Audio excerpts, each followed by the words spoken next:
can tell you of someone that had a draft card. I was actually issued one towards the end of the Vietnam War. And that question loomed on my head every day.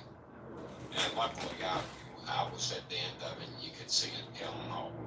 But holding that card and realizing that your number could be called is something that creates a different level of thought about all these things.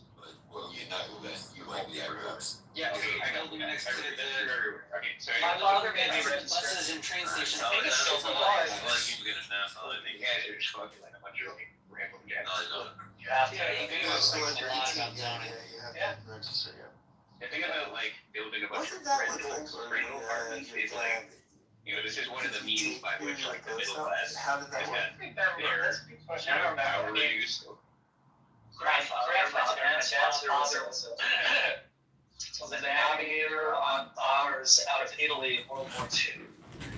And he said the following thing about why he joined the Air Force. He said, I figured you could kill more Nazis with a bullet.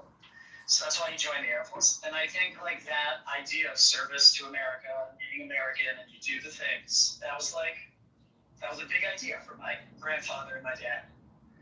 And I think he tried to have that be for me.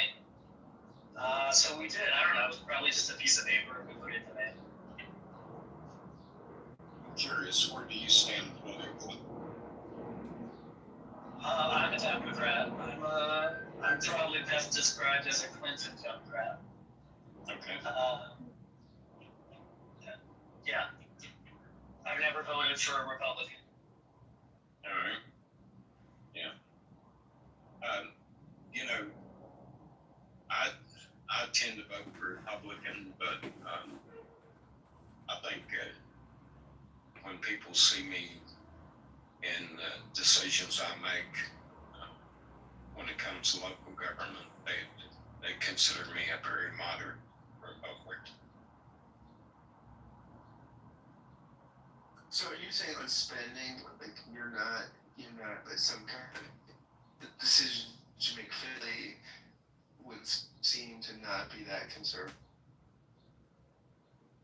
Well, one thing we had come up, Scott, was a liability issue with some contamination that one of our state's largest employers was involved in.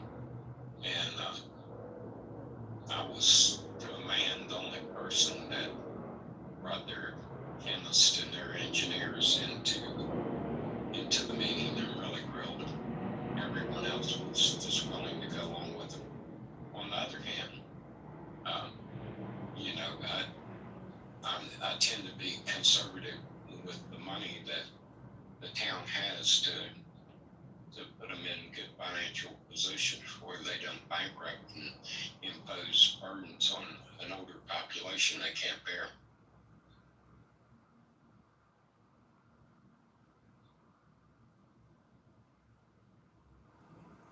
Interesting.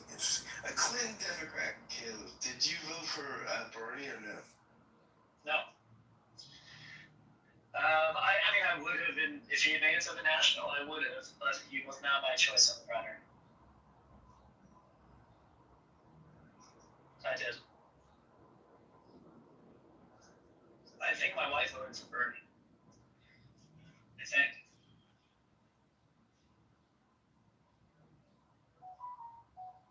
Yeah, I found Bernie, in general, I think, Richard Rorty, in an interview, one of the great philosophers, he's dead now, but of our age, the interview was asking, what can philosophy do for the country, for the world?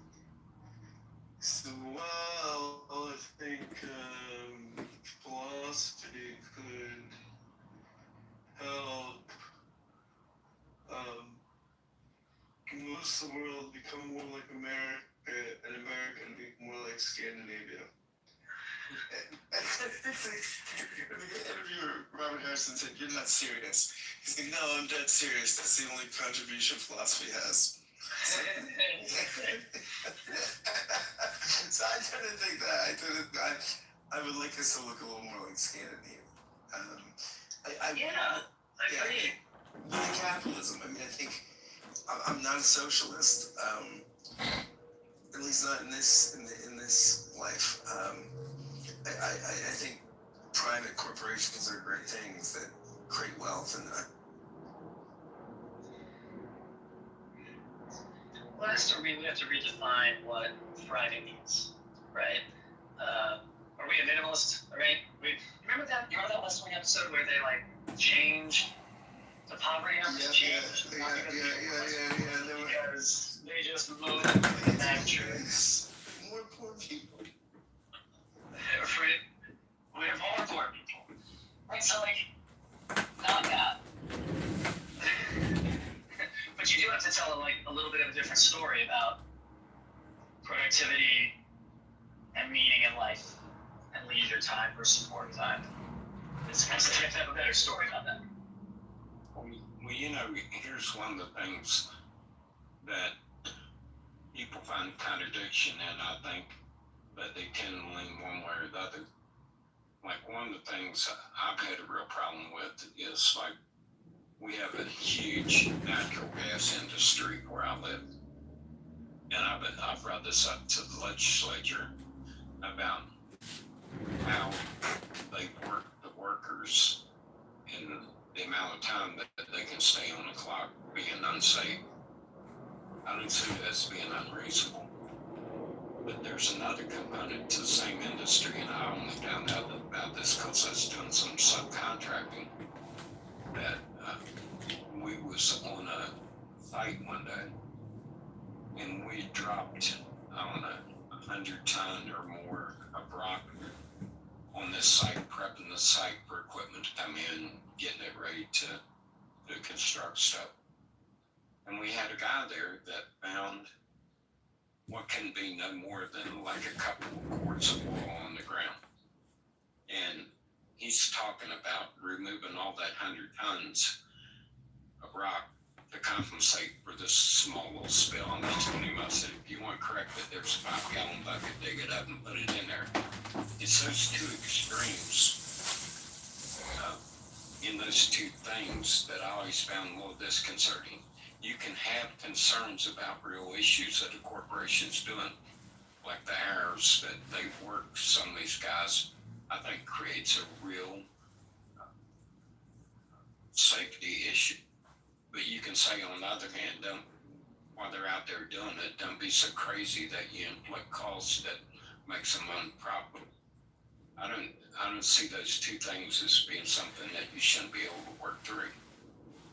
But tend to fall one or the other extremes on this, like either let them go batshit crazy or you put up ice on them on that return. I think there's a space in the middle that makes it work.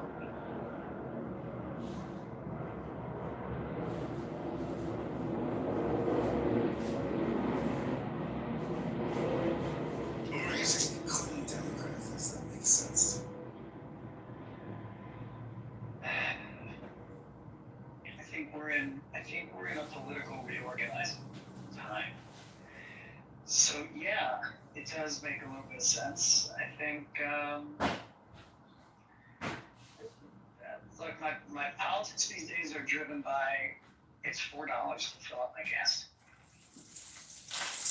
And I have a house of 5 people and a dog.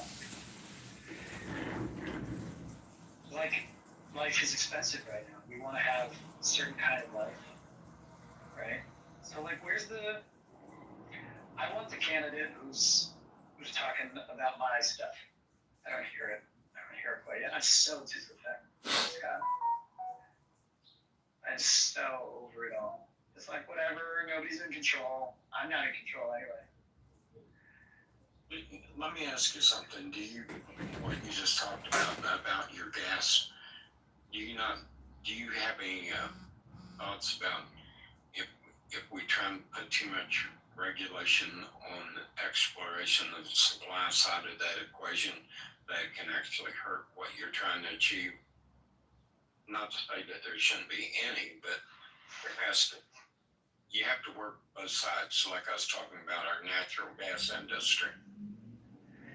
Yeah, you obviously have to work both sides, and I simultaneously also, think about alternative sources of energy and fuels.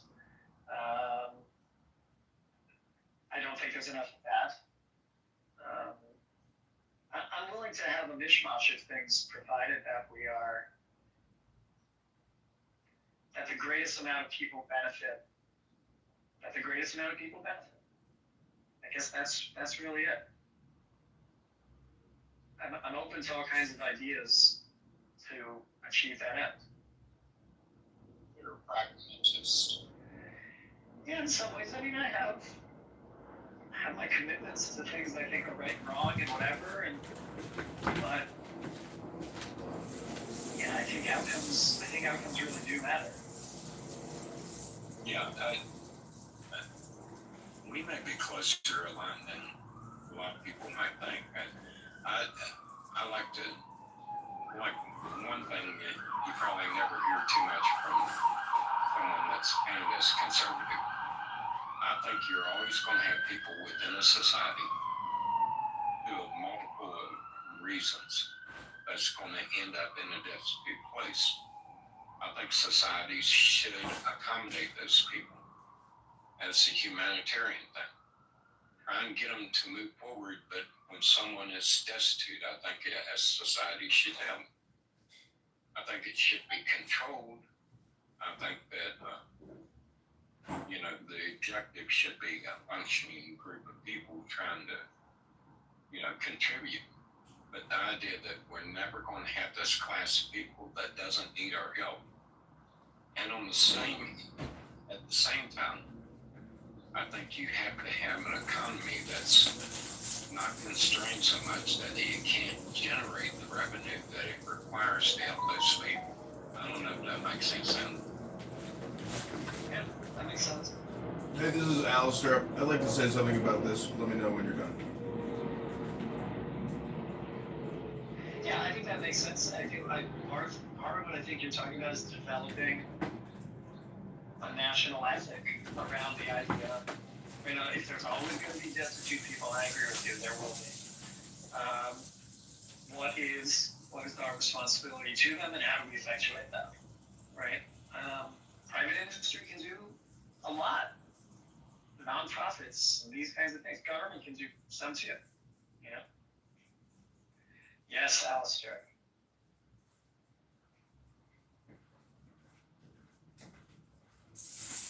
Alistair, and my main man, candidate for Congress. Yeah, this goes back to what you were saying, Scott, about philosophy and how you prefer that America was more like Norway. In Norway, every citizen is birthed with $400,000 in retained savings or earnings through the National Sovereign Wealth Fund. In America, when you're born, you're literally born into $400,000, individually to debt. You go to us.clock.org. So all I'm trying to say is philosophy deals with natural law. And unfortunately, because we have a corrupt financial system, we are outside of out of natural law. And that's our problem here in America. And it permeates corruption everywhere.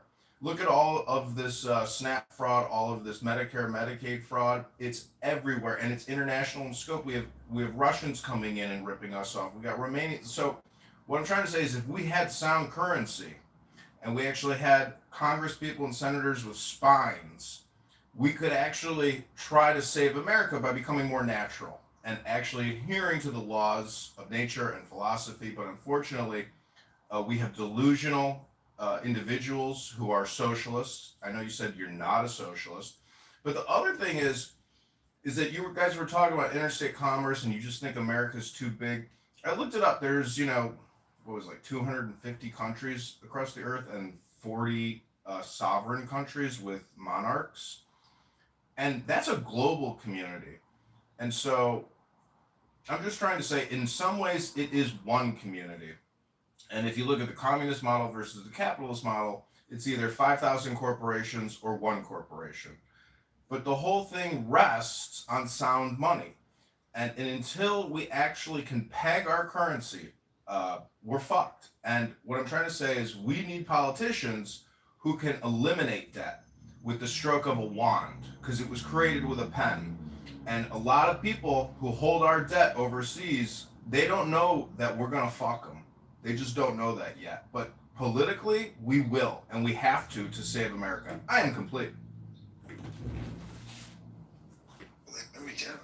Easy. Kennedy, how is the campaign going?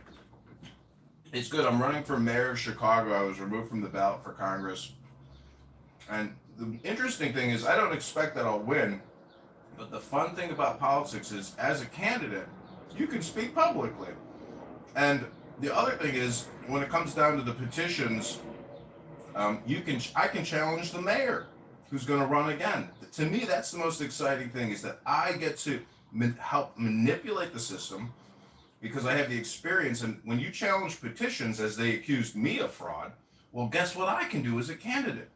I can actually challenge and request that the Chicago Board of Elections perform a full audit. And I am present at that audit, and I'm the one challenging. So if the mayor or other candidates try to fuck with the system by submitting illegitimate signatures, well, guess who saves the city? John Kitover.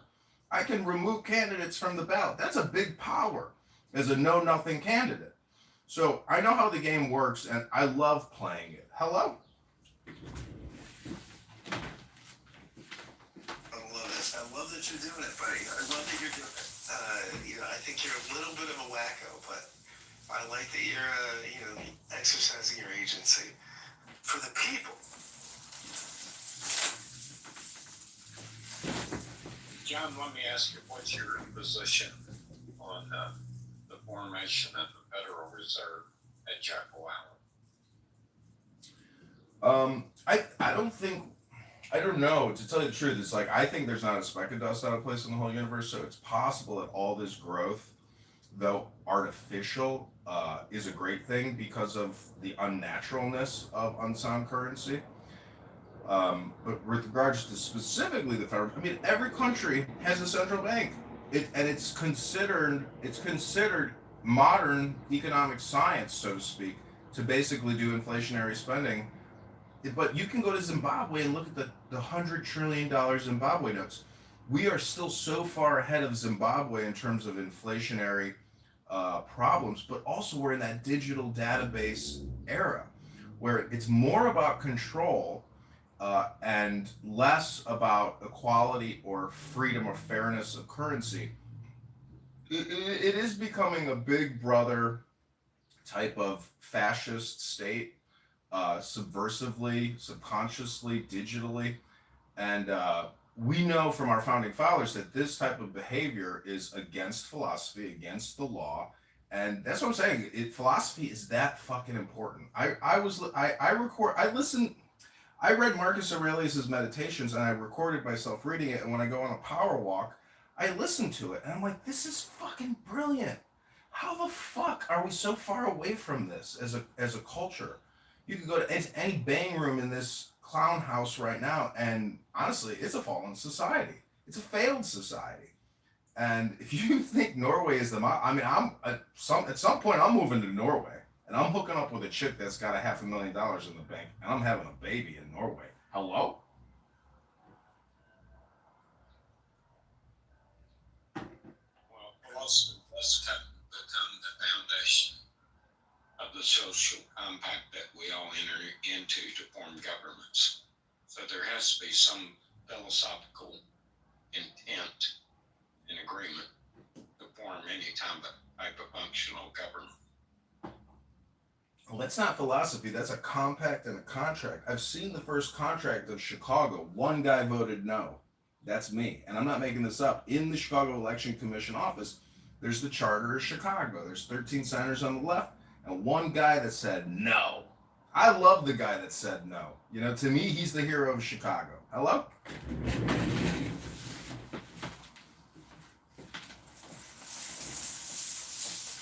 John, you're the hero of Chicago, buddy.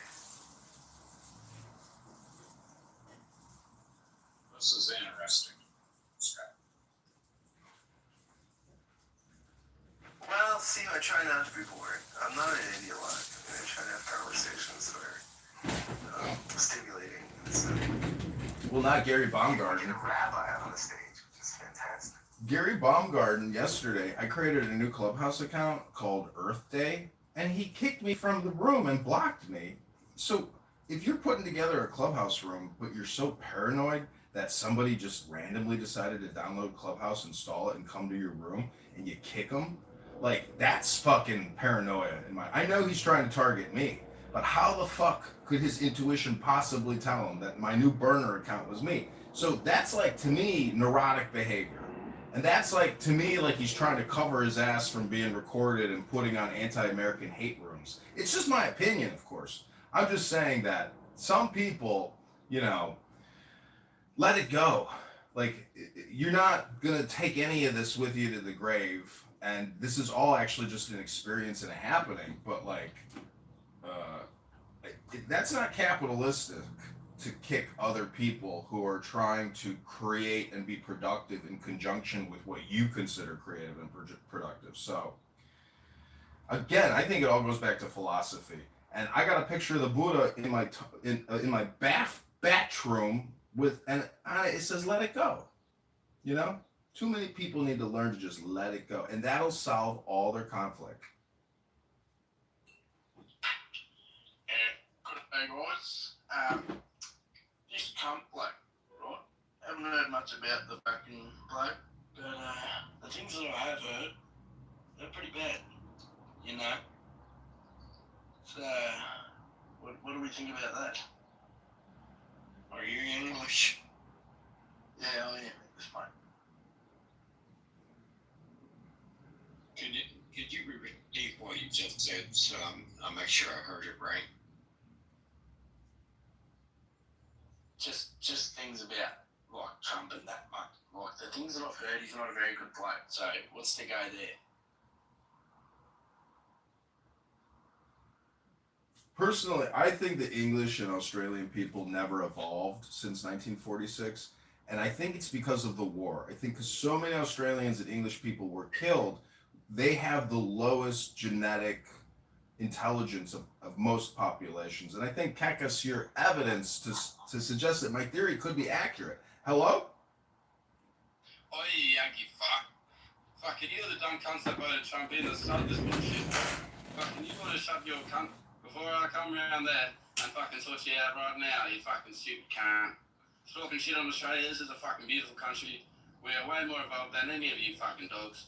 And I fucking hope you cunts all burn in hell, you fucking filthy maggots. Again, I think That's pretty good. Let me ask you a question though, seriously. Do you think that you guys have any kind of social problem with immigration over there? I've been seeing a lot of disturbing things, and how like if you post certain things on social media, you can be put in jail and stuff. Is that a problem where you live? Oh yeah, mate, it's a massive problem. In Australia, there is problems, I will admit. We have a fucking government that's trying to control us all. It's a fucking bullshit situation, to be honest. But it's a pretty fucking beautiful country, and to say that we are fucking slower and fucking less evolved than the rest of you is just pretty fucking disrespectful, if you ask me.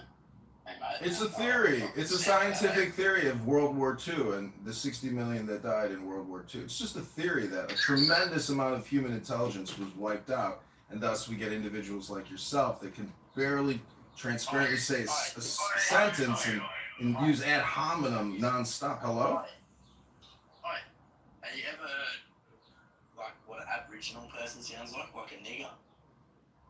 Have you ever heard a nigger before? Again, I'm just trying to say that I think you are evidence that the talking about you, Jesus?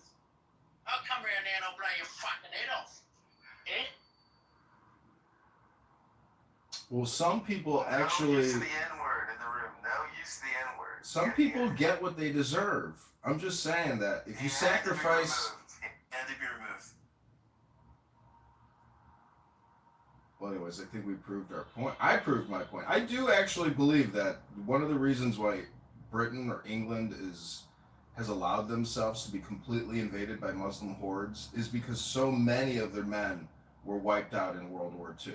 World War II is the greatest tragedy, in human history, I think, personally. I mean, I can't think of anything more insane that Europe literally just self-destructed in absolute anger and chaos, extremism. And the funniest thing is I'm going to create a movie. It's going to be called Hitler the Schmuck. And there's this film called The Dictator where it's like all this World War II archival footage that Adolf Hitler was like recording of himself in like the same way that a social media influencer does today. And I'm just saying that like his intelligence just wasn't there. And there's a reason why he did what he did. And it's just so tragic. You see all these videos of people that were wiped out in the war, and you just wonder, where was the intelligence? It just wasn't there. The awareness wasn't there. The philosophy was not there. Hello? What do you mean the philosophy was not there? Of course it was there. No, it wasn't there. You can see it in the videos that Hitler even shot of himself. The guy was basically high on codeine and creating Instagram videos with films and then distributing them in movie theaters. That's what the guy spent many years doing. That's not leadership. That's what many politicians are doing today. And they're not leading. They're not actually trying to do good things for their voters. Instead, they're just creating campaign videos for the next campaign. And it's all propaganda. And nobody tells the truth. Because in my opinion, most people can't even tell the truth because they don't even know the truth. Hello? Well, part of the problems in my experience is that the electorate wants to be told things that they should inherently know are untrue.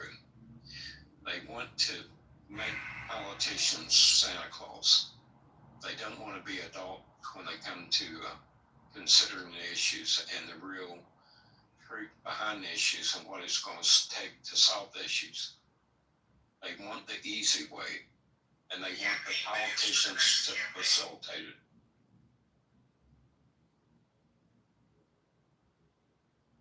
Well, as someone who has run, I know you're in politics, the attacks from deranged homosexual leftists on social media is definitely indicative of a mental health disorder.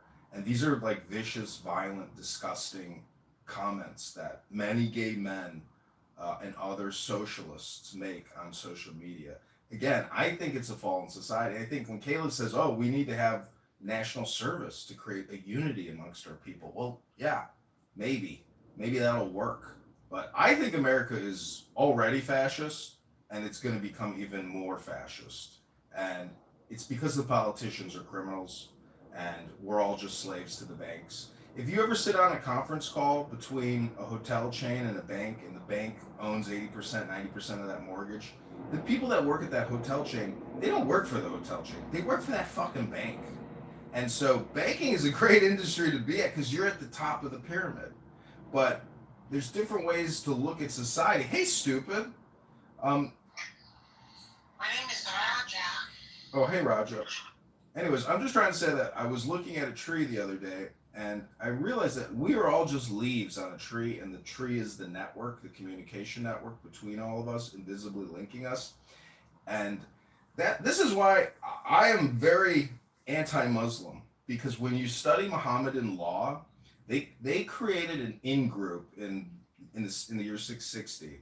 And when Muhammad's Medina Charter or his Islamic Constitution, if you ever read it, it's basically a document on how to lead a mafia organization. He is the Don Corleone of the Middle East. And I'm just trying to say that if you read the U.S. Constitution, the Declaration of Independence, etc., that is a progress in intelligence, legal jurisprudence, and the transmission of countless generations to try to create a more equitable and enlightened society. But when you read Mohammedan law, you're like, oh, fuck. And the people in 2026 are still using the Medina Charter. And the Palestinian blood money, if you kill a Jew, well, that's in the charter. It's blood money. So we're dealing with essentially a revolutionary political mind virus, which is unstoppable because it is the combination of church and state. And it's completely the opposite of us. So the war in 2026 against Islam is the same war as 770 or 880. And I'm just saying that there is still this huge legal cultural clash in the world which is completely unresolved because there's no philosophy, on my opinion, in the Muslim side. Hello? Can you share your views on the Israeli Epstein connection with J.P. Morgan and the other colonizers? Colonizers. Go See, ahead. this is what the Israel Ummah, Epstein, this is what the Muslim Ummah does, is they constantly say the Ummah is formed to repel the colonizers. About Epstein Israel connection. Yes, no. I didn't know. Okay. Stupid. Have you seen the Bannon Jeffrey Epstein interview? Because that interview is incredibly insightful and fascinating to see the inner workings of Jeffrey Epstein's mind. Why are you running from answering the questions? I'm trying to answer your question, stupid, but you're not listening. Hold on, I gotta go to the bathroom and put on some Chanel No. 5. I gotta go to the recording studio. Supermodels like myself shouldn't be wasting their time talking to stupid people like you. Okay. Hopefully you can avoid the You big stupid dummy. further. Can you speak on Israel and Epstein connection? Yes or no? I don't have time. I'm a supermodel. Stupid dummy. It's good. You had a good space. Yeah, notice they're running now. Yeah, clearing out now. Yeah, Israel Epstein. I'm not clearing out because of that. No, not you. I'm not talking about you. Can we speak on Israel Epstein before you go? Well, I mean, go ahead. Enlighten us what your point of view Well, is. if you say the word Israel, you should say Israel Epstein. If you say the word Epstein, you should connect Israel. You should say Epstein Israel. Anytime you mention it in a sentence, do you agree with that or not? That's my question. Simple question. Well, there's a possibility. Can you draw? Yeah, the two were directly connected. Well, Assad is Israeli, and blackmail is Israeli, and control and AIPAC and Epstein. It's money and control and power. Do you want to speak to it? I mean, I don't have to go deep, do I? Or you don't see the connection, or you do see the connection? That's the simple question. Yes, I No. see the connection, or no, I don't. Which one? There's a difference Yes between. or no? It's real. It's No, so hold on. simple. No, it isn't simple. Oh, There's a it'll be more difference. complicated for me. Okay, there's a difference between making an accusation and having tangible lines to draw between the two. Yeah, he was convicted of child sex trafficking, so that's not an accusation. I didn't come up with this out of my ass. This is fact. So, Well, speaking with the there's facts, do you see a connection between Israel and Epstein? Steve, before you answer that, Steve, just know that stupid here is a white gay man living in his mom's basement, and he goes around pretending to be a black woman. I feel so bad. Steve, just go do what you gotta do. Don't entertain this guy. It's a gay white guy pretending to be a black woman. It's ridiculous. You're so stupid, you big stupid dummy. Shut up. Why are you getting so angry? Well, let me ask you this. Why are you getting so angry? Alice, talk normal. Stupid, let me ask you a question. You didn't answer mine, and you want to Well, answer the I question. I just want to ask you. That is so weird. No, because it goes to what you said. You can't answer a yes or no question, but you want to No. ask a question. No, I'm trying to have a nuanced Only on conversation. Clubhouse. Only on Clubhouse. I'm trying to have. Listen, let me ask you this. So, is it your assertion that anyone that's convicted of child sex trafficking, anyone, is connected to the Messiah? Is that what you're saying? No, but I never even mentioned that way, but you want to twist it so you don't have to answer. Do you believe there's a connection between Israel and That's what you Epstein? said. Yes or no? I asked you a yes or no question. You couldn't even No, answer. There's no, no I- connection between Epstein and Israel. Is that what you're saying? None at all, No. right? I'm just No. imagining this. No, So you're in denial. no, I'm not in denial. You're in Could denial. I, And wait, one more point, and then I'll let you go. okay. Most All right. people that are in denial would let Trump sleep with their daughter in front of them while they watched. And I didn't say you're one of those. But if you can't answer yes or no, then that means you might support pedophilia. No, what I was asking you was to draw the connection, and your response to me was he was convicted of child sex trafficking. So your contention was the conviction of child sex trafficking makes them a Mossad agent. Why don't you just write it in the chat? You sound so confused. So confused. I'm repeating All right, so here's a exactly more what you simple told question. me. Have you had sex I'm with a child? repeating exactly what you told me. Well, I'm not let's confused. move on. Let's move on. Have you had sex with children before? Yes or no? None. Oh, now you can do yes or no.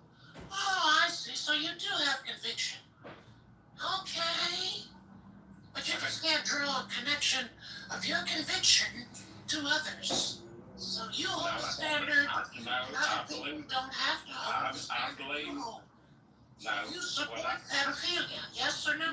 What I am saying is that if I make an accusation, I should be able to support the accusation. I made no accusation at all. I said, do you believe there's a connection between Israel and Epstein? Yes or no? So I don't see me making any conviction.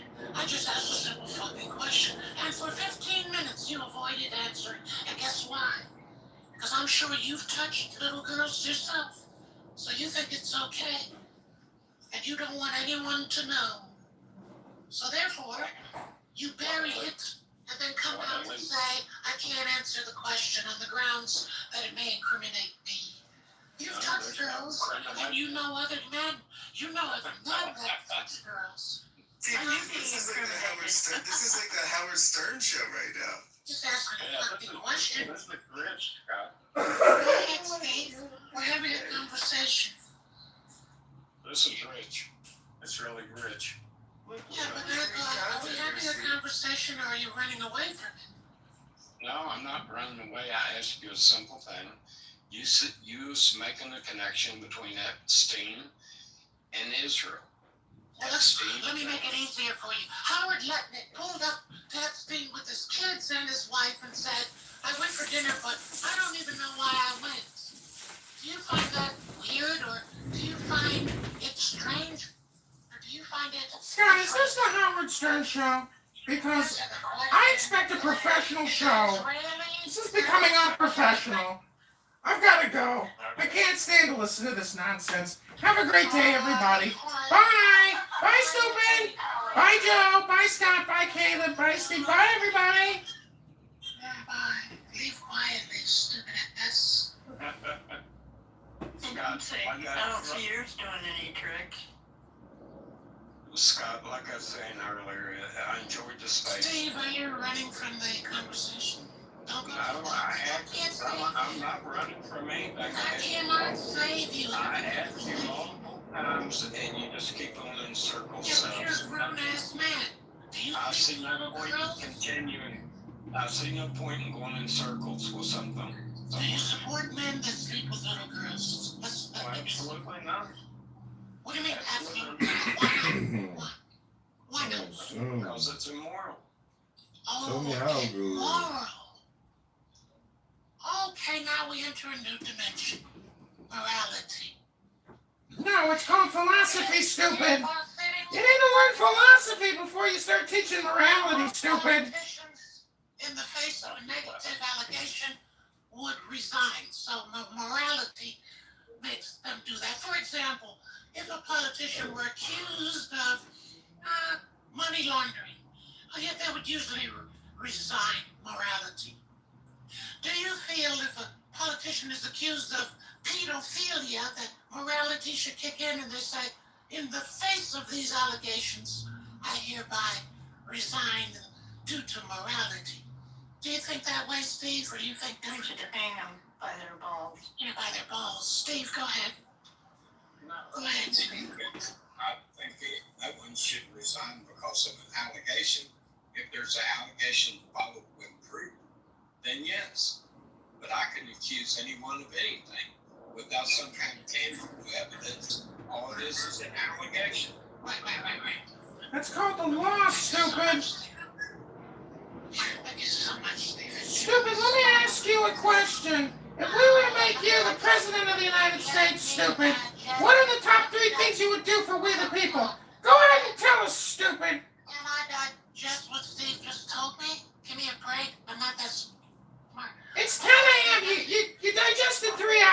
shut up. Steve, that was so heavy. Let me digest that. Hold on. I just want to know, do you think that Trump would hire stupid in his administration? No. Because transgenderism is over. And the fact that Dr. Levine was the head as the Surgeon General, it's just still to me so revolting because that is so bizarre and weird. And when a man dresses up as a woman, whether he's in the Navy, the Air Force, the Army, or the Marines, and he demands everyone call him ma'am, and now he starts, anyways, we don't need to go into the sordid details of the life of a transsexual man. Steve, Grindr is sponsoring the Republican correspondence dinner, and Grindr represents male cock. It's just a marketing campaign, Do stupid. you support that, Steve? Do you support male cock? Yes or no? Another yes or no question. What are you talking about, stupid? Grindr is sponsoring the Republican. Don't use Grindr, stupid. I heard that there are illegal aliens that are also using Grindr and are killing Are you gay? homosexual American men. Maybe Steve is gay. Be careful on Grindr. You're very hilarious. This is hilarious. Steve, are you on Grindr? And maybe that's why you don't feel like it. There's a lot of illegal aliens in America that use Grindr, Steve, and they're killing gay American homosexuals. It's not pleasant. It's terrorism, and we need to deport them all. I am complete. Yeah, Grindr. This Republican dinner is brought to you by Grindr, where you can get dick in your booty. Dick in your booty. Yeah. Well, this got very exciting. This is a very exciting room. It's like the Howard Stern show, Scott. You're like the new Howard Stern at Clubhouse. I love this for you. It is interesting that Grindr, the CEO of Grindr, is a Republican, and they are. There are a lot I'll of prove that, Republicans. Scott. Prove it. Oh yeah, no, it's I can That's trade the public virtual. information. Yeah, it's public information, Joe. He's I know, I'm asking. Where did you find it? it was in Politico. It's a Oh, Grindr. not Politico. Hey, Scott, but you can immediately extrapolate from that anyone that voted Republican is down with the Grindr app. That's a clear line that you can extrapolate, right? Why does it always crash when they have Republican events, though? That's kind of weird and coincidental. Wow. So I'm changing the pinned item to this. So, Steve, how do you feel about dick in the booty? You never answered my question. That is such a stupid question, Steve. Don't dignify stupid with an answer. It's just a question. It's just a fucking question. A dumbass question. Wasting your Well, time. I never said I was smart. I never said that. It sounds like you So Joe, there's the link to the stuff about Grindr and the Republican Party. Political rise. Pause. I see what you did there. Yeah. Rise. Get it? Cock rise. Stupid, why did you change your name from Point to Stupid? Is it because you felt you wanted to truly express your inner self as a stupid person? Well, I'll give you an example. For example, now, underneath my PTR actually is what I think you are, which is a stupid bozo. But rather than say that, I just wrote it underneath the PTR so you can catch the hint yourself. But because it went over your head, it proves two things. One, you're a stupid bozo, and two, you're low IQ. At the same damn time. At the same damn As soon as you time. said LGBTQ, I checked out. All my peers checked out. A lot of people will check out. I hope that answers your question, Elise, or whatever your name is. Yeah, thanks, stupid bozo. I didn't really realize that you were mocking me by having the name stupid bozo, but now I understand it. And thanks for also telling us about the gay Republicans that use Grindr, stupid. We appreciate that. Okay, you're welcome. But actually, you're the stupid bozo, not me. My name is Raja from Pakistan. Yeah. And I'm going to open the Strait of Hormuz. Well, I saw a PTR earlier today of Wiz Khalifa, or that big fat guy who never talks about free Palestine, even though everybody says he should. Oh, DJ Khaled. That's DJ Khaled. I heard DJ Khaled stuck his fat ass in the Strait of Hormuz and blocked it to stop the war. Is that true? No, he's on Grinder. He's gay. I heard he's gay. I heard also Kanye West is gay, Barack Hussein Obama is gay, Bill Clinton is gay, and even Trump is gay. That to me was the most shocking revelation. That all these people that hate Donald Trump don't even know he's gay. If they knew he was gay, they wouldn't even hate him. Like 50% of the left would all of a sudden like Donald Trump if they knew he was actually gay and he stuck a dick in his booty. Isn't that stupid?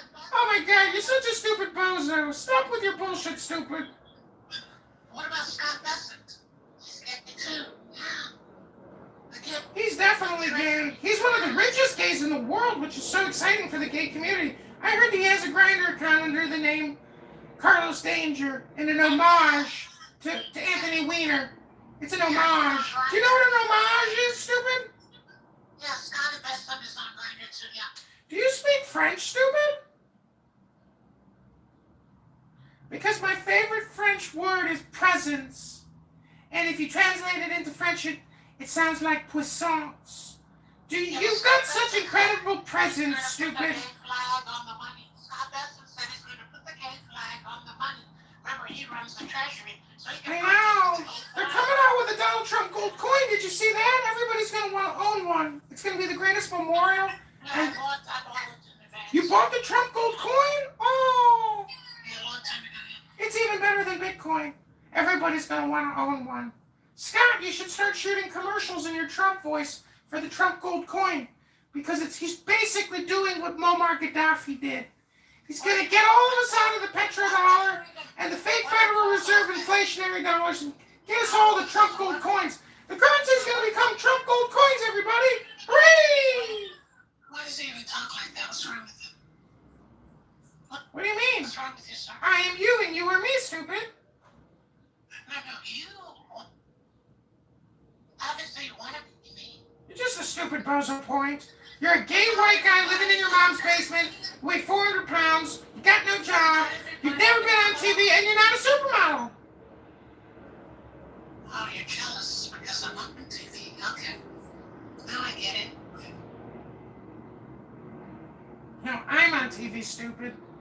You're just a stupid bozo. You think that people are projecting onto you and you're projecting onto them, stupid bozo, but the truth is, you're the stupid bozo.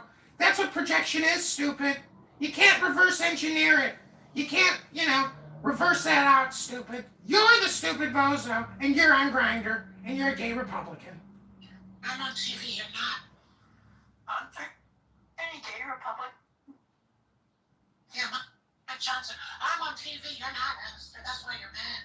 I'm on TV right now, stupid. You don't even know it. Because you can't see all the cameras surrounding me. And my staff of beautiful women that are helping me produce the Alistair Crowley Show. Stupid bozo. Okay, I get it. I get it. Delusion. I get it. Okay. It's not delusional, stupid. I got a camera and I'm recording you right now in my right hand, stupid. Deep delusion. I get it. Okay. That's your projection. Hello. Of course there are. All I want to say is most people don't know what projection really means. And I told Caleb one time, is all communication projection? And you know what? It turns out it is. And stupid bozo here is proof that all communication is projection, spam, politics, and hypnosis. Isn't that right, stupid bozo? There's no way you can prove that Steve is a gay Republican. So I don't think that that's fair. Well, you just heard him earlier say that most of his contemporaries think that he's a very moderate Republican. And what you're saying is stupid, bozo, because Steve isn't gay. He's a man's man, unlike you, stupid bozo, you big dummy. Steve can speak for himself. Go ahead, Steve, you little bitch. Go ahead. I'm Mike. Yeah, thank you. Did you just call me a little bitch? You are a stupid bozo, really stupid. Yeah, this is kind of devolved. Well, Steve, this can't be your first time using Clubhouse, right? You know that Scott actually likes this. To Scott, this is fun. Because the Gary Baumgarten show is so serious. They don't have any fun in there, but Scott knows how to have fun. But the point is, Steve, If you know, if this is your, anyways, people like the Jerry Springer show, Steve. You know, the Howard Stern show. That's just basically what this is. There's a lot of people on here that are basically Jerry Springer. Hello? I hate Jerry Springer. He was the mayor of Cincinnati. He was the best mayor Cincinnati ever had. Doesn't change that I hate him. I don't like him. I don't hate Jerry, but I don't like him. Why?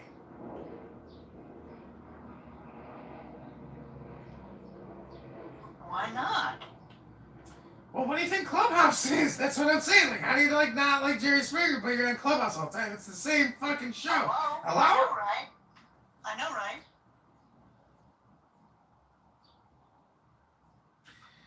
The 24/7 Jerry Springer show. It is. Get on the butt. That's the truth. It's a stage. This app is actually, the real name underneath Clubhouse is The Stage. It's a theatrical production of stupid bozos. Just can't, you know, stop spamming each other with their stupid bozo thoughts. Hello? I think Jerry Springer was decent in the beginning, Leanne. I don't know what happened to most of our leaders in those TV shows. I think they went amok. I think there's Yeah, that too. Of course that. Or they wouldn't survive. Well, I'm pretty sure some I'm of good. How are you? I'm headed towards Kitover, Indiana, to hang out with my peeps up there, my Republican peeps. Well, I agree with Steve. I don't stand with any men or stand next to any men that sleep with little girls under 14. I agree with you, Steve, and at least we share something in common and have a similar belief because you said morality does not allow you. you're one sick, stupid bozo. Did you just hear what this pedophile said? So much, He said that he believes that men should be able to legally sleep with girls under 14 or 15 and you're disgusting. I'm reporting you. I'm screenshotting this and reporting you right now, stupid. Go ahead, Stephen.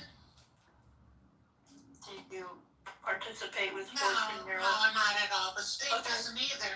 I'm reporting you, stupid bozo. Mark my words, when you come back with a party hat, stupid, that was me. I'm reporting your account right now for pederasty. Enough is enough, stupid. I'm reporting you. Steve, I encourage everybody to also screenshot this room and report stupid for trying to encourage people to commit pederasty. Report stupid bozo now. Mass report. I am complete. support pedophiles. I respect that, Steve, because I feel the same way. Pedophiles should not be protected. I agree with you, Steve. Steve? How did you change your mind? Did you change your mind? No, I'm listening to what you say. It's Well, did you entertaining. change your mind about what we agree on? Or you now want to go back on it? You do support men that engage in pedophilia. Which one is it, Stephen? I don't have to be redundant. Okay, so you're on the fence. Okay, that's what I figured. You just posted out of your ass.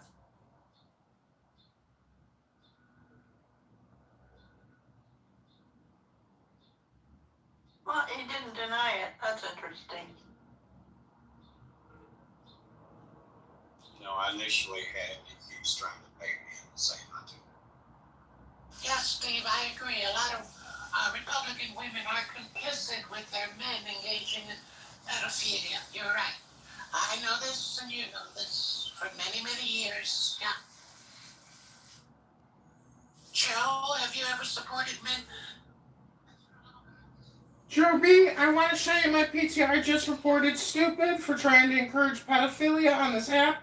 I've reported you. I encourage everyone else to report stupid bozo here. A gay white man who's actually living in his mom's basement who pretends to be a black woman. I've reported you, and I expect your account to be deleted within 2 hours, stupid bozo. Farewell, and when you get your new party hat, that was me. I got you that new party hat. I hope you like it.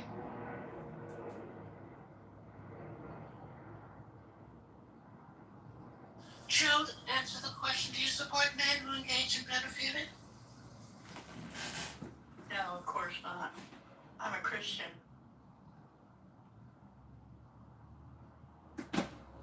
Look at that, his account got deleted just like that. Boop! Bye! Into the abyss where you belong. Welcome to the show, Steve! Good morning, Steve. That was enough of that. Good morning. There are two Steves on stage.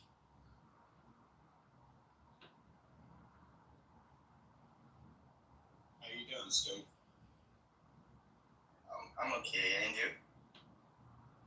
Yeah, we've just been dragged through the gutter and back. We finally got out of it.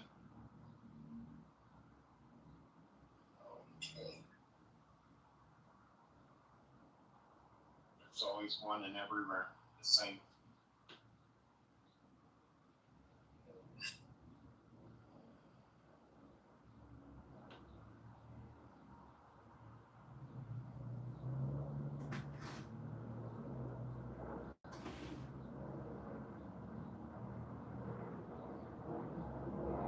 You know, Scott had earlier started the room talking about 15 years in a deep dish kitchen talk.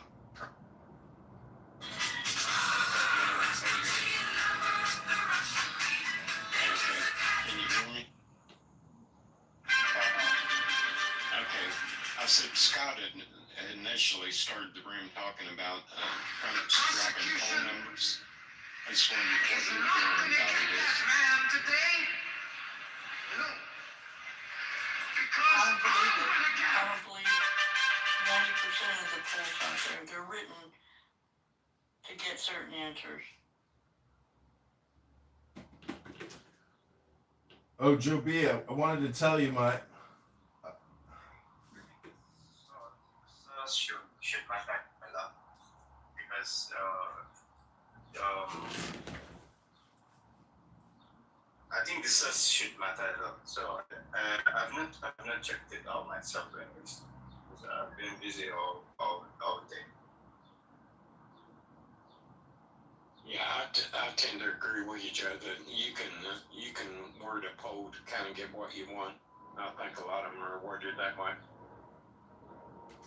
Joe B, All of them are. I was going to tell you the results came in for the congressional election, and I got 110 write-in votes, which was 0.01% of my opponent, which I think he got like 50,000 votes, and then the Democrat got 30-something thousand votes. But in 2024, in his congressional campaign, it shows that he got, I think it was 400,000 plus votes, but the database that the election commission sent me has 600,000 registered voters in the district. So I'd be very interested to see what he gets in November, because there's something with the primaries and the midterms that when, I mean, obviously I guess people maybe don't come out for the primary, but I don't think that's what it actually is. I think like the database and the election commission like automatically uses voters even if they don't vote and just casts them as that Republican. There's something going on with the way that the election commission basically, I guess what I'm saying is their data is corrupted and out of date, and they don't do any type of like necessary cleanup. And so it's like a stagnant database that is open to corruption. So anyways, as like a mayoral candidate, I put forth a mayoral proclamation that's saying from petition to ballot, we want total transparency, and we want it on a ledger with a double entry accounting system. So it's just a thought, but just wanted to share the news with you. I think the midterms typically have a lot lower turnout, don't they? I mean, I think the midterms have the higher turnout, right? And the primary has the lower turnout. That's what I've witnessed, but maybe I got the words inversed. I don't know.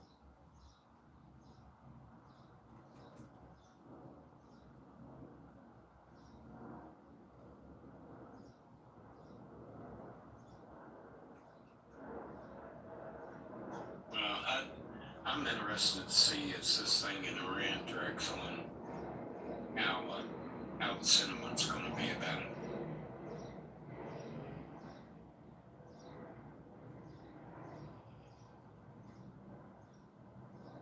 Everything the whole Democratic Party messaging is just to attack Trump and then cushion that with their woke agenda in lighter terms. But the whole thing is to completely focus all attention on Orange Man bad. That's all they got. They don't have solutions. And that's the thing about politics and communication and hypnosis is unfortunately it has been proven time and time again to work. And that's why America, and it's just it's just a tragedy and an irony that the people who want change and believe that they're voting for it are contradictorily actually voting against themselves because they're being hypnotized by this mediocre and inferior messaging, which works because they believe that they are the opposite and they are the resistance, and therefore that type of messaging for this demographic works over and over and over and over again. It's just Boy Who Cried Wolf, but the tragedy of Boy Who Cried Wolf is it just works every single time. Hello?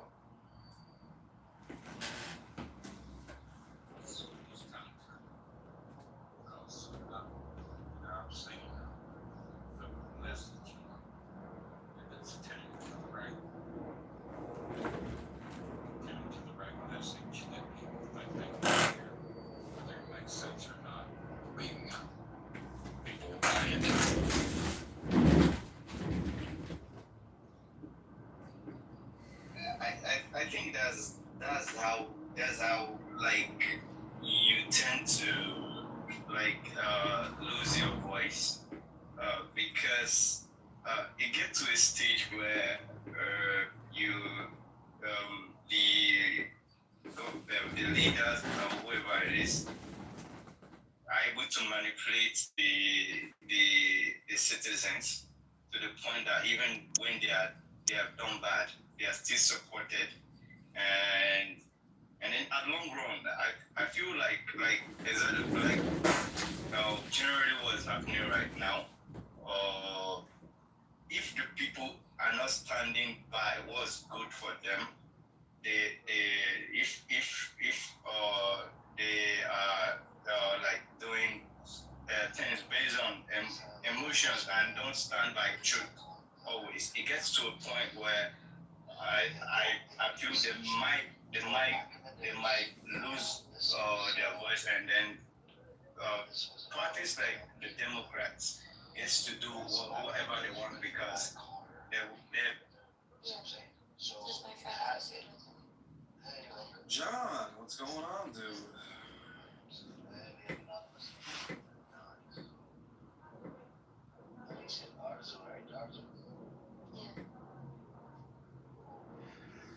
Mr. Kitover.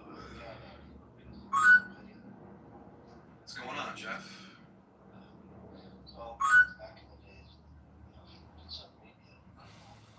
Hey, what's up, buddy?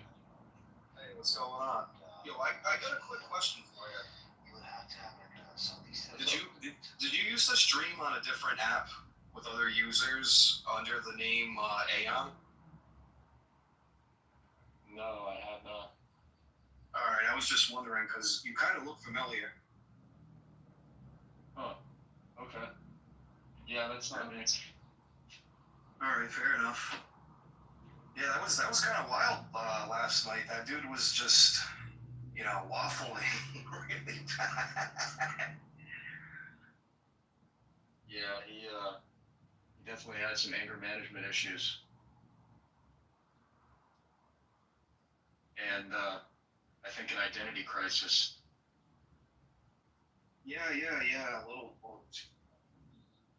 little bit. And then he was trying to separate himself from the black Hebrew Israelites, even though it sounded like he pretty much espouses the same BS. Very weird situation. But anyway, so I guess we can just talk about anything in this group? Yeah. I just came across this Bible passage, and it's not really startling to me because these are ideas that I've kind of wrestled with for a while, and they kind of conform to my experience that I've had with God, but I don't think they really conform to the expectations that most people have with God, and some people even consider it blasphemous to even talk about, but I'm going to put a Bible verse in the chat, and I want to get your kind of interpretation of it. Sure.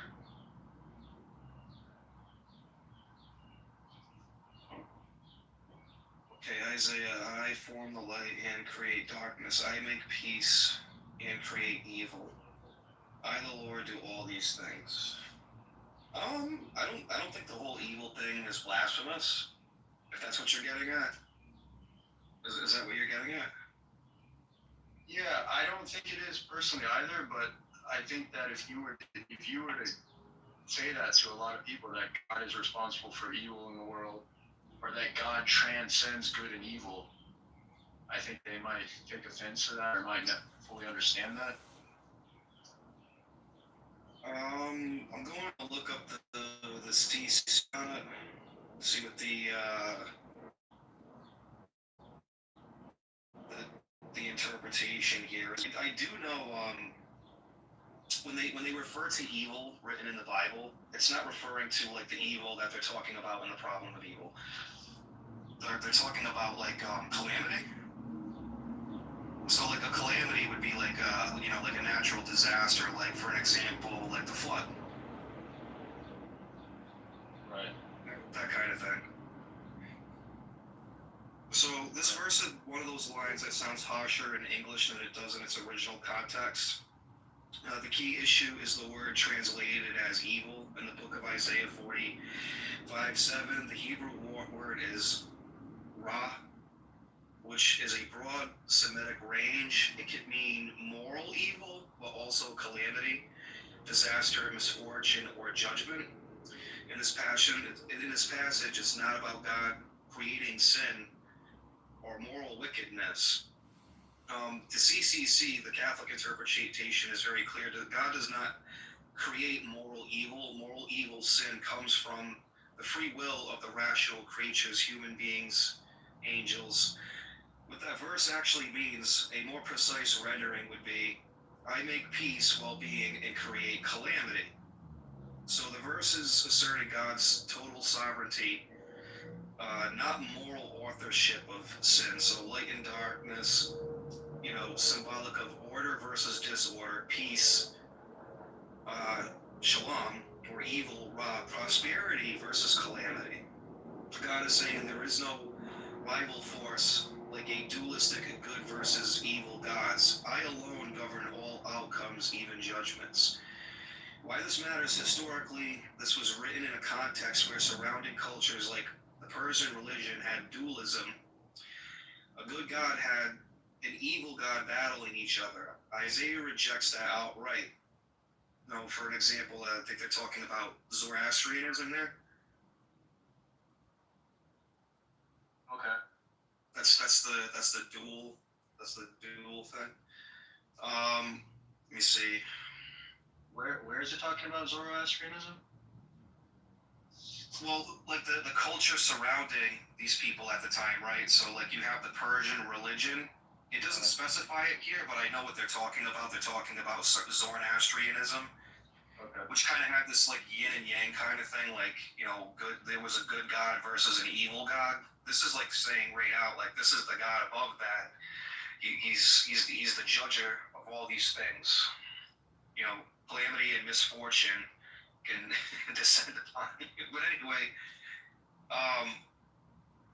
so like the Persian religion, i.e. Zoroastrianism, had dualism, a good god and an evil god battling each other. Isaiah rejects that outright. There was only one God, and even in events, as we experience as a disaster, are under his providence. In Catholic theology, the crucial distinction, God permits moral evil. He allows free will. God can direct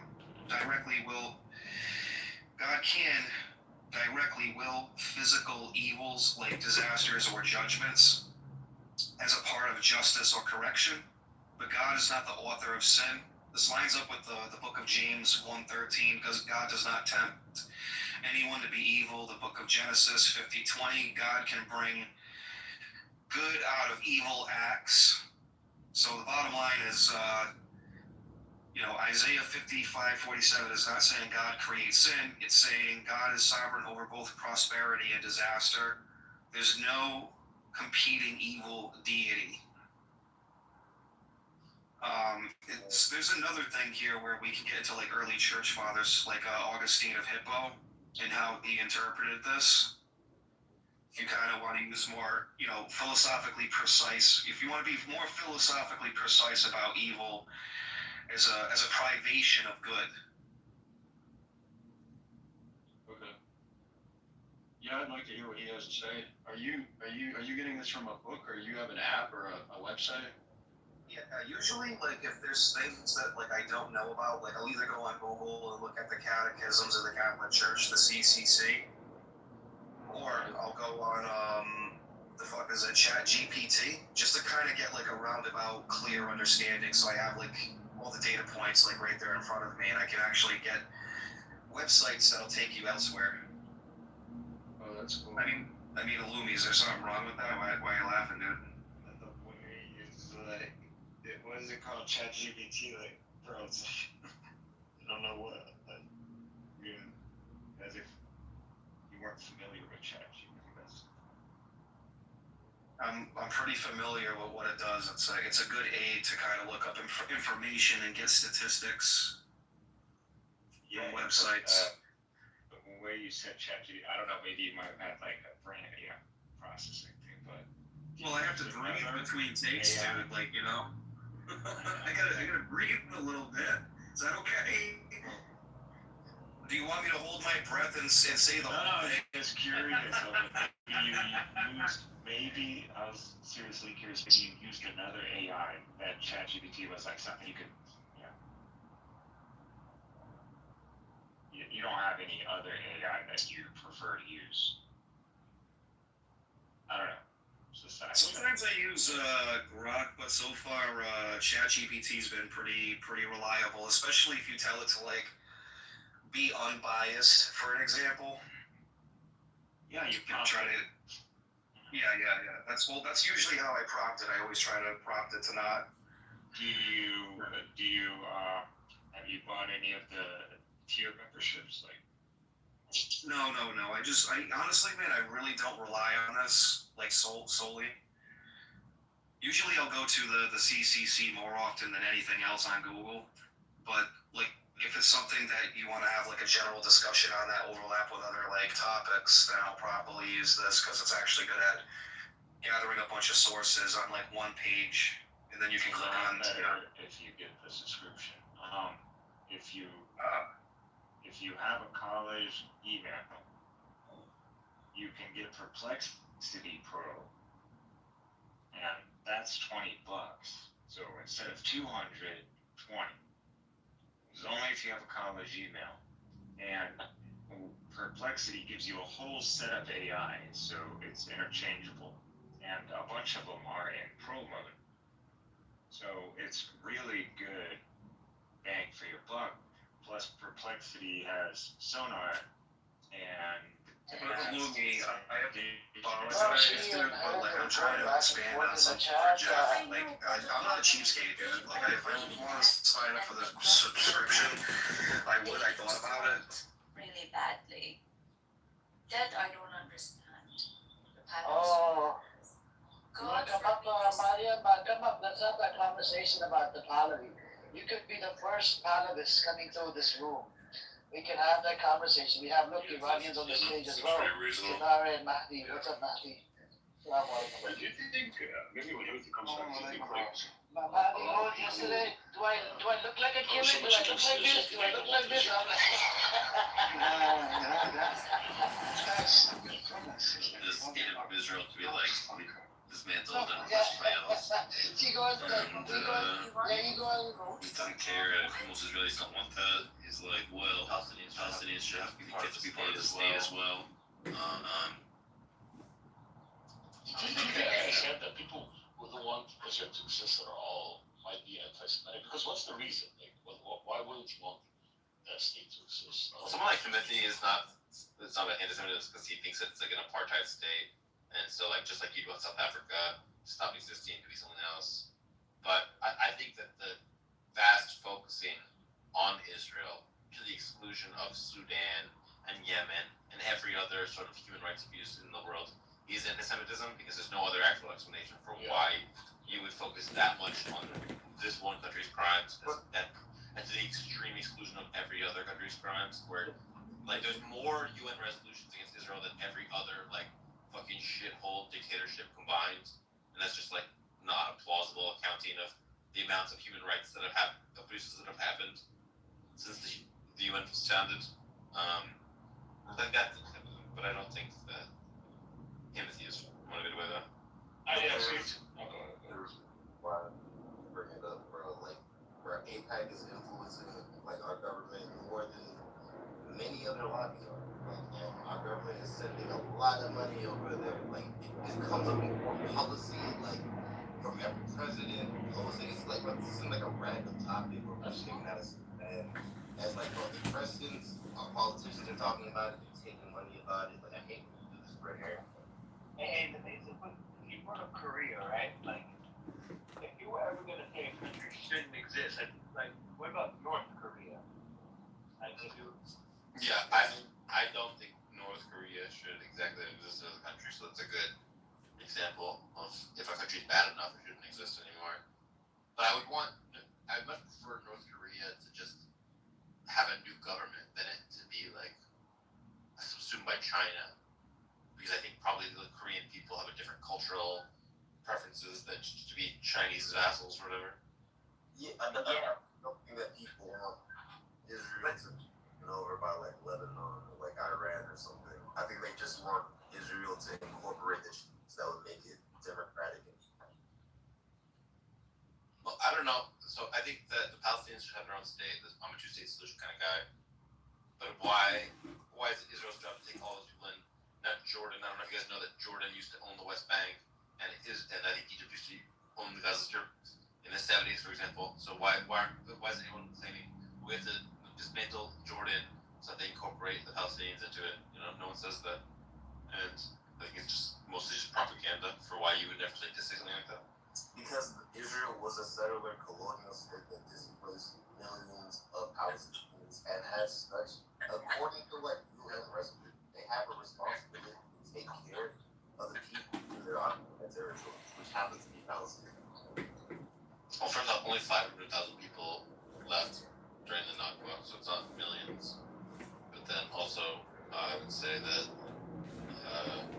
I think calling things settler colonial projects, I think is a stupid way of thinking about Jews living in Judea. And it's like a dumb, I don't think it's colonial. I think it's arguably anti-colonial. Because the only reason why Jews aren't just always, why is there a diaspora of Jews all over the world? Well, because of Roman colonialism. So like arguably it's an anti-colonial project. No, it's not. No, it's not an anti-colonial project. The reason why there's a Jewish diaspora is because Jews chose out of their own volition to move. It's not have nothing to do with the road. Are you serious with all this? Bro, like, are you calling the destruction of the second destruction of the second temple? You know what? Have you heard of the Bar Kokhba rebellion? Have you heard of the Jewish, like, have you seen the giant fucking friezes and sculptures that are in Rome of the fucking Menorah temple, there was massive killings and slaughterings and expulsions of Jews for the Romans. 2,000 years ago, bro. Like 2,000 years ago. Yeah, and that's what caused the Jews to leave. I know. This kind of argumentation, I think, is like pretty bad. It's gonna identify pretty close, like very soon, with like blood and soil views. I know sometimes leftists like make memes that are similar to this. It's like, oh, like, you know, Native Americans, it's their land, all Europeans go away. But like, no one on the left genuinely advocates that or thinks that. and like everyone who would, in seriousness, discuss this issue would say like, yeah, if someone were to genuinely think that Native Americans should now like advocate all white people to leave USA and for them to have the territory because of their historic right to the land, like I think every like informed leftist or left-leaning person would just call that blood and soil ideology and like equivalent to Nazism. I think many leftists would say they shouldn't kick every American out of the United States, but if we gave the major tribes, states inside of America, that would be a reasonable request, and then the Lenapes, the Cherokees, and the Iroquois should get small subsets of America to be their local country. I think a lot of leftists would support that. But where they live now, it's not, they wouldn't support like now like achieving some, for them to achieve some new lands that would take like away from other people, like that kind of like some land that we historically had is now settled by other people, and we're like wanting to return that. You know, that's called irredentism, and it's like a core part of like fascistic ideologies. And to base it on the historic rights of the land is literally just called in political and blood and soil like view. Listen, I prefer my political ideology to not be blood and soil. I think it's a little bit nice to think that blood and soil intuitions don't play a part in people's ideas about the people as in like a lot of affects people's psychology equally, you like it or not. And then I go, okay, so if it is part of your psychology and you are thinking that, oh, this is whose land it belongs to, who's got the blood and soil claim, well, the Jews have a very reasonable blood into that land. For them to achieve some new lands. But then you would have to also beef with the columns of Egypt and. Yes, I don't think anyone should be making that claim. Like in my country, it's like more recent. It's like, oh, you know, Serbs. It's like, you know, how much? Show us the check. I mean, people, Serbs and Albanians and Kosovo have been kicking each other out for like basically 200 years now.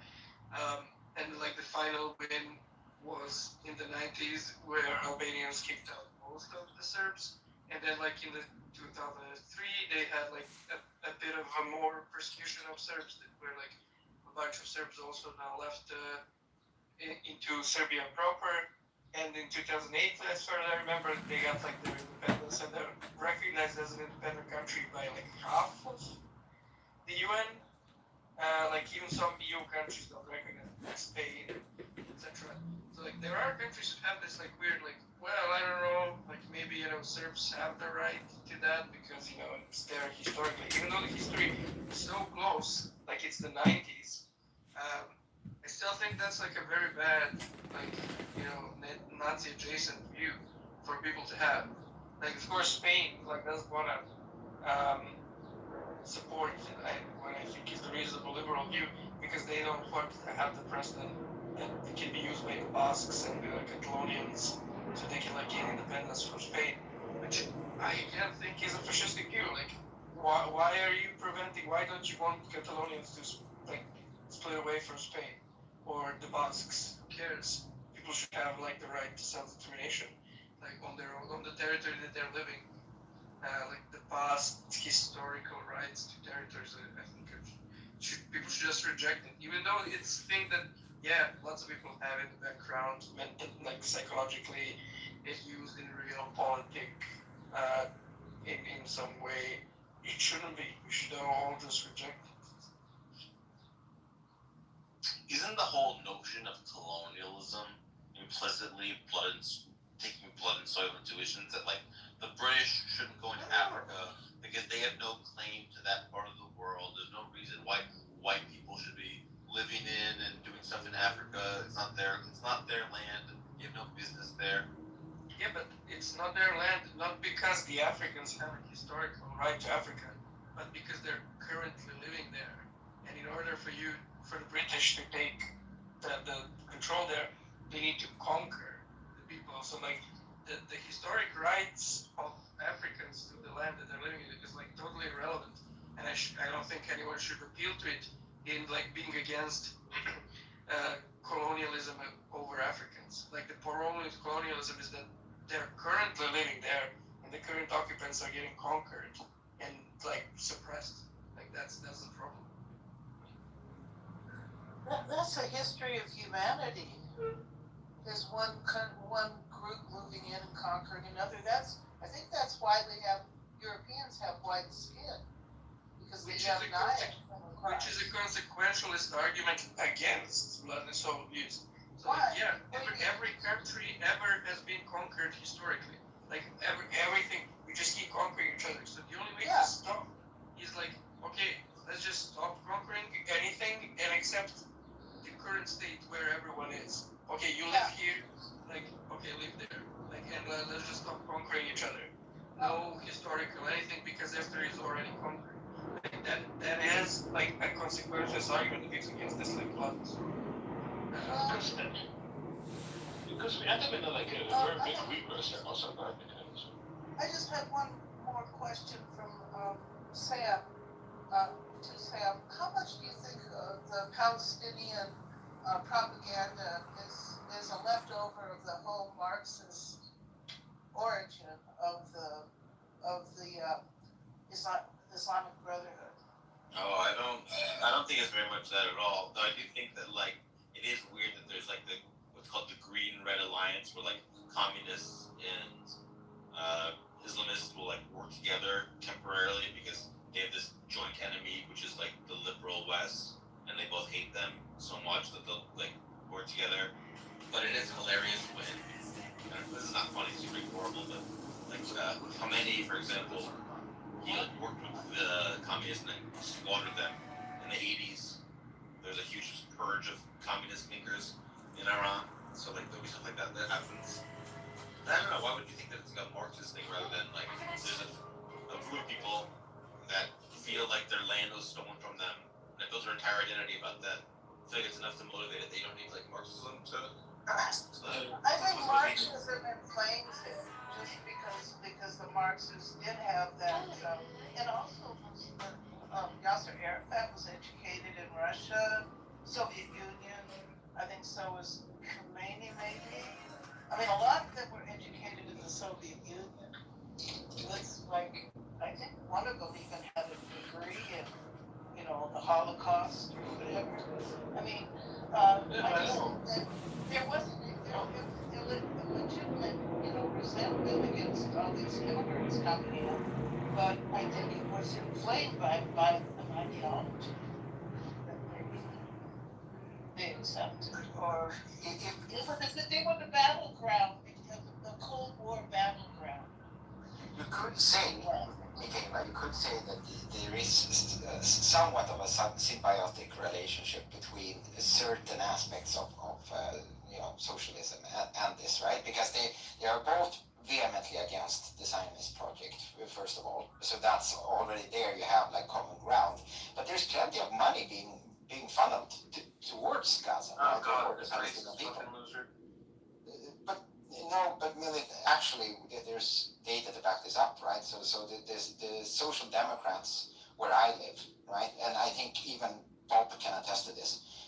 They've donated massive amounts of money in order to further education, and I'm not saying that it's like nefarious. I think they did it in good faith. They've given a lot of money and time and effort in order to try to build up the Palestinian people. Right, but unfortunately, that money has not been used for the thing that it was supposed to do.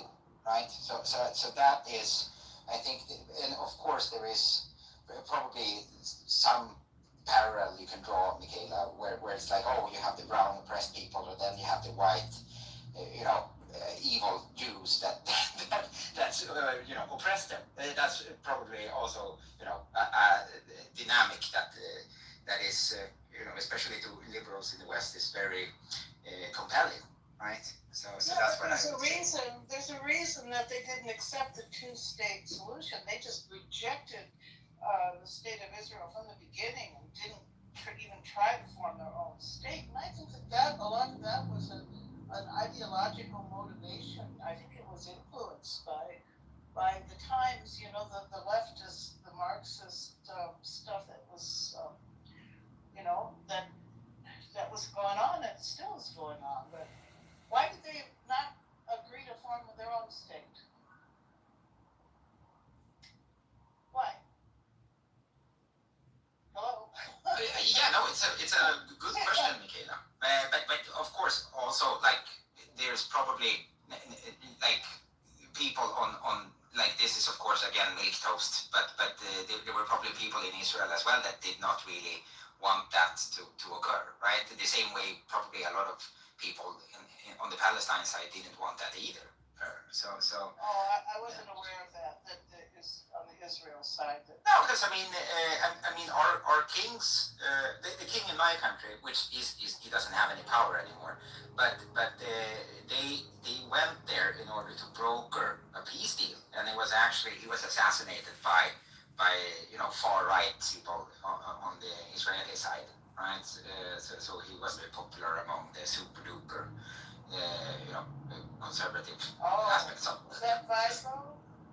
No, that was Folke Bernadotte. He was one of he was the brother of the king of Sweden, right? So Sweden. Yeah. And He Sweden. wasn't there to broker a peace deal. Yeah, or at least try to kind of What year was that? This was in early 50s, if I remember correctly, late 40s. Yeah. All right. So yes. Yeah. I'm a black man, and I honestly don't appreciate the title. What? It's just like people on here internet get comfortable talking about black men and black this, especially after what we went through. What have you been through? Nah, I just. I think Balin wanted to say something. No, I'm asking him, like, what have you been through? Because, like, since where do you talk about the title? I'm saying, why did everybody kind of pick on black? We already be going through a lot. How is anyone picking on you? Like, the title says, like, this is why y'all lack But I never said that the white men lack success or access to education and shit. Yeah, but because, like, y'all play victim a lot, and y'all have excuses for why you can't, like, do anything else, even though other minorities thrive, that's probably why they have this title, which is do black men lack access. Are you a black woman? Yeah, I am. So why you not saying you're trying to defend us if you're a black woman? I was trying to defend anything. I'm just asking, like, why are you offended by the title? Because I mean, you should like it since y'all. What makes you assume that we don't have access to education? Okay, so. The UN, so why are we using prejudice? How is it racist? Do you even know the definition of black education?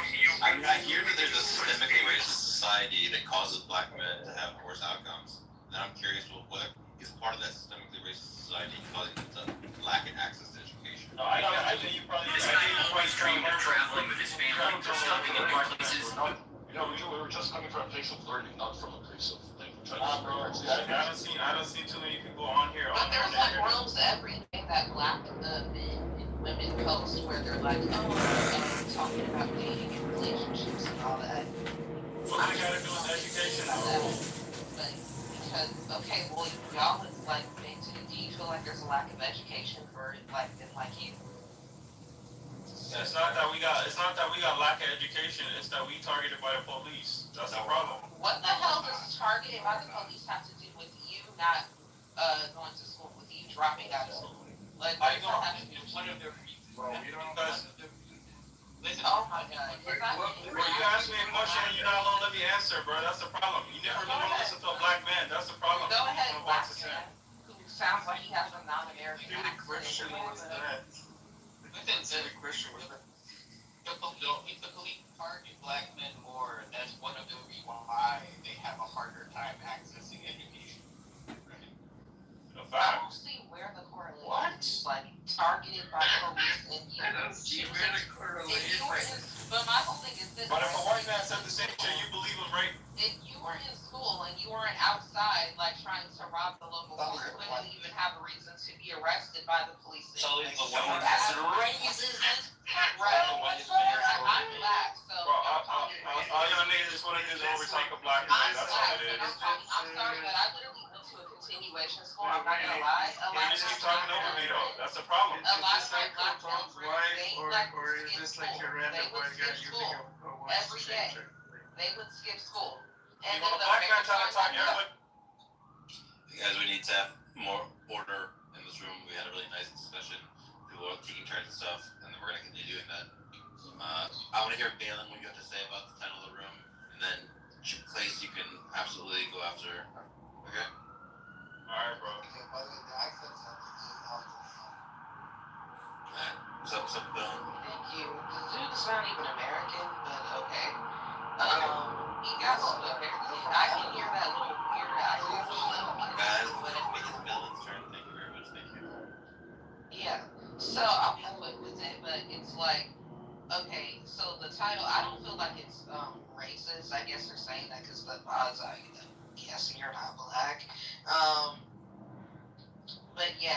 not racist. It's like a valid question. Do they feel that they have a lack of access to education?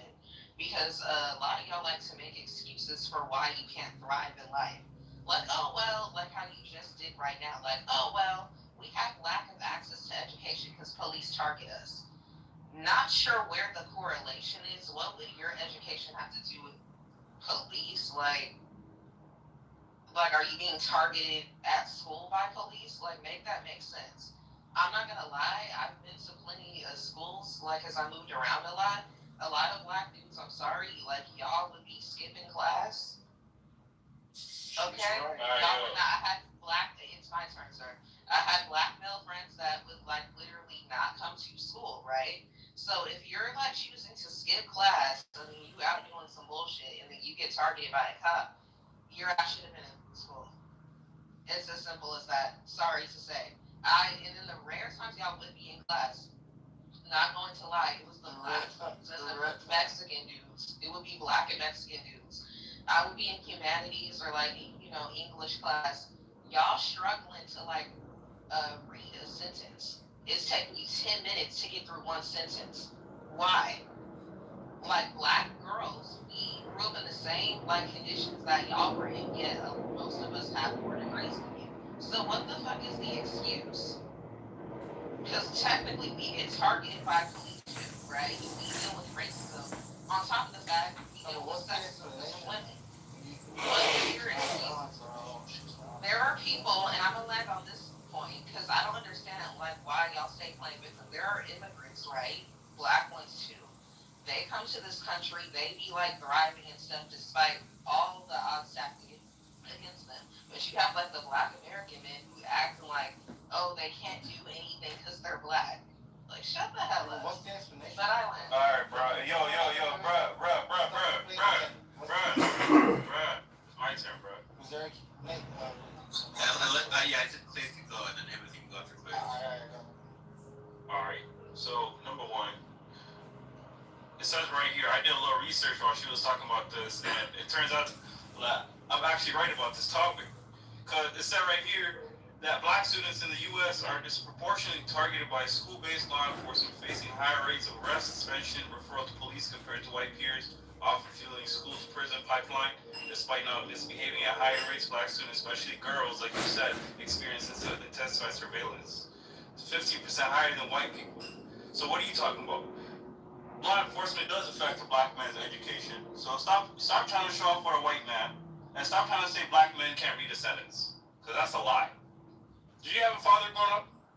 Did you have a black father growing up? Did you have a father growing up? Did he know how to read a sentence? Jail. Did he know how to read? Exactly. I'm just asking. I mean, because y'all be like trying to blame that too, like, oh well, he was in jail because the white man made him go. All right, let me keep going. All right, so. Can I respond to that? Like, you said something about. Bro, you had like 10 minutes to talk. I think Timothy's after. I'm just asking questions. It was rhetorical. Just wait. Yo, bro, don't tell me to. Yo, that's the problem. They don't let a black man talk. That's the problem. Guys, let Chris talk. Secondly, let Chris. Yeah, go for it, please. Yeah. Well, anyway, I'm not trying to blame like police. Obviously, I'm not saying all police is bad, but we done see what happened to George Floyd on broad daylight. He was a crackhead, not someone who was. All right, yo, why you keep interrupting? Yo, they always want to interrupt the black man. We don't see what happened to Breonna Taylor, George Floyd. We don't see what happened to Trayvon Martin. So it's like, you telling me black men aren't disadvantaged? What happened to Emmett Till? What happened to MLK? What happened to motherfucking Harriet Tubman? You feel me? Like, you talking about this and that? Why you racist? That jogger shit was justified. Oh, hold on, bro. Why did you? They love interrupting a black man. That's a problem. So now we got idols. You feel me? Now we got niggas that we can look up to. Jay-Z, Kanye. We got billionaires. You feel me? And it's like, you talking about black women are highly educated. I agree with you, but stop putting the black man down just to impress the white man, bro. Like, I done seen too many black women just like yourself trying to do that. I'm trying to impress the white men. Hey, hold on, let me land. Hold on, let me. Stupid as fucking your. Let me land. Dude, like you said that. Those are some. Let me land. I didn't interrupt her. Let me land. Hurry up and land. I didn't tell you to hurry up. Yo, beef, this how you gonna control your room? You're not gonna let a black man talk? No, go ahead, please. Cause this title is about black men, and I'm a black man, and we got other black niggas in here. And we gonna start today. He's calling people racist. Okay. Alright, cool. You done? You done, guy? I'm almost wrapped up. Let me. Yeah. See the disrespect we face as black men every day. And he's a black man. Okay, was this your speech that you just wanted to cry about? Am I talking? You're not even letting me land though. Then land, nigga. What the fuck? Like, what the fuck? That's a problem. She don't be rushing white men Oh on my here. god, he's still just complaining about me. You're not even talking Alright, about anyways, so point being that motherfuckers gotta understand black men have the hardest life in America. We don't have that. Well, like you can't even argue that. We grew up in poor neighborhoods. I grew up in fucking in North Compton. You feel me? Like it shit. Get the fuck out. Stop. The fuck out. Yo, can you mute this guy? This Asian boy. You're an Asian boy. Just let Go on him mute. finish so he can land already. Shut up. You shut up as well. Alright, Mr. Eagle. I moved it down everything. Go ahead. Thank you. God damn. I just wanted to know. Okay, what's the explanation? So you're saying that like, oh, they're lying when they say like black people are being stopped, blah blah blah. It's, systemic racism is the reason that they underperform in education and blah blah. I mean, what's your explanation? Why is it the case that black people underperform Trump Canadian women? You talk about Clay's the drunk Canadian. No, honestly, I'm talking to you. Why do you think Balin's Canadian? I'm Canadian. I sound Canadian too. I know she's like, I don't know. I was in like a room with her and Zephyr. We were not. Not a woman. She's like a Oh, we fortune. were. Oh, I get it. I don't know why you think I'm Canadian and drunk. But okay, wait. Just what's explain. So why is it the case that black people underperform? Go ahead. So I don't know if you heard what I said when it was my turn, but I kind of already answered that. And to be honest, I really don't care to have discourse with your non-American ass who is African. I'm just gonna be real here. You're African. I reclaim my time. Shut up. Okay. Shut up. I'm not gonna shut up. You told me to shut the fuck. Shut up. Wow. Bruh, you're literally childish and drunk. You sound drunk right now. You're Shut the fuck up. I reclaim my fucking time. Hello. Were you a kid? You're telling people to shut up? Was this your argument? Shut up. This was your argument to tell people to shut up? Alright, guys, we need a little more decorum. I reclaim my time. Decorum. This is like, are you saying you gave her a chance to speak and then you Indian gave it, or you're just taking it back and said that? No, first it's not that's racist, okay? It's not a native gift. They're not Indians. It's not because clearly I ceded my time. I obviously have lots of interesting things to say. Pearls to bless the stage with. I gave her an opportunity to expound on her earlier point. She doesn't want to take it. She doesn't want to speak. Okay, fine. Fuck you. My time. So, I'm not sure why you're mad when it didn't so that because if you were listening, I already explained my point. I don't know why you're so fixated on me. Shut up. So, I'm a little confused. Timothy, I'm gonna let you speak, but just a little puzzled by the things that she's immune now to using a voice changer, stuff in the chat going on. Like, she just seems like a black woman that's sick of black men's bullshit. It doesn't seem right. Like They always have to she doesn't seem like she's like full on Nazi. Like, what Sam, I mean, you know me, I don't like what is talking about? Like, where did that even come in? Alright, so go ahead, Timothy. Thank you. Wait, is he not in the room? Oh, fuck. You know what I was going to do? I was going to do a hilarious bit where I start giving my life story and then see how long it lasts. But can we just, like, can we just have people address the topic and not, like, censor themselves and troll right now? Because I mean, the guy we're not was talking speaking about for nothing. shorter time than she was, quote unquote, she was. Damn! She was like some racist nonsense like here. These are like two non-Americans who are talking racists. Like, I'm the one who grew up as a crybaby black. So, Lenny, you said what? Okay, so I guess you're using your opinion instead of objectivity. Where's the racism in what she said, because I'm a black man, and everything she said is exactly what happened. I was in the Yeah, same class. if you're also like an Uncle Tom type, that's fine. Like, Whoa! I'm not. Whoa! Whoa! Order this real, like, put it on iPad. Straight real shit before he's like a non-American African. Straight to the solar plexus. Like, first of all, y'all don't even live in the country that. Hey, we got Zidane meant to be this like progressive savior. He's calling people Uncle Tom. Yeah. But the black woman is saying black women. Yo, beef, like, I don't like that. Like, there's options. Yeah, damn. Yeah. Yep, got it. Beautiful. If you're not safe. I think the term would be like an antimony or something like that. Like something, I gotta actually get no. So here's the beautiful thing. Even an Uncle Tom is still logical than anything you're pursuing. I would rather be a racist Uncle Tom than to align with people that are nothing. Not that I am, because here are the facts. Uncle Toms do have a job and do get education and do have a better living condition than people shooting each other in the hood. Uncle Toms don't have to worry about their kid living in an area where a bullet goes to their brain. Like, if you were a racist, you It's currently why you know what I mean? That makes sense. That's like a Yeah, reasonable way of approaching it. Whoever is speaking, you're a man. Like, if you were a pedophile, you'd want to be a rich Yeah, pedophile. You'd want to be Jeffrey Epstein. You don't be Yo, a beef, why are you not providing successful, empathy for talented pedophile. Well, I mean, the real reason is because Timothy and I have a history, and although it's Proctor now, I don't feel like mom. The other day, he yelled at me. I'll translate for you the real. I screamed and cried at him and called him a bad friend. I'm trying to have a lighter gloves today to try to balance it out. That's the factual answer. Why I'm not. So he's allowed to interrupt people because you guys. Yeah, let me translate that for you. I'm a woman, you know. Let me translate that for you. Go fuck yourself. But so he's a troll. I got you, Sam. No, but listen, he's a smart guy, but he can't. He's not smart. I was perfect. No, I'm trying to. I just don't have my boy out there. one smart thing we can tell. But I think that Balin is not saying that black people aren't shit. She's saying that black men just aren't, up to snuff. They're not competing with black women, and I don't know. No, well, that's not even what I said. So to clarify what I said, I wasn't saying that. Like, I never brought up no competition or the need to compete with a certain gender or race of people. Why is he allowed to interrupt? Like, control this money. Control your actions. Goodness, Balin. Oh my goodness. Balin, don't interrupt Balin.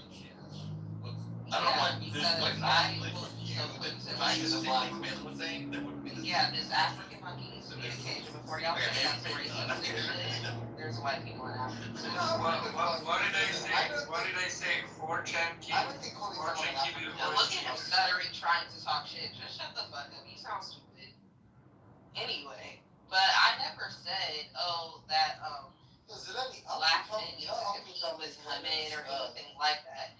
And I wasn't even saying all black men per se, because like if y'all was listening earlier, I said, okay, there's like black men who are immigrants, right? There's even black American men, right, who are thriving, who are educated, because they don't use this as an excuse that like, oh, I can't thrive, I can't do nothing because police and because of racism.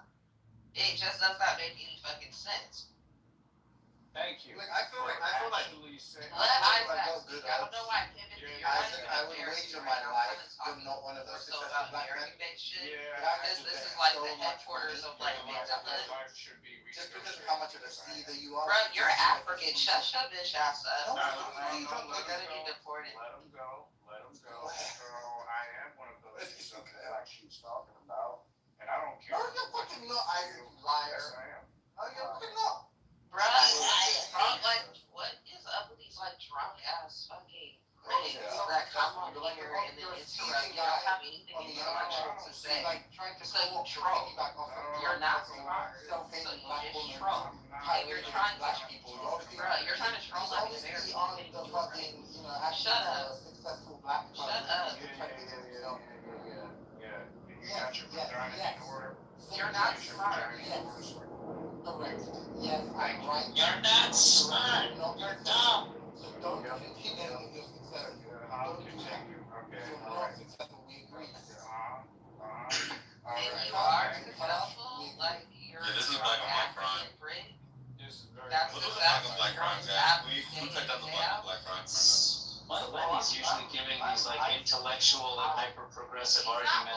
he's like, The app. Nazi will change it, Uncle Tom.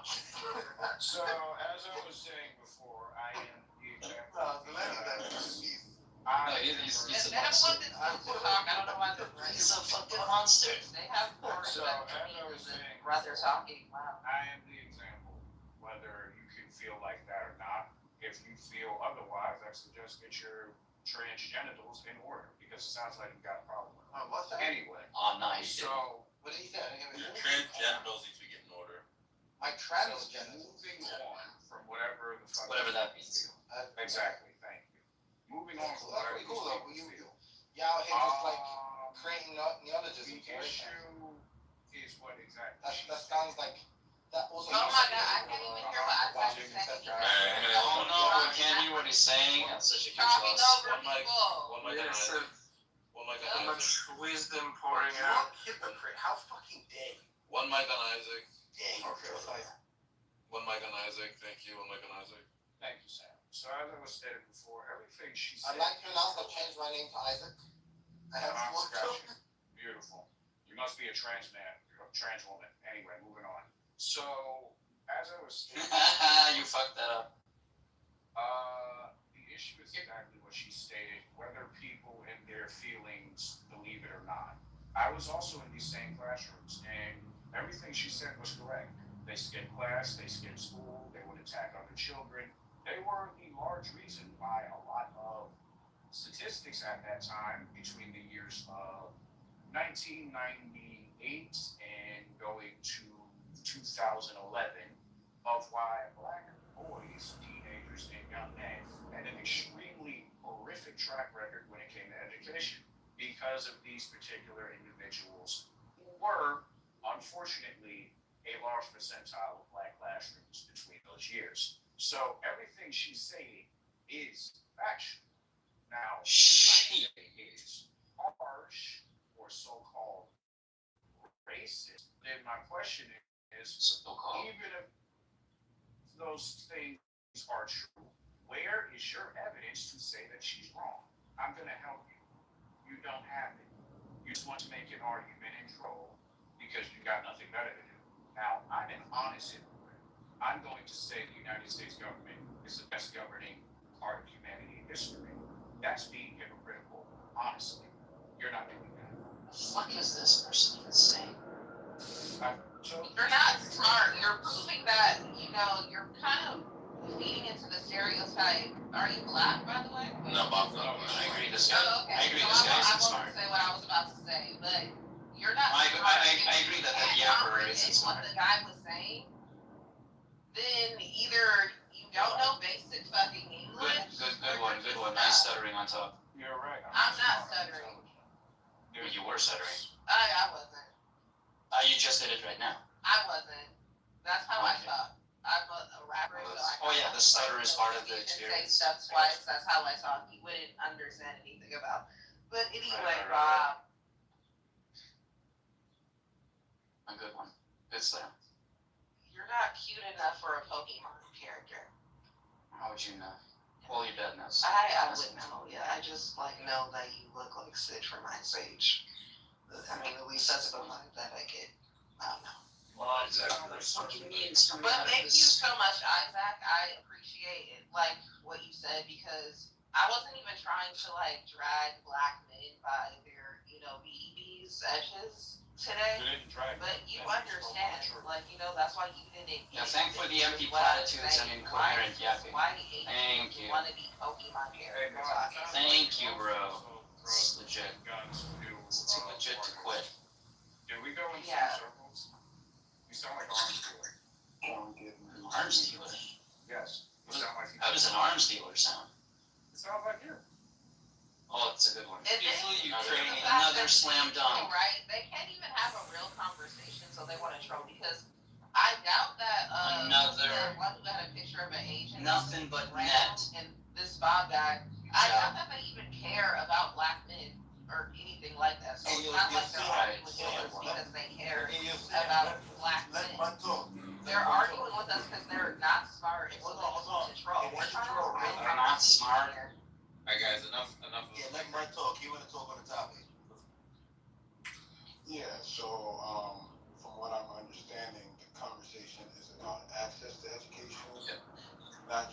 that's what it says. Okay, like, are you retarded or something? Are you retarded? Truer words were never spoken. Alright, bud, what's up? Finish the sentence. So people, I don't know, wasting what education is provided. This is a conversation about whether or not there's equal access across the board. And we all know that that's not true.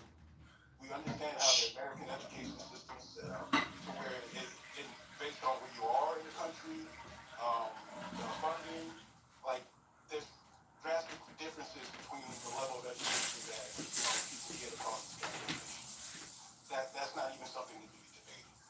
So that would be the question, right? Instead of this nonsense about like, I guess, they're trying to dance around it, but basically these other two people are saying that black people are deficient. I guess That's not what anybody on the table said. I think I was never arguing that there's equal access to education. There's equal education. We all know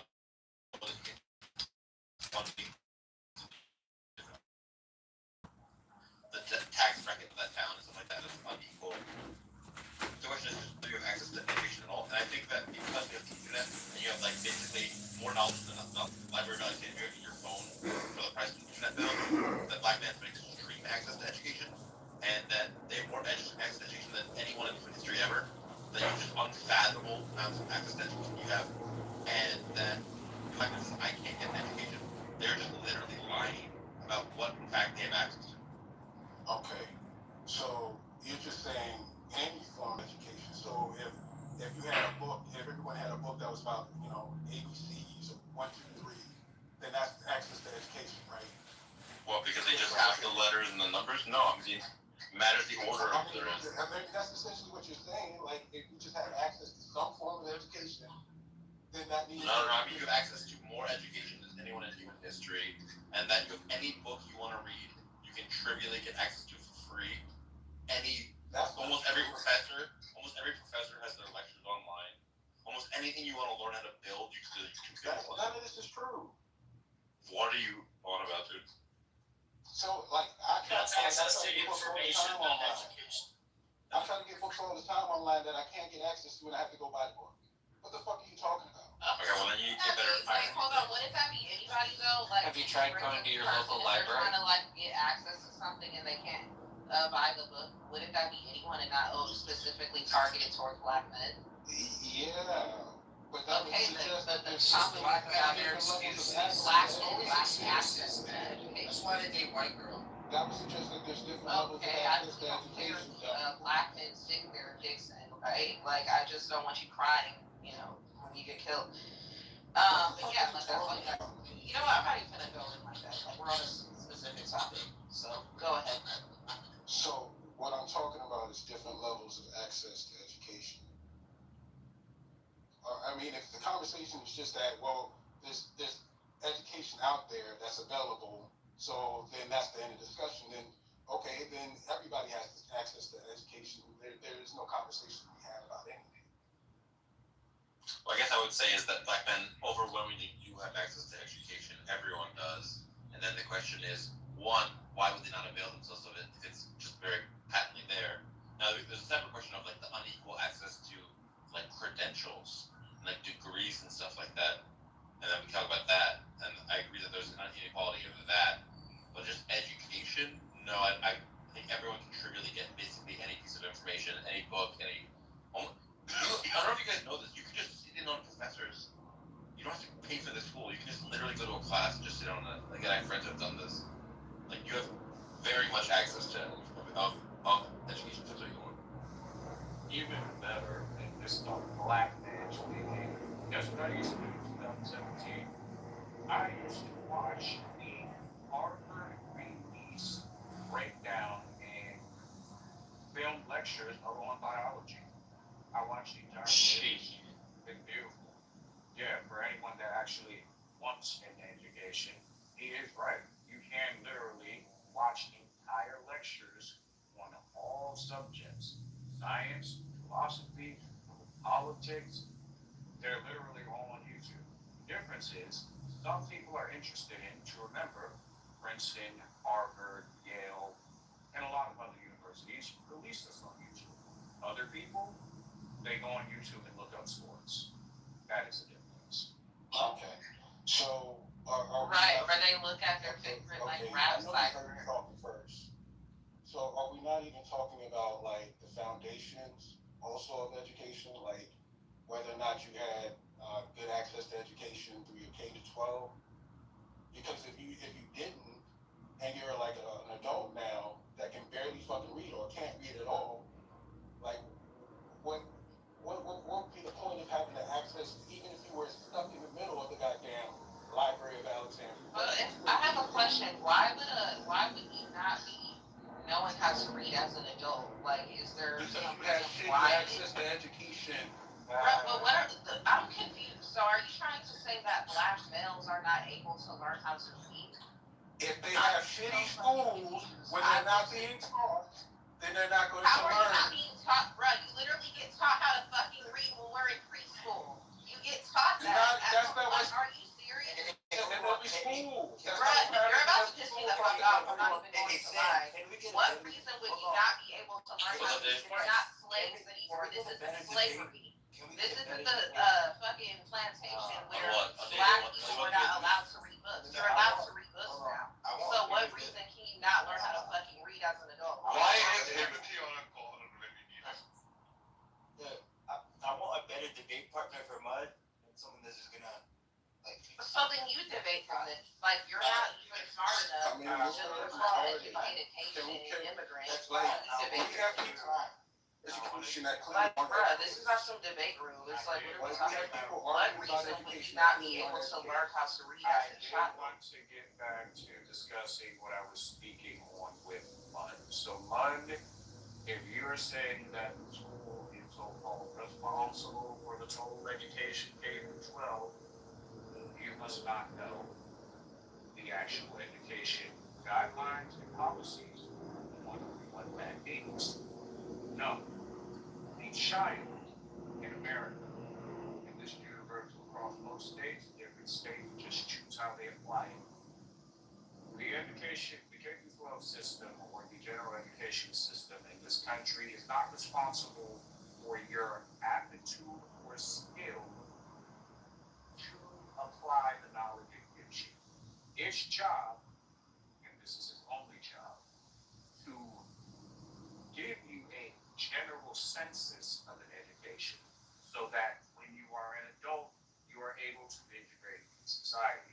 You can thank the industrialists in the 1900s for setting it up that way. I don't think it's a great system. This is what the fuck we got, though. It is not the school's job to make sure that you can read.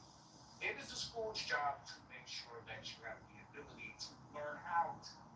Not that you're great at it, not that you actually know what the words mean. That is not his job.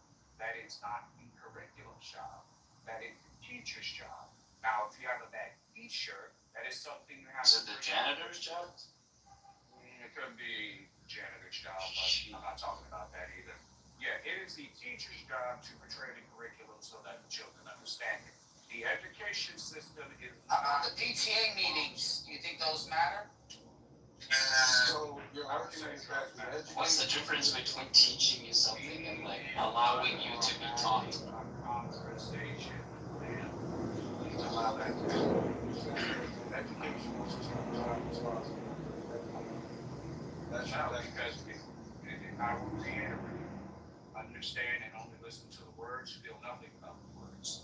The education K-12 system is responsible for making a general education that can be applied to the vast entire, no, all of the country in a general sense. That means if you have 1 million children, 900,000 of those children are able to get this information, and whether they can use it or not is not the job of the education system. Their job is to make sure the information is applicable to 900,000 children, not the 100,000 that don't get it. That is his job. Now, when it comes to the teaching of the said information, that is the school and teacher's job. That's where you would actually have to go and fix the problem, not the education system itself. Okay, so Does this moron think that like schools and teachers are somehow like enforced from the education system? I think you should sell drugs. Please sell drugs. Sell drugs. I prescribe drugs. I don't sell them. No. So to make sure I'm understanding, like you said, you're saying that the schools and teachers are separate from the education system, and in arguing about access to education, well, what the fuck do you think you're saying? If you're saying He wasn't saying very much. It was just like Feel nothing about the word. I know, like, sir, are you? Like he said stupid things like, well, the education system, there's a difference between that and the teachers and the schools. Yes, you did. No, I didn't. Yes, you did, you fucking stupid idiot. Okay, well, but I have a question. So why? I have a question. Why wouldn't a child have access to learnery in school? Because that's something about adults. That's So you're saying that because we're talking, the title is about black guys, lack of education, right? So are you saying that the teachers in the school are like specifically teaching all the other kids in the same class as the black ones happening, but not teaching them? There are different schools. One school. Yeah, basically, I studied combo between. Let's hear it. I'm asking a question. I don't know why y'all are like this. One school is funded. They actually have like good staff that are actually doing the job. Another school is underfunded. They have terrible staff that are not doing the job. That sounds like. Okay, I get that. They're getting an education. The kids that are going to the bad school are not getting an education. Yeah, that is what we're talking about. Okay, and that's completely fine. But my question. Okay, but my question. You answered it, sir. That are talking about this conversation should be able to follow if they're actually educated. Okay, but here's my question though. My issue with what you're saying is like, okay, you're talking about funded schools and underfunded schools. I hear all that, but my whole thing is like, how is it? And I'm gonna use myself as an example again. I didn't, I went to some public schools. I went to some ghetto ass schools, right? And I still knew how to read, and there was other students that knew how to read, right? But if there's some students that don't know how to read, I'm just kind of confused. Like we're in the same environment. We got access to the same education. So isn't that, because the school's underfunded, they're not being taught how to read? So how is it like we learn how to read? Kids will learn how to read. Nouns and all that in the same school, but like the black, There's different. Thank you. Yeah, but you're babbling and you're repeating yourself over and over Okay, again. yeah, So anyway. there are different funding levels for different schools, and some schools can't keep up with things like or requirements that certain students need that other students don't need. You're not even a smart. Yeah, I'm a troll. Imagine that. Yeah. So anyway, there are different funding levels for different schools. Don't know how to. Oh my god. It's not a question of do people know how to read. Well, that was my question so much. So. Oh, okay. Well, that's a stupid question, and it's not even related to the topic. It shouldn't be so stupid. It is. That's what we were talking about. It shouldn't be a dumb one. We grew up in the same environment. How is it that, like, black women should work on not being a dumb hoe. Degrees in things, but black boys aren't. It's not like they went to a special nice school over black boys. Sure, everybody understands your argument. Like you don't need to. Okay, so answer the question. Explain like how that shut the fuck up. I can answer. I mean, I was so. But you should just. I thought Polly was in the middle of saying something. Yeah. So there's. Yeah. There are situations. I thought Polly was in the middle of saying something. No, it was going back and forth with Mud and the lady. Well, Mud was answering the question. Like I was done. Yeah, and Mud.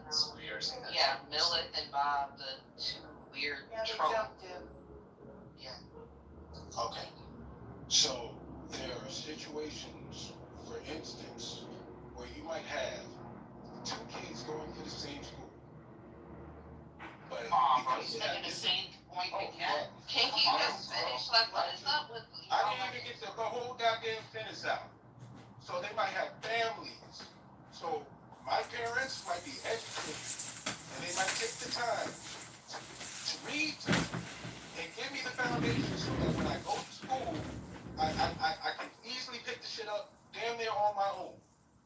versus there's other people who are in families where they're uneducated and they don't like they can't really teach their kids how to read on their own. So that they need the school to do it. Now if they're going to a shitty school where that's not happening, those kids are going to be fucked. Or it could be a situation where it's a shitty school and maybe there's one or two good teachers. And I lucked up and I got a good teacher. Versus the other kids, they got shitty teachers. There are very different things that could happen that could lead to this result that are not fucking complicated. It should be very easy to fucking follow. Go ahead, Michaela. Oh, I was just gonna say, it's also the teaching method. I was helping in my local school with kids who didn't know how to read that well, but anyway, the teaching method, my mother sent me to private nursery school or kindergarten, so I learned the phonics method. And I've witnessed the methods they were using. They tried to train me in my local grade school to help a kid in third grade who was behind the other kids, and it was just gobbledygook to me. It was not phonics, and I think that kids, and my niece never learned to read until she was an adult. She then she went to the class of phonics at the local junior college, and she learned to read. So the kids who don't have parents at home, reading with them and having books, and then they go to school and they're taught some gobbledygook method. That's the latest fad in education. They're going to suffer more. I agree with Medi, but I think it's the methods that the teacher. You don't have to be some excellent teacher. You have to be just using the right method. Why can't people just go on YouTube and learn how to read just from I'm sure there's a phonics on YouTube. Up to new views and living moments they would never forget. I've said it once. YouTube video that I could just watch from right now. Yeah, if I could add to that. No, you can't add to that. The reason that this is we need to be clear about what we mean by access to education here, because you do have access to educational materials on the internet. You need to know what to look for first off, but then also I assume this is about higher education. That the idea is that we're talking about the kind of education that gets you prepared for a job or something. That makes you economically competitive, not just learning how to read in first grade. Well, that's not the only thing. Before first grade, by the way. But that's not the only thing. But I agree with you. That's a solid correction. Butterflies. I also think that you can basically learn most educational stuff online, even this advanced stuff. You just can't get the credentials, Ollie, but you can get. If you want to get that online too now. They have learning books. I understand, but you can do it, but you have to know what to look for. And so, there's a lot of slop out there. There's a lot of stuff out there that you might think, oh, I'm gonna learn how to do this by looking. There's a lot of scammers out there too. Oh, I'm gonna teach you how to run a business and make a lot of money, and they're just pyramid schemes, scammers. People say this kind of shit, but I bet none of you would want to drive over a bridge built by autodidacts. You can find those up in the hill country if you want. They have Right, that's true as well. I think it's funny that we're all saying, well, you can just learn all this stuff on the internet. But none of us learned that way. None of us learned that. None of us are people who had no. But you didn't know how to work the computer. Look it up on TikTok. You'll find hobos living in the woods. Y'all didn't know how to work the computer. Y'all didn't know what to type on the computer, so you couldn't look up the education videos on YouTube. It's an excuse for everything. We got libraries. We didn't even need cable for media. What the fuck is going on? Okay, so None of you learned like this. None of you are people in school and just got on Google and figured it all out. Well, I've definitely learned. I've definitely learned some things by researching myself on resources from the internet. I've definitely learned a bunch of stuff that way. But again, it's I can't go get a job at the phone. No, obviously, I'm not saying that's how I learned ever. No, I'm not saying that.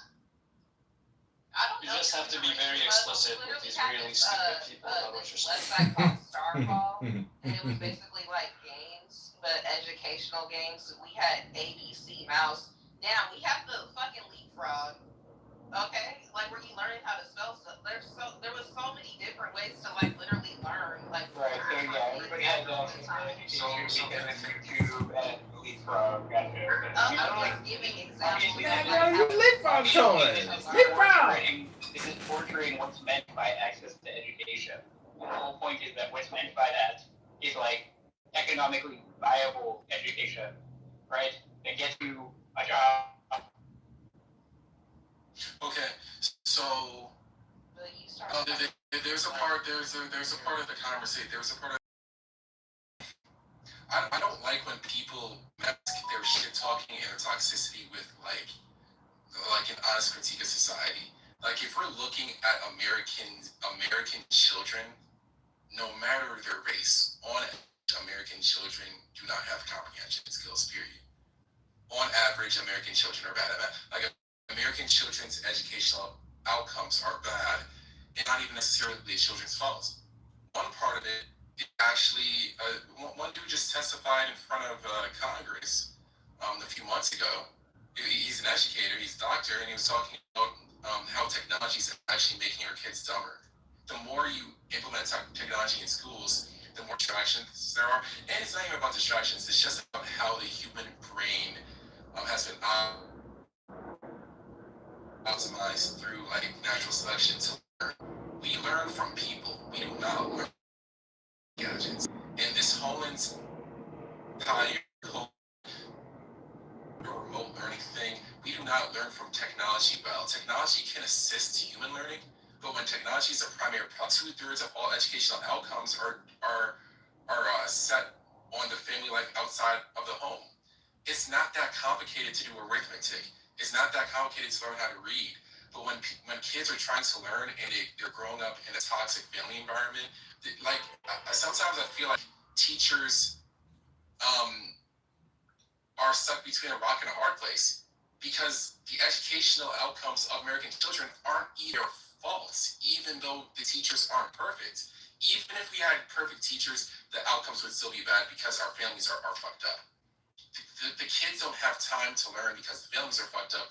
They don't have the discipline being enforced upon them. There's so many things that are out of alignment in the American society.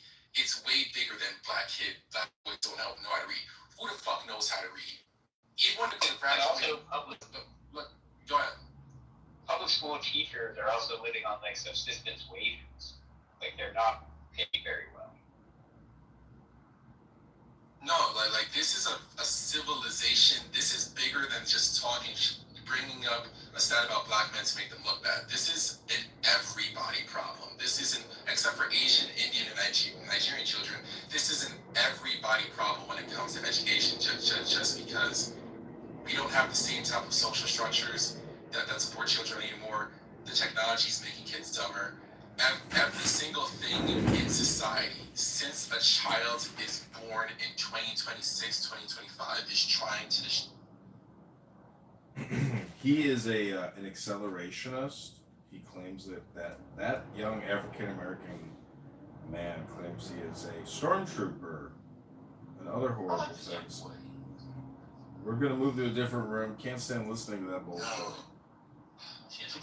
She keep calling me right now. I'm on Clubhouse. I'll call you, girl. Leave me alone. I'm trying to go to Clubhouse, man. She can wait. I'm gonna call you out, man. Hold on, bro. Let me pick up this call, bro.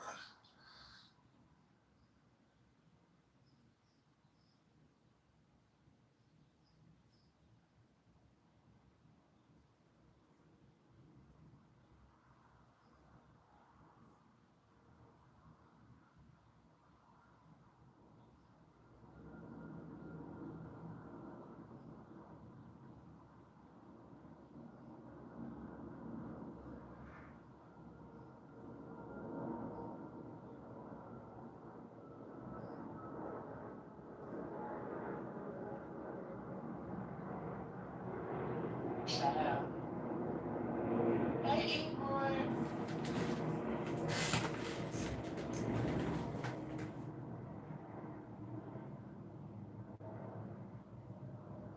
Sam's going now through the drug approval process for a COVID-19 vaccine.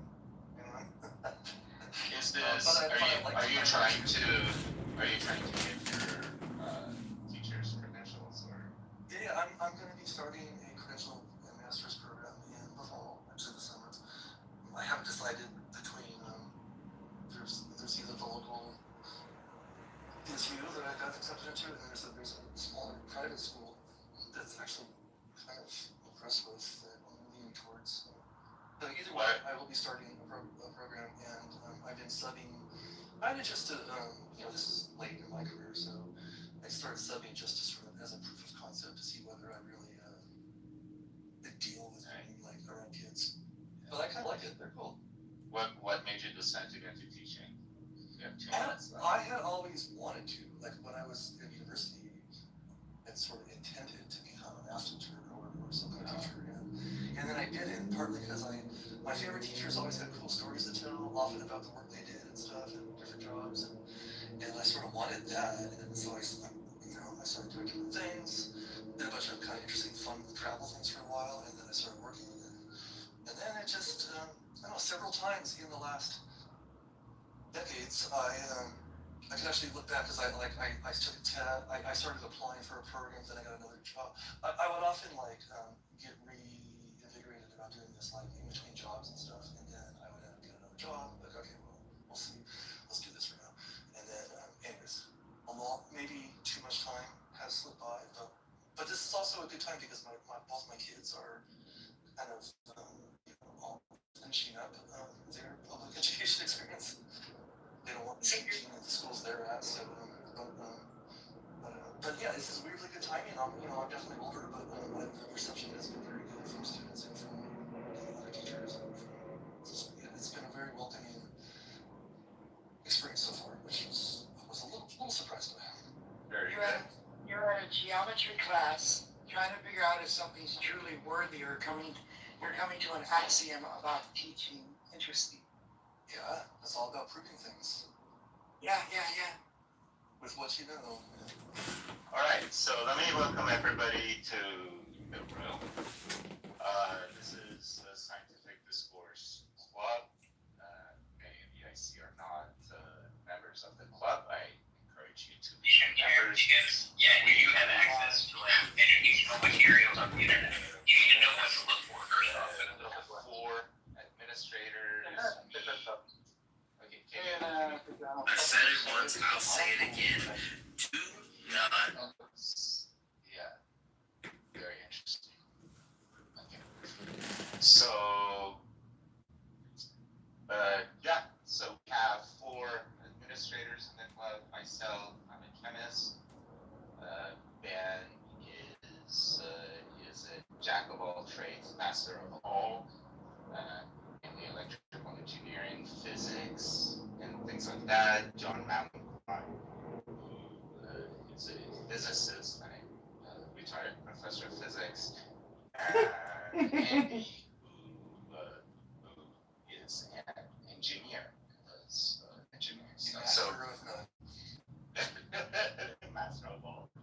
So we do have this time slot. It's 9:30 Pacific, 12:30 Eastern, as a standing time slot on Fridays for our rooms, and we kind of rotate between the 4 of us as SPs. I mean, whoever wants to do it says, "Hey, I'm going to take the room this week." But also in the middle of the week, we have just random rooms, pop-up rooms, etc. So follow us, and we'd love to have you in our rooms.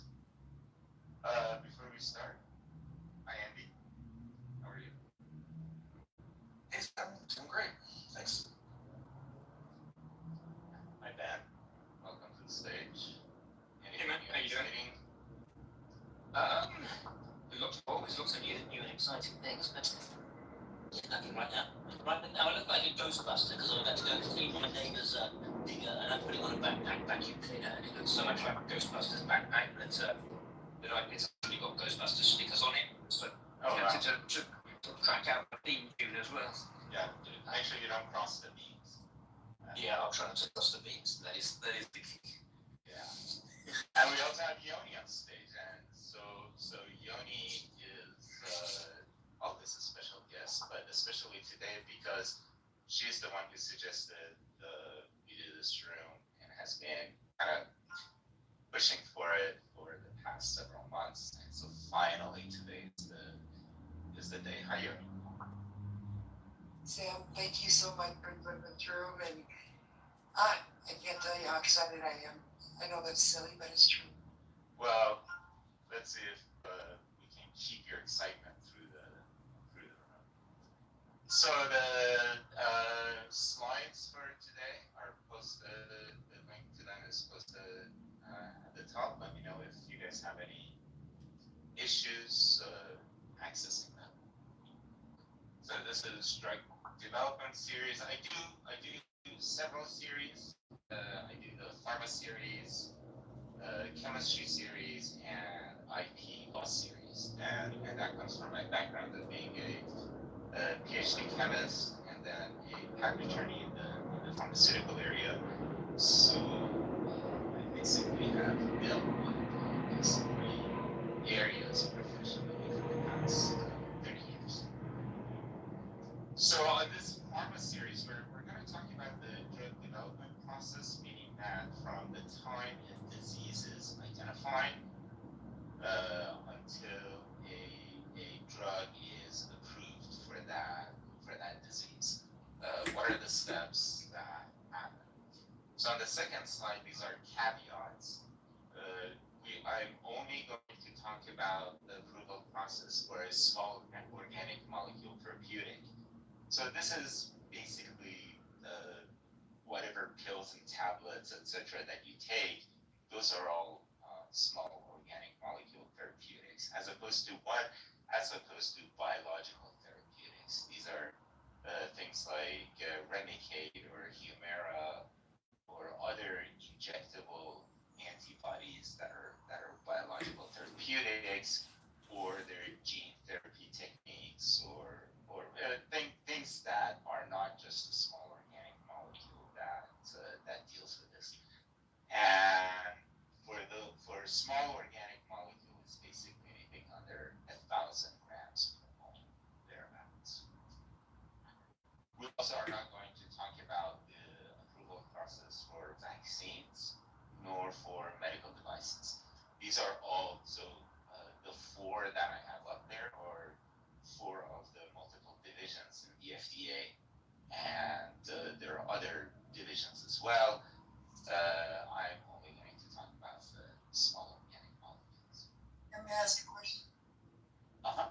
The hot topic on social media right now is peptides. Do peptides fall under either of those? Those are biological therapeutics. Okay, thank you. Yeah, sure.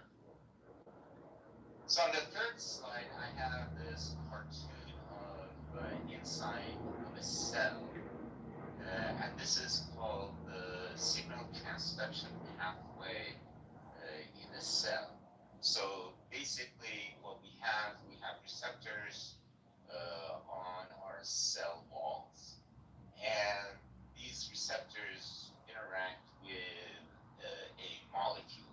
That molecule could be a molecule that your body generates, like adrenaline or insulin or any of the other hormones or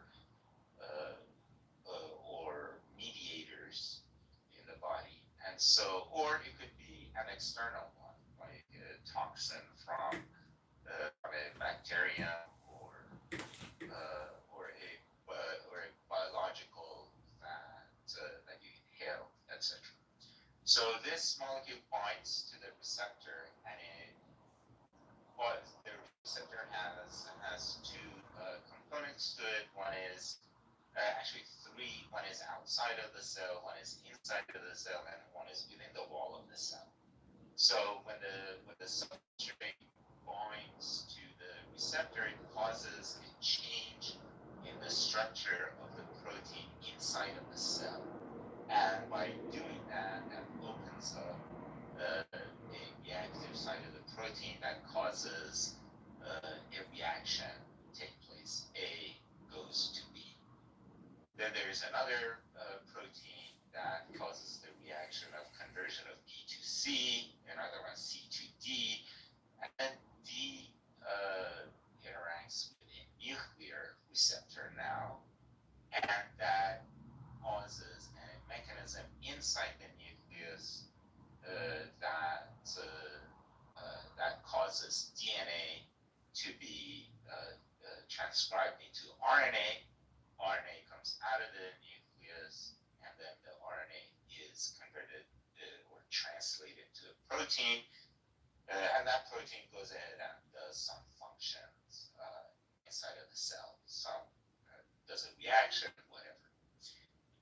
This is how a normal body functions, a normal cell in the body functions. And so what is a disease? And this disease, I'm not talking about infectious diseases or injuries. I'm talking about, other diseases like diabetes or cancer, etc.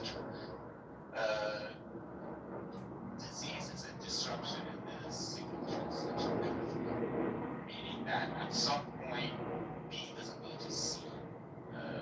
It could be that the process is completely truncated, or it could be that B goes to X, and that causes another signal to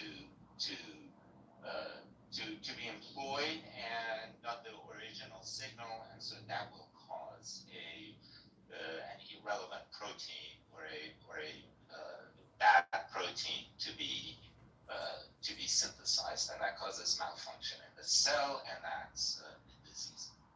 So what is the treatment of the disease? It's the restoration of the proper signal transduction. That's treatment. So what do? We basically introduce chemicals into the cell so that they either stop the bad reaction from happening, push the protein into doing the right reaction, a whole bunch of stuff this drug will do inside of the cell, which causes the restoration of the signal transduction. So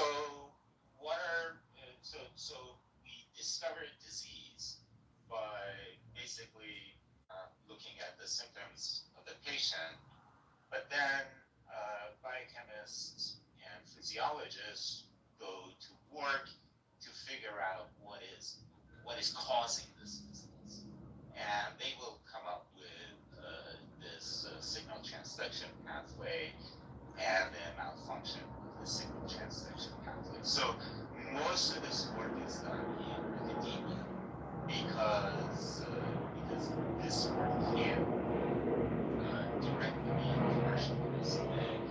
It's relatively expensive and very risky, as in the sense that you don't know if what you are discovering can lead to a therapeutic or not. And so what we do is that we have kind of put the risk of the non-commercialization of the discovery onto the federal government, on the taxpayers, because this is something that ultimately the taxpayers are going to benefit from it. That's the philosophy. So this like 3 happens in academia. Sounds to me like socialism, communism. Government's paying for everything that the people need, huh? Even though they didn't know they needed it. So the first stage is the basic science that we talked about. That's identifying the target proteins, meaning that the activity of which protein are we going to change, or say modulate the activity of the protein. Which protein? Yes. Go ahead. Oh, for those who might be listening later that aren't chemists or in this field, I think there's a big misnomer when you said we introduce chemicals to the body. People are like, oh, you shouldn't do that.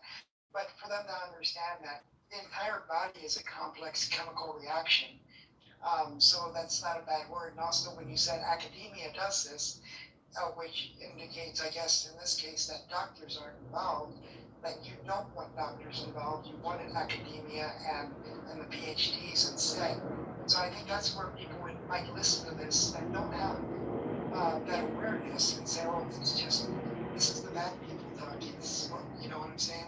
Yeah, so in the sense of chemicals, water is a chemical, salt is a chemical, right? And so anything that exists as a matter is a chemical. So maybe I should have used the word compound. That would have sounded better, but all compounds are chemicals. So a scientific sense, the word chemical doesn't carry a bad connotation. It just means a matter that's composed of molecules and atoms. So physicians do not get involved until you have patient contact.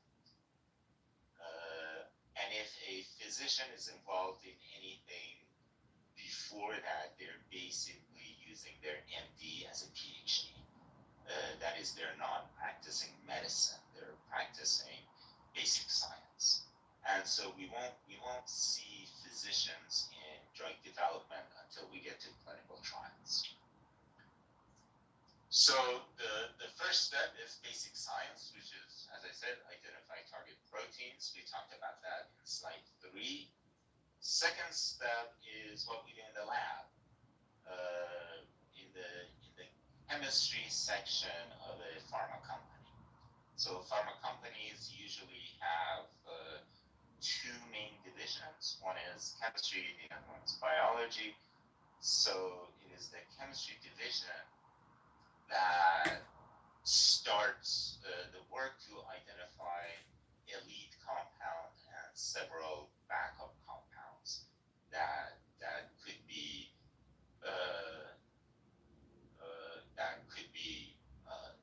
the marketed drug at the end. After that, once the lead and the backup are identified, we go to the biology part of the pharma company, and we conduct animal studies, nature studies, etc. And once we have all of that data in a satisfactory manner, we now leave the pharma company and go into hospitals. And this is where physicians get involved. The PhDs design the human studies, and the physicians conduct the human studies. And once those human studies are completed satisfactorily, the drug gets marketed, and then there is post-approval data collection. So the drug company follows how the drug is behaving in the marketplace by collecting data from physicians who prescribe that. So when I started taking Humira, it was shortly after the approval of Humira, and so I was part of that post-approval study, meaning that my GI doctor would send after every visit would send the data to AbbVie, and they would analyze it, and then after a period of time, the study closes and the drug gets the final approval. Yeah, when you're stepping us through all these processes, My friend, in general, just have you ever heard a lawyer and a chemist put on a show about how COVID-19 vaccine was absolutely safe and it's not a bad... Anyways, this is a R-word show, and Zach, I just gotta confirm with you, I am 100% sure that every single person here is R-word. Myself included, that everyone. There's not one person here who ain't a fucking clown. This app is a circus. Wait, not me. Surely not me. Everyone. It's tragic. Everyone. I thought, I took the LSAT and I performed very high on the reading comprehension, but horrible on the logic. And it's just ESL town. Imagine like you got some legal problems and you meet this guy that's got like an accent, he's from Turkey or something, and like you're gonna hire him to represent you in court. Like, you're a fucking moron, That's just, if you can't speak English, in my opinion, what you're always doing The is... other day, sorry. Go ahead, yeah. Well, I was just gonna tell you, the other day I went to the dentist for a teeth cleaning, and as they were leading me past the cleaning, there's different rooms where you sit in the chair and you get your teeth cleaned. And I was walking by, and it was like normal smarts from Africa. normal African Schwarza. And I was thinking, like, oh my God, I hope I get an American hygienist. Yeah. Because I don't want a foreign hygienist. I'm sorry. And then I got an American. I was so happy. And then she gave me a nice teeth cleaning, and it was good.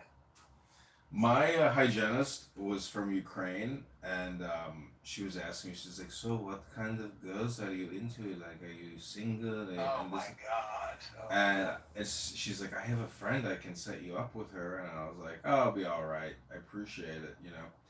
And so then I see her on Bumble, and she's like a single mom, you know, and she's like in great shape. And she was such a good hygienist because she was like a power lifter, like that does that CrossFit. And but then maybe because I like rejected her, you know, and like knew her Bumble backstory. Anyways, the next time I go in, I get the dumbest like hygienist I've ever met.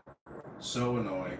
And she's not even doing the teeth scraping anymore. Now they've moved on to full automation dental cleaning where they spray your mouth with like this chemical, and then they take a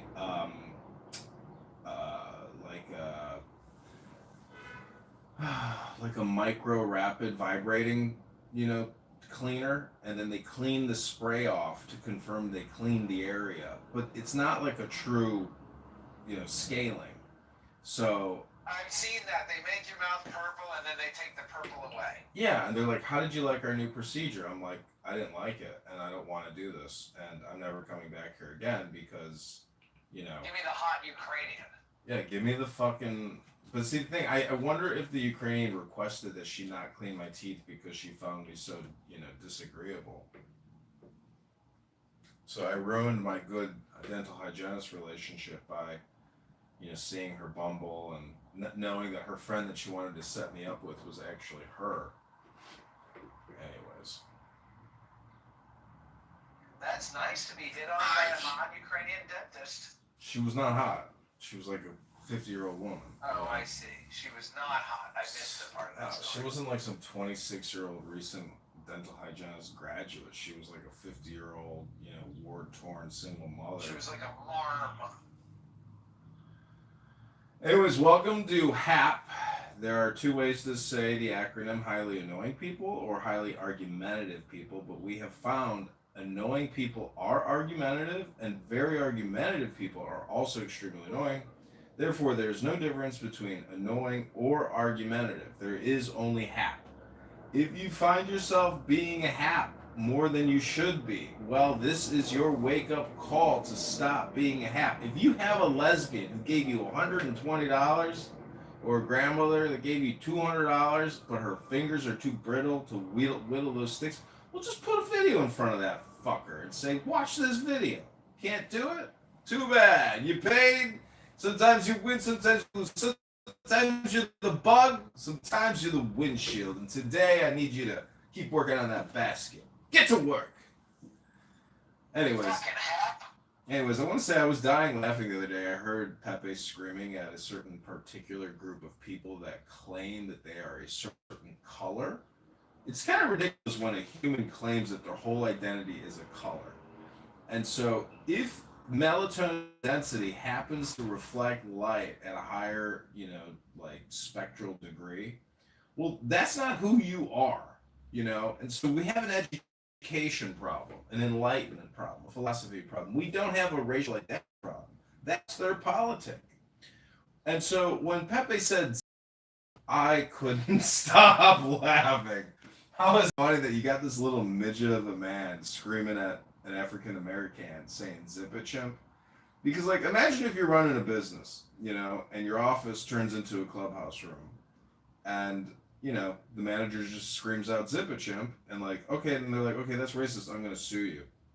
So then they get an attorney, take you to court for saying zip it, chimp, in an at-will state, and then they bankrupt you, you know, because you said zip it, chimp. So you just gotta be really careful about thoughts and words, because every word has a ramification. And I just gotta say, like, a lot of people on, there's just really high-level R words on Clubhouse that are very high-level R word because they're. Well, that's what I was gonna ask you. Who do you think Because I have an answer. I have a new answer that you're not going to be surprised by, but it might not be the first name you think of. But who do you think is the biggest R word, C word, CHIMP word? Who is the biggest CHIMP on the app? I really don't know. There's so many. But it's got to be Concrete. See, honestly, like, that guy is so stupid. He's horrible, but I have heard him say things that had me absolutely dying. Smart things? No, not smart, but like making fun of and mocking and roasting people things. He has a sense of humor, is what you're saying? He Yes. can be funny.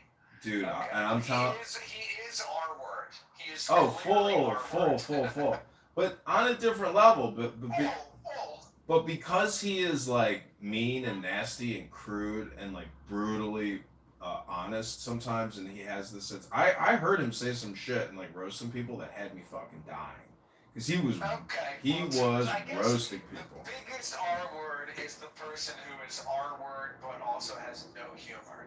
And I guess if you have humor, that means you're a little left. I'm actually in a room right now with what I would call one of the most obnoxious, odious, dangerous, perfidious, stupid people here. R-word people, extreme R-word. He's talking right now in the Pharma Series drug approval process. Who is it? His name is Sam.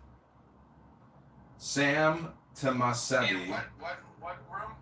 It's called Pharma Series drug approval process. He is he's gay. And yesterday he's like, you got no fucking idea how fucking crazy and evil I can be, bitch. I was like, whoa. What a psycho. But anyways, he some people were questioning the COVID-19 Zav, and he flipped out yesterday. So today is his follow-up room where he's now put together a presentation and he's going through the drug approval process. But he's not talking about COVID-19. So it's just very funny to listen to what I would call a high-level homosexual asshole. And if you'd like to just listen in for 1 minute, I give you Sam the asshole. I can't find the room, so yeah, might as well. Disease, because if you go higher than the incidence of adverse effects of the And I just want to say also, if you ever find yourself in a workplace environment or a social environment where somebody sounds like Sam and he's causing conflict, avoid at all costs. These people are trying to get your attention at all times. They like to think of themselves as magnetizers, but they're actually horrific, terrible magnetizers because they're horrible people. And I'm just saying. Lung cancer, we tested on lung cancer cells. If it's diabetes, we tested on insulin receptor cells, on cells with insulin receptors, etc. And so here we study two things. One is cell bioavailability, meaning that if I put the compound in the medium where that cell is, how much of the compound actually enters the cell. So you may have a compound that has amazing IC50, but when you go to a cellular assay, you see that none of it actually enters the cell. So that's not going to do anything for you. So cell bioavailability is paramount at this stage, and we pick compounds that have the highest cell bioavailability. And also, that's what you're talking about now. Can you make it so it's local instead of systemic in that? Yes. So that comes at the stage of compound selection. So basically what you do is that you have proteins or receptors that are similar to each other that you want to distinguish from each other. Let's say you have muscarinic subtype 1 and muscarinic subtype 3, and so you want your drug to be only active against muscarinic receptor subtype 1. And so what you do is that in your high throughput screening assay, you put the different subtypes, and then you pick the one that is specific for the subtype you're interested in. That is a very difficult thing to do, and this is why we're dealing with side effects for every drug, because we can't really. That's enough. That's selected. Just go in there and ask them. Say, hey Sam, how does all of this apply to what Pfizer did in developing the COVID-19 vaccine? And did you take the COVID-19 vaccine and multiple boosters? Because I think I'm having long COVID, and you'll just watch him fucking flip the fuck out. Just trust me. Go in there and just say, excuse me, Sam. My shit got fucked up. Can you repeat the line, please? Go in there and say, hey Sam, I've been listening and it's fascinating. I'm just wondering if Pfizer utilized this protocol for COVID-19 vaccine, and if you took the COVID-19 vaccine, how many boosters you took. Because I think, and then go in there and say, and I think on my third booster, that's when I got long COVID. And you'll just watch him fucking, his head will explode like a firework. I wouldn't be surprised if he immediately kicks you, but it will be very funny. Very funny.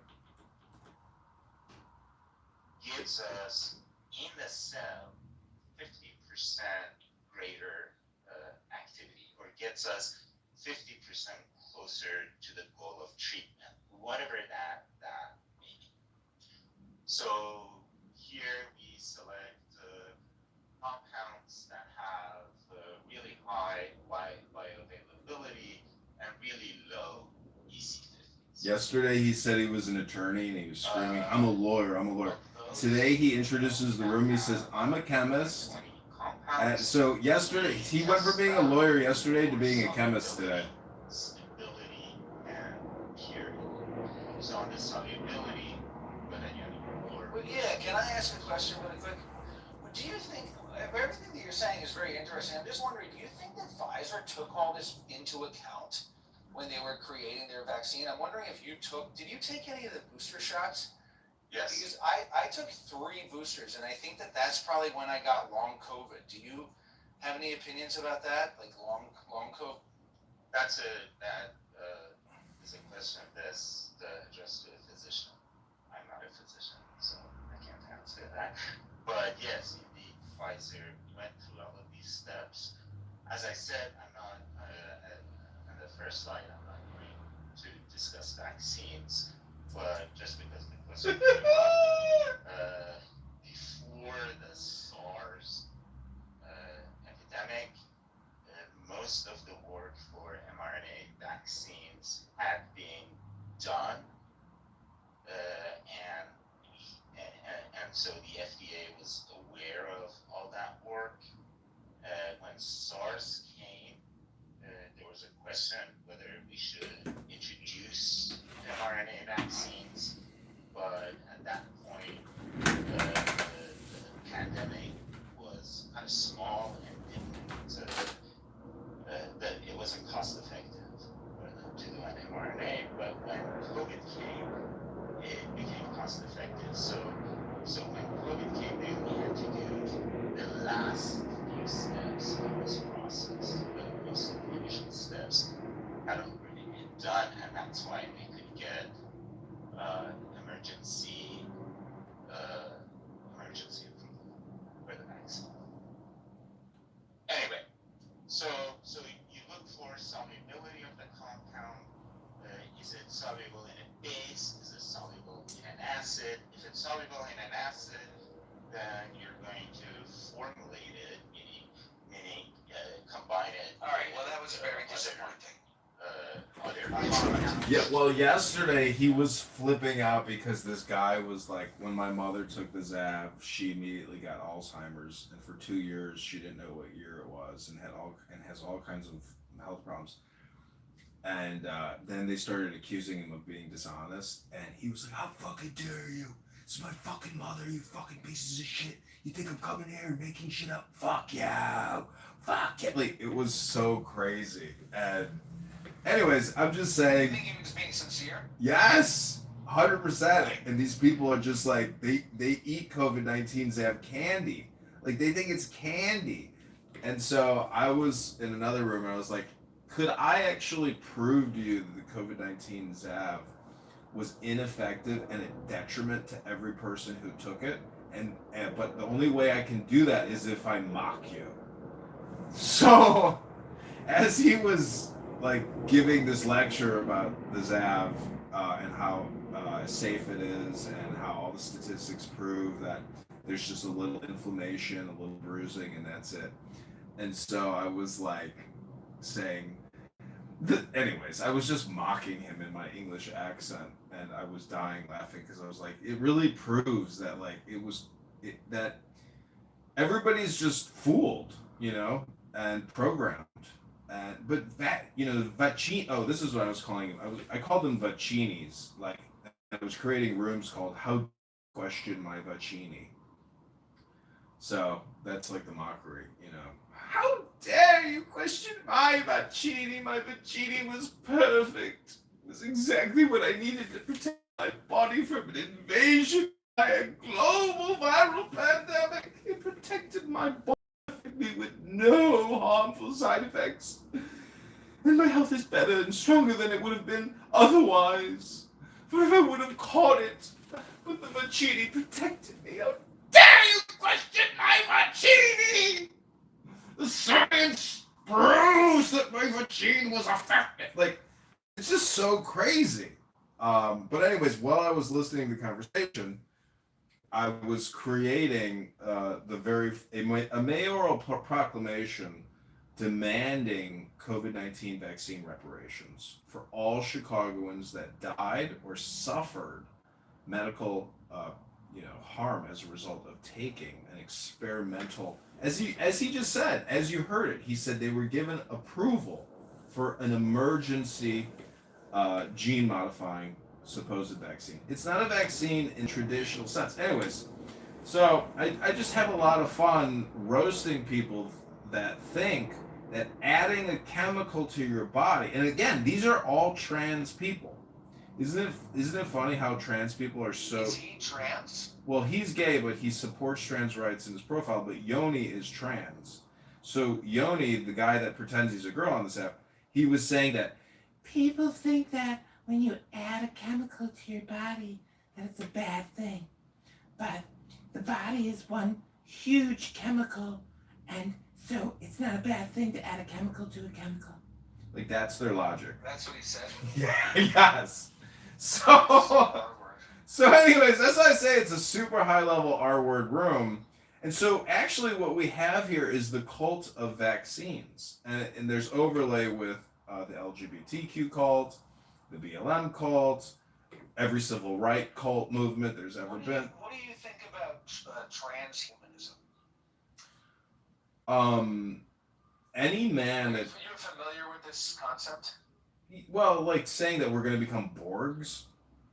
Yeah, basically saying that we're going to become like, who's kind of transhumanist is River/Liberty. Yeah. Is kind of like a transhumanist and is a transhuman also. Yeah. I made that joke the other day. Well, it goes against nature. That's the problem, is these people are trying to supersede nature. Yeah. Exactly. And rewilding it. Yeah. They're trying to violate natural law. They want to invert natural law because they don't like the situation. They actually don't like nature. And in the... Yeah. Sorry, I don't mean to talk over you, but have I talked to you about the book Ishmael the Gorilla? Yeah, like every time we ever talk about books, FYI. I know it's a joke at this point. Oh, okay, good, thank I God. love that book because it was the first book that made the distinction between living in the hand of God and kind of Taoism, kind of close to nature, or being God. And I think that a lot of the COVID and the woke and the transgender and the cut your dick off and it's all just attempts at like playing God. And they want to play God. Yeah, well, instead you should do Taoism. What's the opposite of good? Dog. No, evil. Evil. Evil. So what they're really doing is trying to bring evil into the natural world. That's all it is. Right. I mean, the definition of evil would be something that inverts nature. It's mutilation. Natural. It's mutilation. These people are mentally ill mutants, and they're perfect for the Ummah because they will pay the jizz tax as long as they have the security of the Mohammedans. What I'm trying to say is that one of the more ancient books is called the Kabbalion. It's like a Hermetic mysticism book, and one of the axioms deals with gender, male and female. That those are two incontrovertible or two like definitive pillars of reality, which is really saying nothing more than yin and yang or black and white or opposites. And so The Kabbalion is not the Kabbalah. you could say it's part of the Kabbalah, but Kabbalion is a It's a specific. study of Hermetic philosophy of ancient Egypt and Greece. Yep. About by the three initiates. Yep. You should try to read the book sometime. It's a book. You know what I heard a black girl on this app today say in Sam Rosen's room? She's like, they got these things called learning books. Did you hear the guy the other day who said, wait, what's fragility? What's the meaning? Fragility is like you're scared? That's what he said. He didn't know the word fragility. This guy in Sam's rooms was like, he's like, you got to be extremely detailed and totally literal with every sentence with these retards. Dude, this app is savage. I love it. My favorite yoga teacher, who doesn't teach anymore, but he was such a powerful influence on me. He is such an eloquent teacher. Mm-hmm. And the way he's so good with his words, he'll be like, I can't even imitate it, but he'll be like, take your right hand and put it behind your shoulder, or put your face in the ground, and your palm is on the small of your back, and now push your hips forward, and that's how you do it. He's like so clearly eloquent with everything that he says. Mm-hmm. That's how I try to be when I'm teaching driving. I'll say like, all right, now slow down, turn the signal on, we're gonna turn to the right, so turn the wheel to the right. You gotta be very clear. And yeah, that's how clear you have to be with the R words. You have to say, use your brain to consider the possibilities of what I'm presenting to you. There's this possibility, there's that possibility. Let's consider them both together. Now wait, slow down, don't get excited. Let's keep considering. Now, what do you think about this? And you have to we've agreed on this in the past as well, but it's frustrating to have a conversation with somebody while teaching them how to have a conversation. Well, in Sam's rooms, there's. Do you know who NPC is? Yeah, vaguely. So he's like this gay, African American young man. He claims he's an accelerationist, and then I heard him scream in the room one day. He's like, "I'm a stormtrooper." So like, there are people out there that they think it's not even philosophy. They just want to watch the world burn. And they admit, they say, I'm very poor, I have no money, and I would prefer to just watch the world burn. You're wondering, why don't you just fucking take yourself out? And it's because they are malicious, and they want to cause mayhem, and they want to stick around to do evil. What's funny is they say there's no, like Sam has a room right now, it's called, there's like, do black men have access to education? And, the truth is, if I was to actually go to my local library, and I've been in there, there's very few books that I would consider of any real value. It's like mostly all this ridiculous, like gossip drama fiction type bullshit. And it's a very small selection of probably really good books in your local library. But anyways, the Sam Rosen room, if you want to take a listen, is honestly, I think, gold. And Sam does it very calmly, Sam let me up on this stage earlier, and I think that I mission accomplished after yelling at him and saying, why don't you let me on stage? Then today he let me on the stage, and I said, thank you for letting me on stage. I appreciate that. Wow, what did he say? He didn't respond, but he didn't boot me out, so I feel like we're friends now.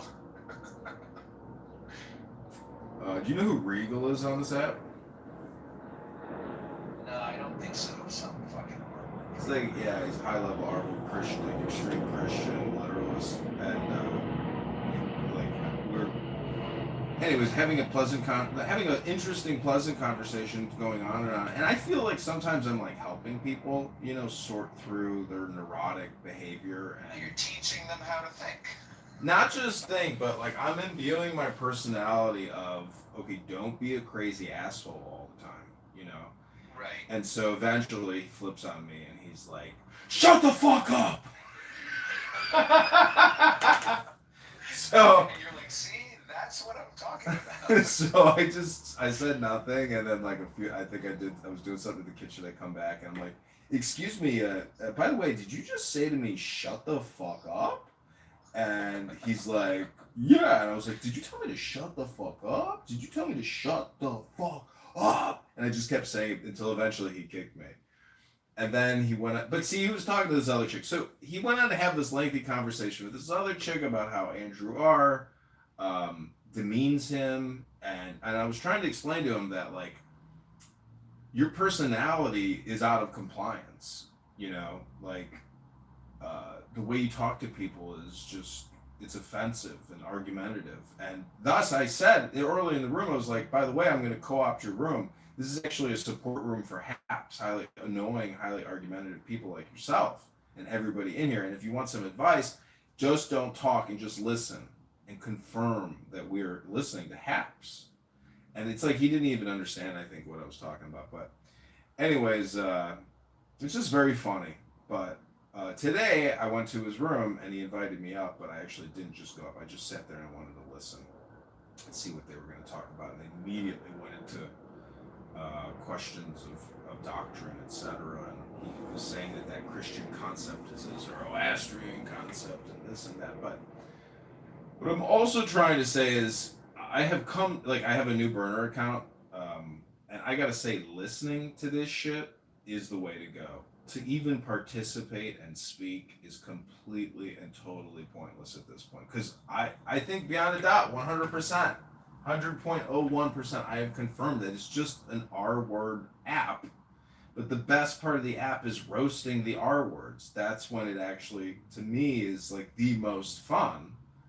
But anyways, I think we've confirmed all of our hypotheses. There's also the neurotransmitter theory. There's also the sexual theory, I think, on this app, that there's just many incels here, and if they get access to a woman, it's like the most exciting conversation of their month, even if it's Kitty. Yes, that's how the dating on the app is. So, I mean, you're the right age for this probably, but do you remember chat rooms? Like AOL Instant Messenger chat rooms or something? Yeah, like chat rooms, like from 25 years ago or something. It was chat rooms. I heard about people using them, but I never personally used them. Oh, you've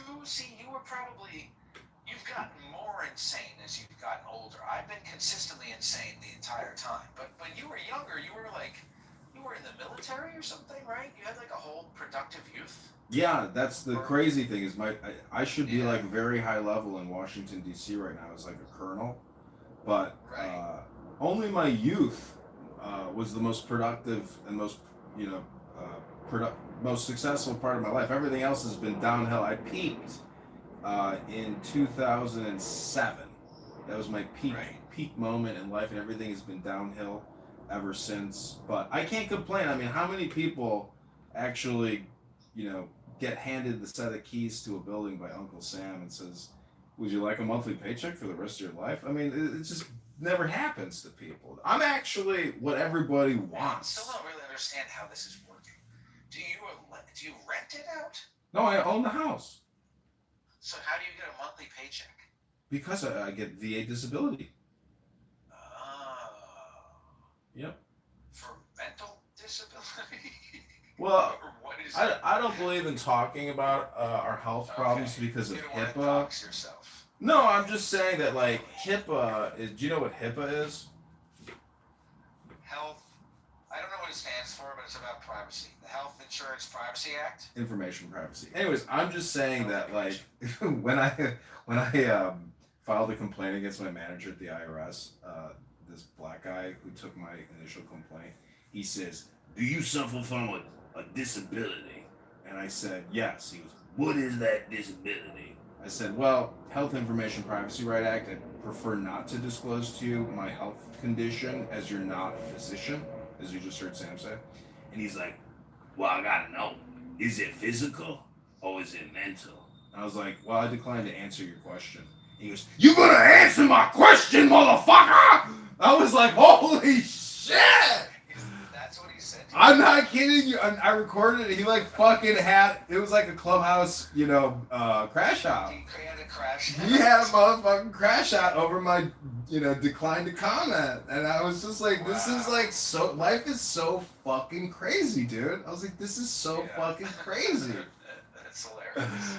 So anyways, I'm just bringing it up. I mean, I don't mind talking about, my situation and what happened to me in the military and all these other issues, but it's neither here nor there. The now is all important, and for highly annoying people and highly argumentative people, they do not understand the underlying concept in all philosophy and all the literature, all the religious books, etc.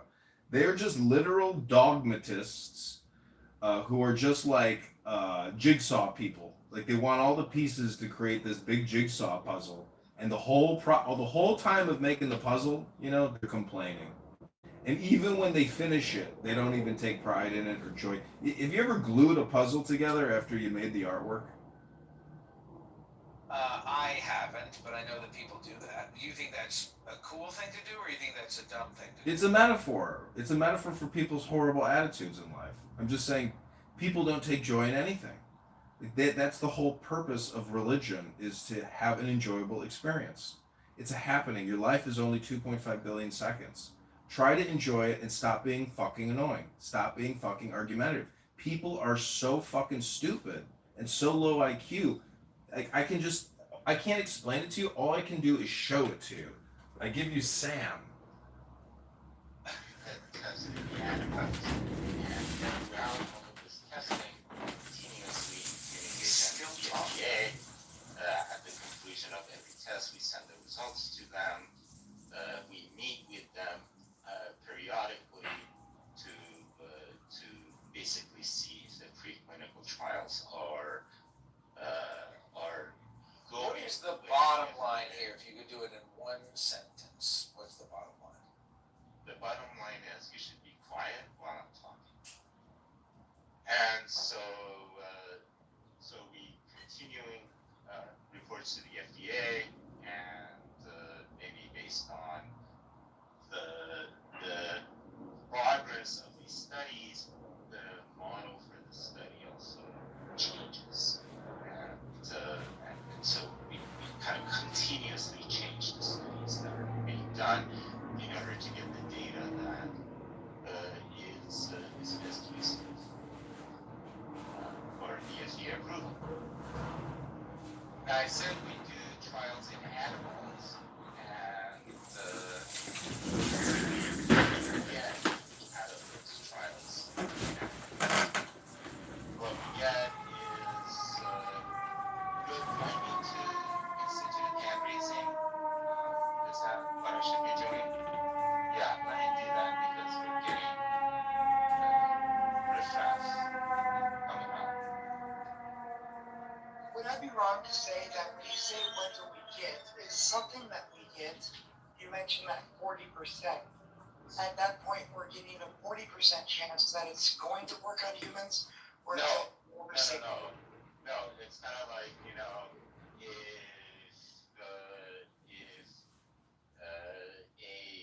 So 10 milligrams. basically, I think it's like a user error, like a malfunctioning.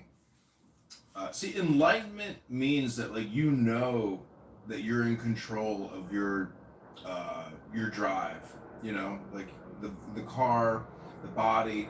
You're basically a soul and an avatar. But imagine if you knew that. Imagine if you knew that, you'd probably stop complaining, right? Like you wouldn't be complaining that you have 2.5 billion seconds to do what you want to do in your avatar, vehicle body. But real intelligence is knowing that you're stupid. And there's only one way out of stupidity, and that's through books.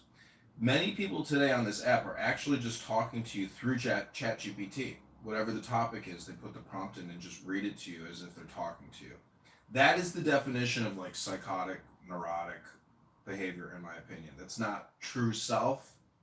So we have like a self-functioning error. There's the big self and the little self. And I think I fixed Sam Rosen. You see how you can actually, by having a sincere, intelligent conversation, if you have intelligence, can maybe help like unfuck people? It doesn't work with everybody. And over the years of Clownhouse, I realized that just the other day that I have heard some people say the exact same things for many, many years. And it's easy to sound intelligent, but if you're on this app talking all day long, you are not intelligent. You're just not. Have you ever done a perspective drawing?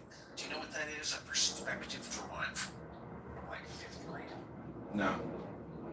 I bet you do know what it is. You have a piece of paper and you do a vanishing point. Mm-hmm.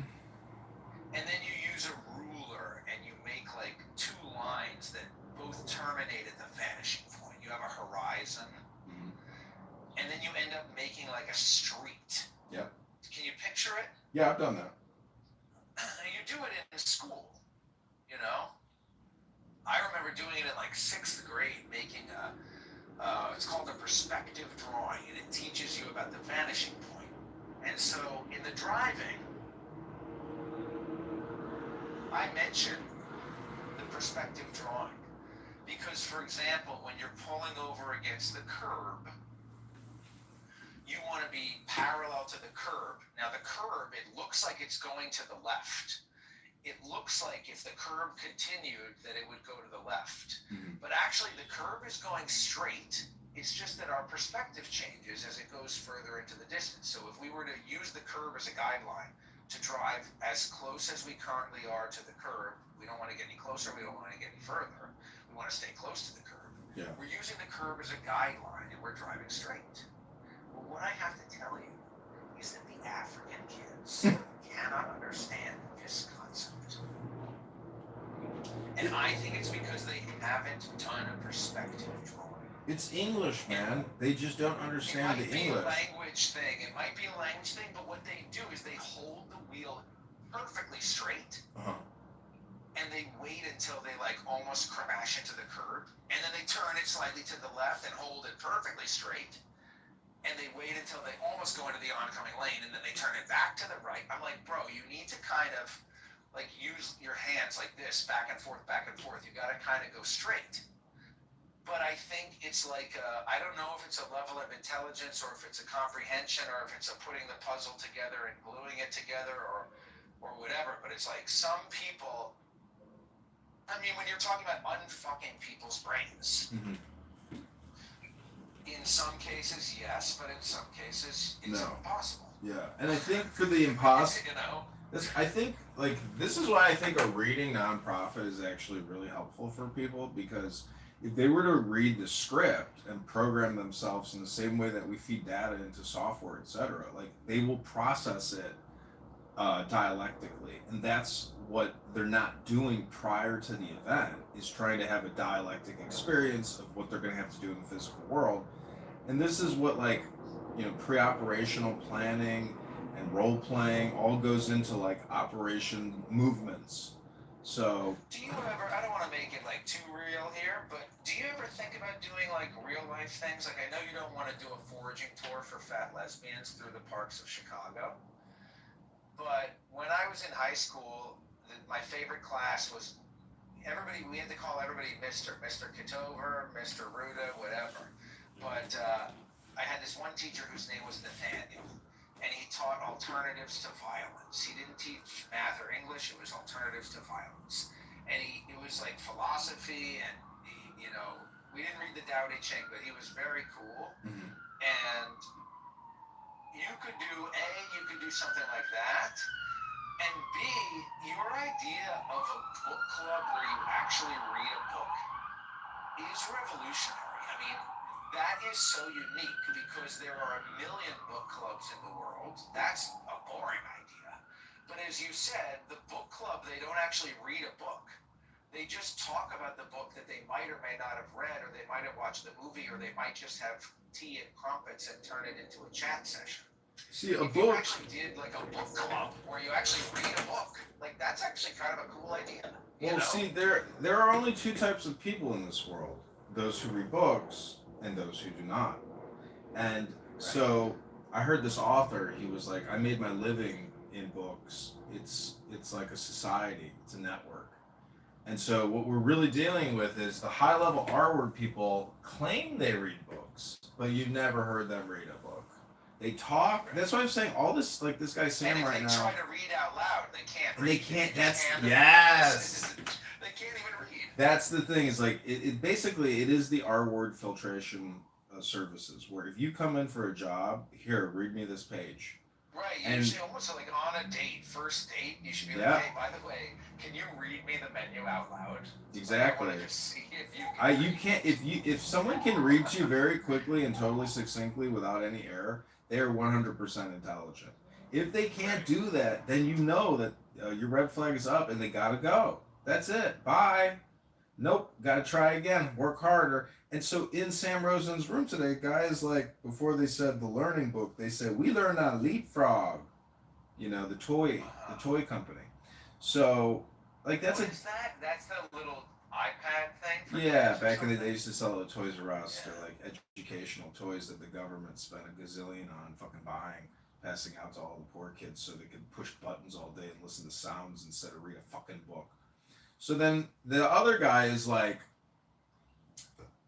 talking about, man, what the fuck? Why the fuck you got black man in the fucking title?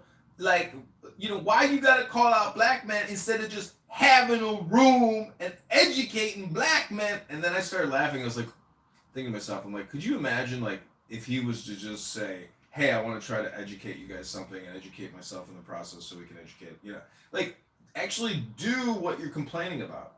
And so that's what I was also telling Regal. I was like, and I even tell Sig, I was like, you guys are just chronic complainers. Like, do.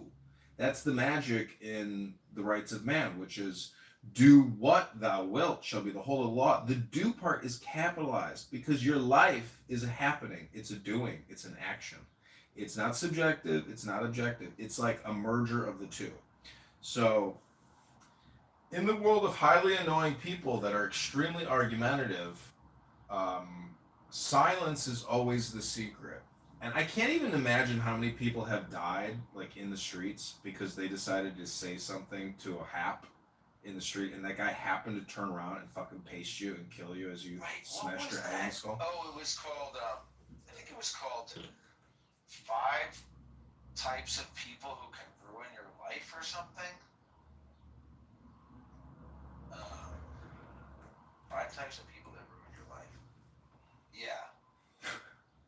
And this was about identifying and dealing with high conflict personalities. I think I might have told you this, but I read it when I was diagnosed with borderline personality disorder because he's talking about narcissists, borderline, paranoid, antisocial, and histrionic. Yeah. All of these crazy people. But he lumps them all together and calls them high conflict personalities. And even if you were hypothetically diagnosed with one of these personality disorders or whatever, if you simply strive to be a low conflict person, and you strive to avoid or at least navigate conflict peaceably, then you won't be a high conflict person. And for example, when I think of a high conflict person, I think of Dr. Jasmine, a good example. Or just anybody on Clubhouse. You know, the majority of the average Clubhouse user is a high conflict personality. And that's the type of person who you want to avoid on the street, because if you interact, what his conclusion was, as far as high conflict personalities, is that they can maybe heal themselves if they want to avoid conflict, but we cannot heal them. And so when you're talking about unfucking people, when you come into contact with a high conflict personality, like a raving madman on the street, you're not thinking about healing that person. You're thinking about avoiding that person. Yeah. Getting away from that person. Yeah.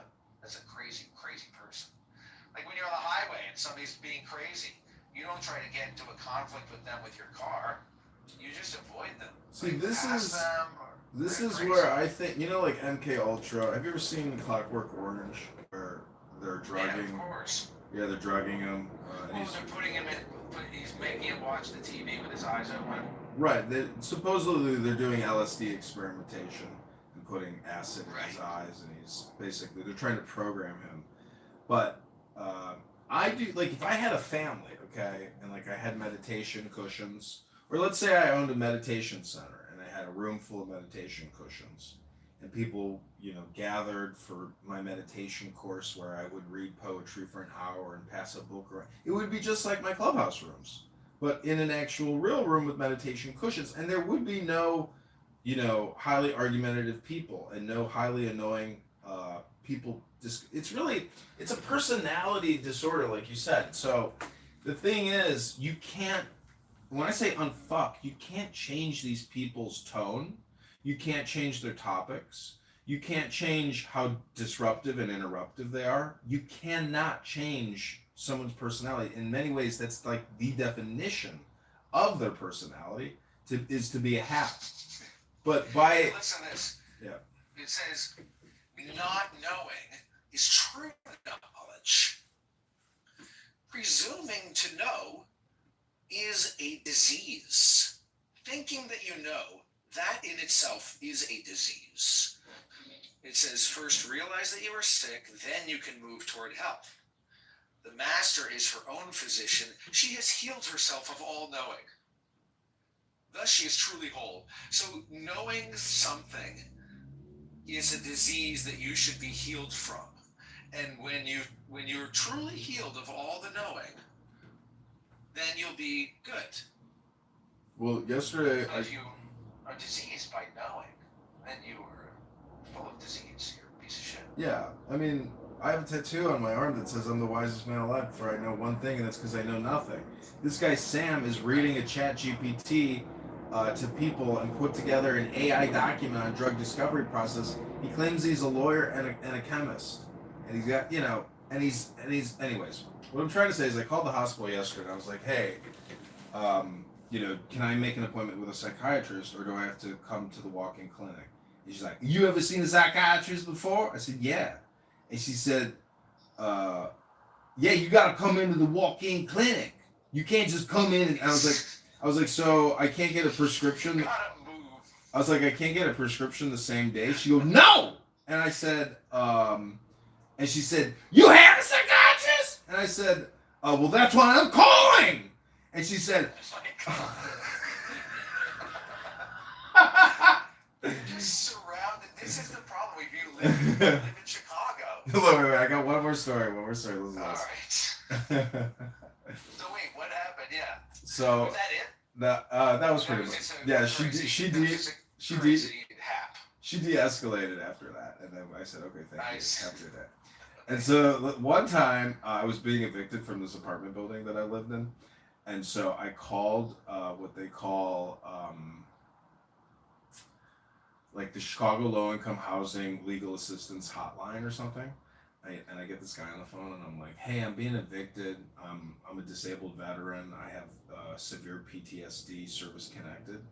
And he says, I'm from the fucking ghetto, and we all got PTSD, bitch. He said, shut the fuck up. Stop complaining, bitch. I was like, oh, wow. I was like, oh my God. Like, this is the most gangster ass motherfucking customer service operator I've ever heard in my life. I was like, this is so funny. He's like, we all got PTSD. I was like, sir, I thought this was the legal aid hotline. Please. That was the eviction legal aid hotline. Was, bitch, we don't care if you got fucking PTSD. We all got PTSD up in this complicated world, motherfucker. I was like, oh shit. Anyways, I'm just saying, like, it's got to be true that, like, the more you think, the more you speak, the further from the truth you're going to get. And so when you call and you ask for help, you get called out on the asking for the help. So they're accusing you initially of even making a complaint when all you're trying to do. Anyways, I'm just saying that this app proves multiple things about human behavior.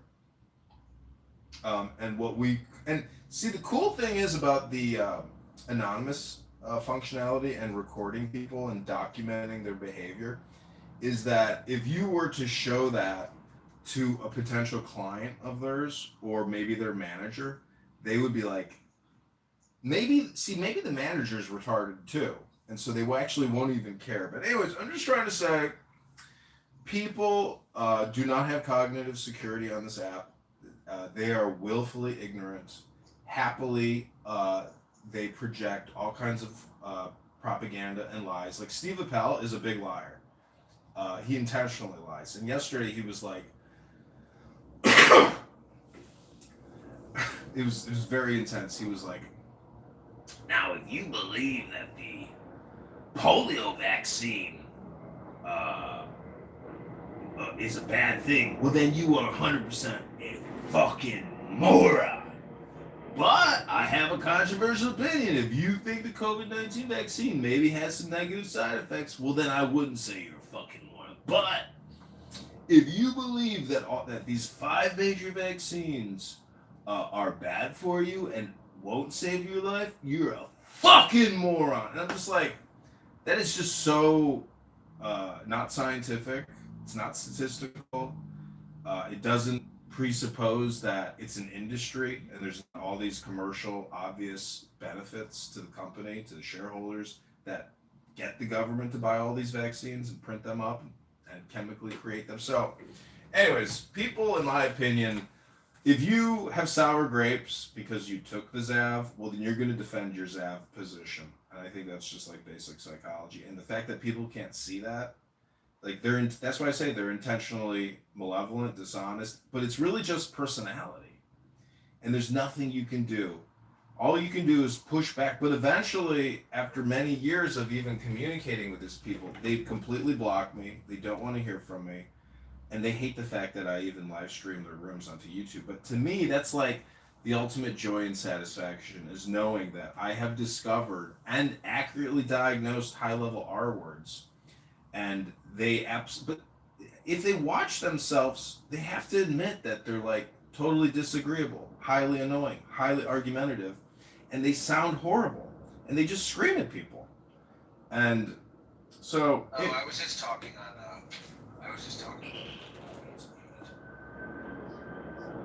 But I was just gonna say, I was saying it's very hard to realize.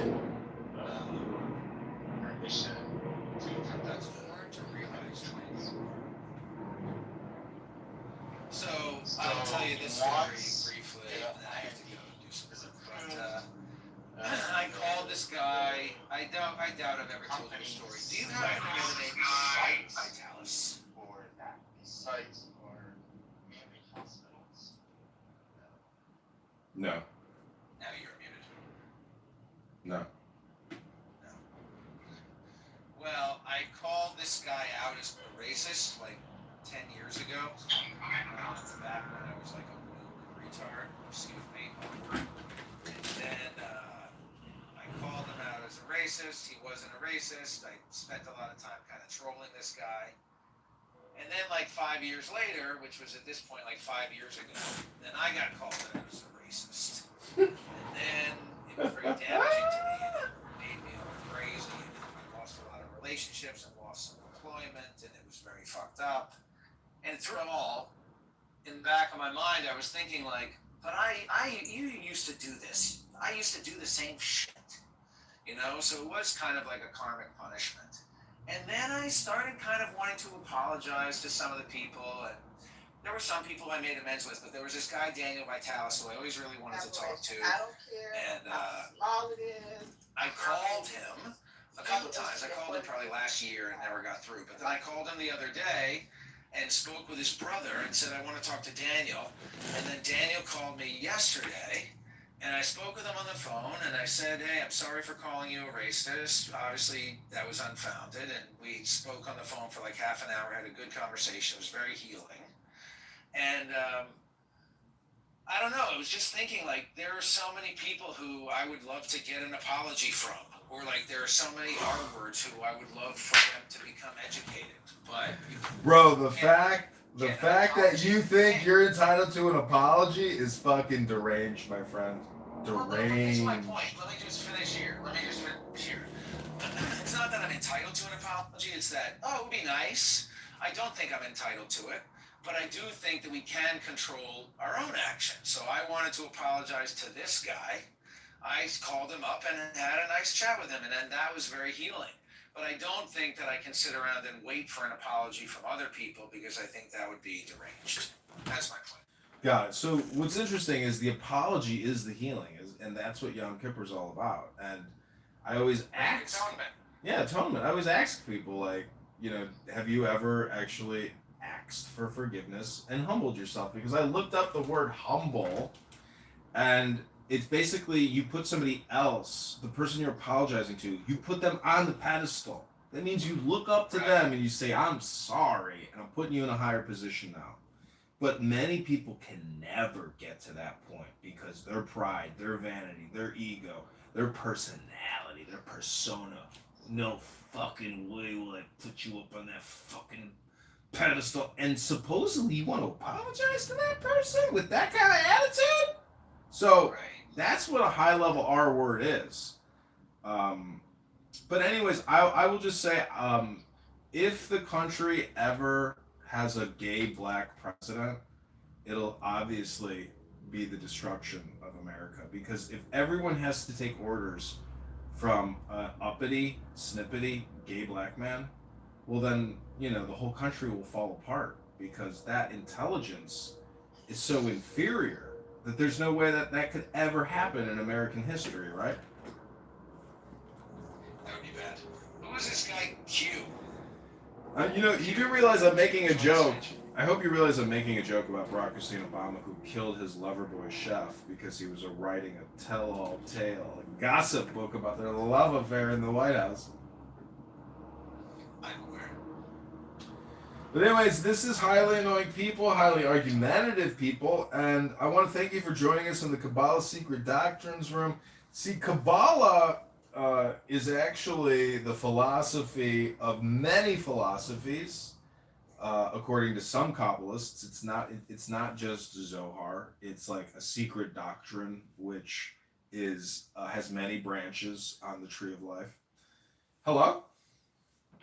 Hello? All right, well, I have to go. I have a bunch of shit to do, but... Okay, please, my friend, FYI, in the future, never, ever, ever say, I have to get some work done, I have a life, I've got to be productive, and never say, hey, I gotta go. Just Irish goodbye, because this is Clubhouse. Yeah, I guess so.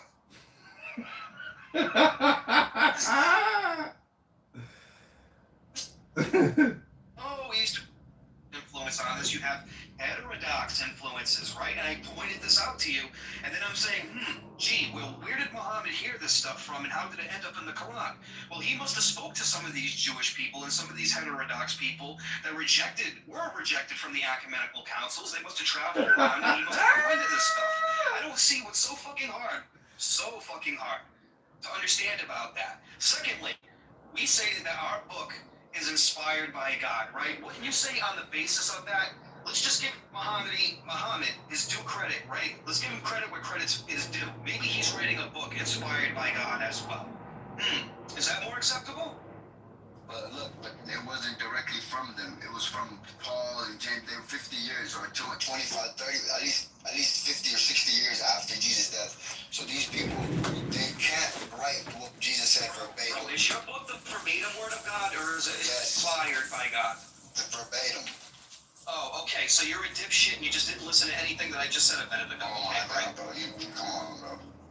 All I'm saying is it verbatim. You're overly committed to Muslim fucking brainwash. You know what? That's what they do. They do the sloganeering. Here's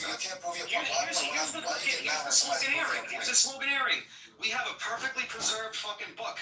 Well, you know what? I got a perfectly preserved jar of pickles in my fucking fridge. Is that the pickle of God? Bro, what type of example is that, bro? It's time, bro. Come on, bro. Chill out, bro. It's not that serious, bro. There's no way you can get to me right now. Can't kill me, bro. I'm not nowhere around you. And I'll probably call the FBI Secret Service on you. Just letting you know. So calm down, bro. It's not that serious, bro. calm down. Dude, this is why I just prove your point. Like we're having like they have this thing called cognitive dissonance, right? It's a thought and view inconsistent with its view and value. The thought and view is that you think you guys overlap with our religion, and when I'm showing you how you don't, you still want to maintain this thing. This is what I'm trying to say. This is what I'm trying to say. This is my argument. When it doesn't. Okay, this is my argument. My argument is the book that you're getting, I'm saying that book is not authentic. That book was written 50 years after Jesus. So I'm trying to say, how consistent is that book when it's St. Paul, James, Your book was fucking written 50 years after the death of the fucking prophet and the third caliph with fucking Ibn Masad and Uthman. So what? No. All they did was compile it, bro. That's the difference. They were already, there was people who were abandoned that wrote it that remembered it. The original manuscripts after they compiled it, so you can't see what was really written there. No, they compiled it because that's what I'm saying. You don't understand, but for me to explain one language, you speak only one language. All the things that people say, all the things that people remember that end up in the fucking hadiths, though. You know, it's the same thing with the original manuscripts in the Quran that all got fucking burned, dude. Well, why is it good to do it in one sense, but not good to do it in another? There's the P and fucking not P right there, dude. Do that. That's not the way you're thinking. But listen, you know what they said? This is scientifically proven, right? When somebody knows the Arabic language and he's learning it, right, he uses 2 parts of his brain. So for me to try to explain to you one Arabic to another language, try to explain to you, you would never understand it because you're only using one part of your brain. You only know English. I use the part of my brain where I get the Arabic, right, and have it translated perfectly from its Arabic. Then what? What about if I use that part of my fucking brain? Is that okay? Okay, then that means you will be more open-minded and you will try to reveal some of that facts. And I'm trying to tell you, the thing, I'm telling you my facts. I'm saying people remember that. People at that time, even before Uthman, when he compiled it, people were already memorizing it. People already knew it. All he did was compile it. So people had their own personal Qurans and they had their own writings and their own size details. Which would be considered a hadith, right? Which is how people talk to each other and translate and recite it into oral traditions and explain their understanding of that thing. Why are they burning that too? That's not the way I'm trying to explain to you. It's not, they never did that, bro. Why are they burning it? They never did, bro. Yeah, they did. They burned the ones that were already errored, that was already ripped, that wasn't fully completed. Like some of them was not completed. Some of them already half of it. How do you know that? This is the consensus. This is what they did it for, bro. You cannot just burn it. How do you know that? I know this for a fact. Who told you that? We listen to what the prophet revealed to us. That's what I'm gonna ask you one more time. Who told you that? Or I'm gonna just get the fuck out of here too. The prophet told us, bro. Oh, the prophet told you. Oh. You take it from the hadith. So we're doing circular reasoning today. Because I can just tell you, the God of my Bible tells me you're fucking wrong. And I can say my book tells me your book is fucking wrong. And do circular reasoning that way, right? And not even make a fucking argument. Or bring a counterfactual. Is that okay? Or like, because now I fucking win, right? That's okay? I can use circular reasoning because my book says so? Alright, you got it, bro. Alright, yeah, fair enough.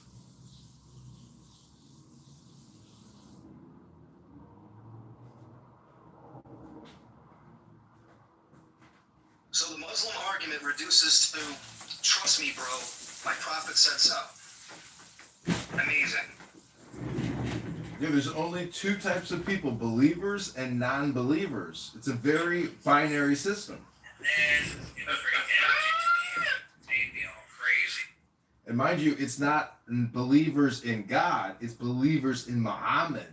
So that's the big, like you said, gotta believe me, bro. It's bullshit. It's a scam. It's a fraud. Islam is an MLM, in-group, out-group scam. But you're saying a person, you're literally saying that Muhammad is not a true person who brought down the Quran.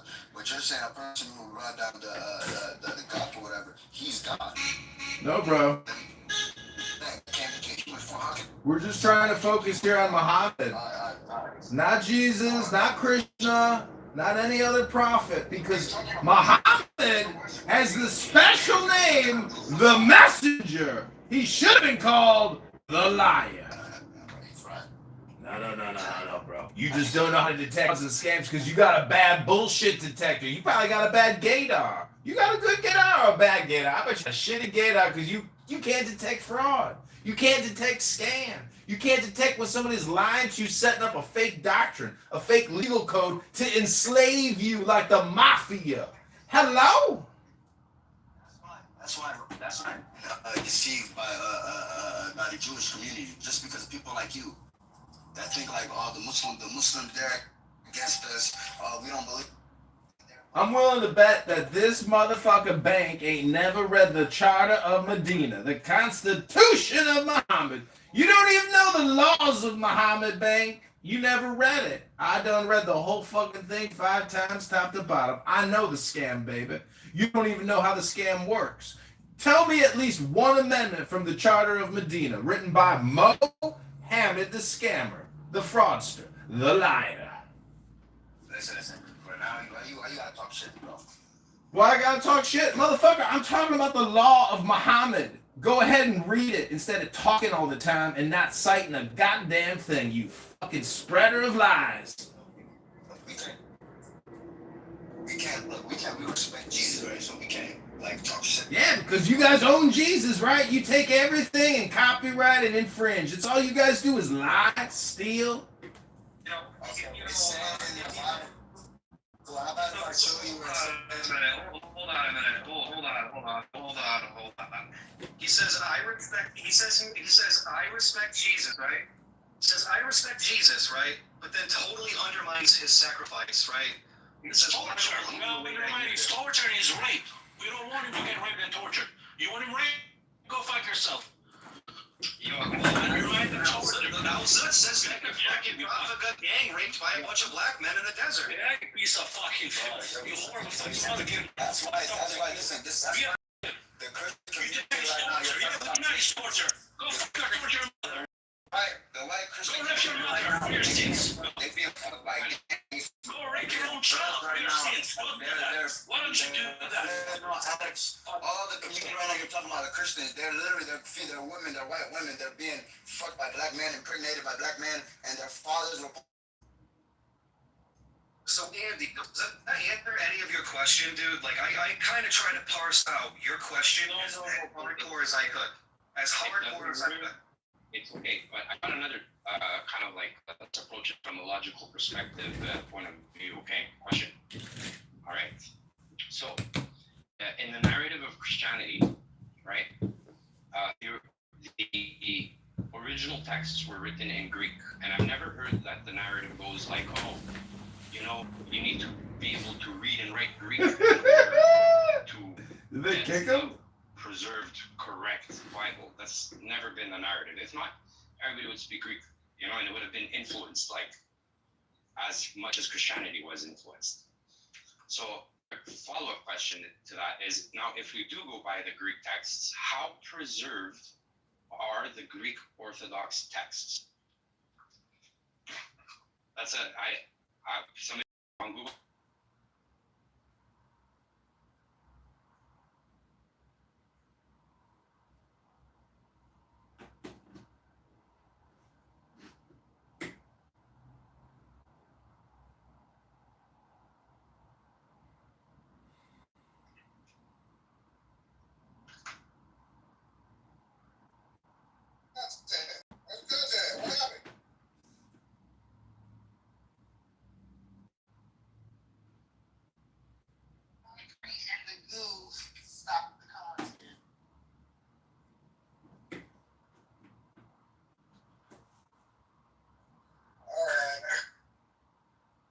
Back to Fibbicide. Here we go. 15 years in a deep dish kitchen taught me what you.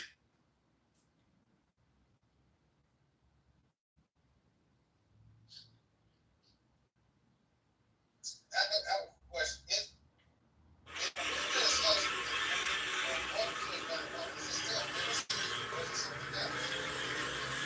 I think it's time, like, God put it because he's a woman, things come to her. As in boyfriend against girlfriend, or some sort of horrible subjugation of women, including violence. I think it has what you would call a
trivial matter.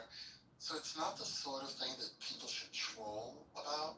It's not the sort of thing that people should joke about. If you're actually interested in learning more about the other side, leave Clubhouse, pull out your Google, and read a little bit about it. I'm being very serious. I am. I'm not.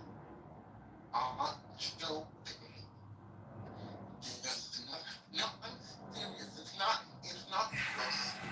It isn't.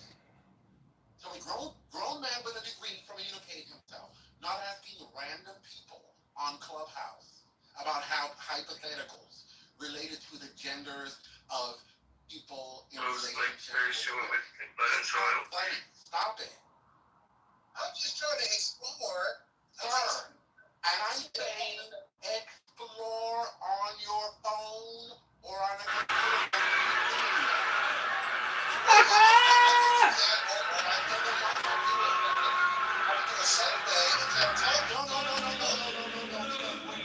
Femicide is not a funny matter, it's not trivial. There's nothing funny about it. And it's not a trivial matter. The prosecution to engage with seriously. Is not gonna get that man today. Unseriously, look at what you're doing. Talking about you want to take a damn survey. Oh, come on, man. Like, I'm just trying to stimulate some conversation. You're not stimulating. You're not stimulating. I'm not stimulating. No, you're not. You're not. I'm young and restless, for the record. Yeah, we don't want to talk about that. But yeah, we're almost 50. I don't know when we talk about something else. What else are you talking about? Anything but that. Can I talk about the woods for a second with you? The forest? The woods and the forest? Yeah, the wilderness. You mean the trees in the forest? The difference between? Well, we're getting there. So let me tell you about that. If a tree falls in the forest, it's the man's fault. You reading me? Yeah. You know. Okay. That's it. Yeah. Okay. First lady, are you there? First lady, hello. Ben, are you there? Ben, hello. There are people. Your mama she has her hand raised, so she needs to be brought up. She has breaking news. Your mama has breaking news. Can somebody bring her up? Okay, your mama come up. Hand raising's been turned off. I was really doing that for Devon, but it sounds like Devon is still. Devon, you there? Come up.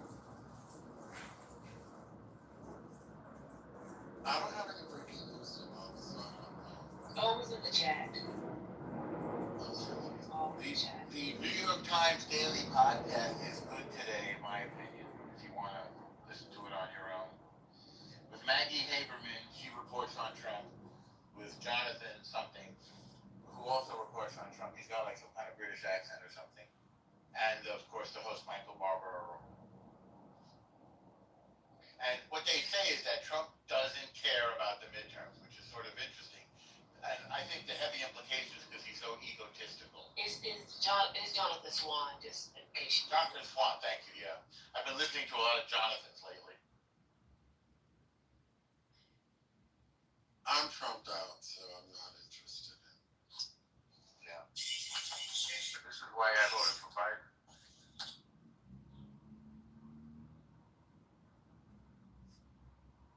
Excuse me.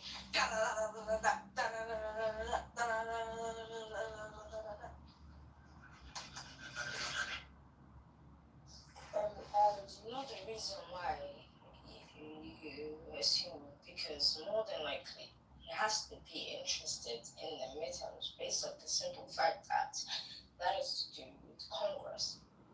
And it can change from a Republican to a Democratic, correct? So, Trump can be taken out if it favors what?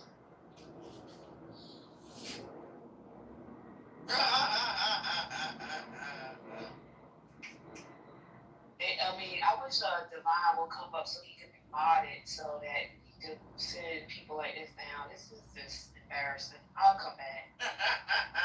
Don't leave us, your mom.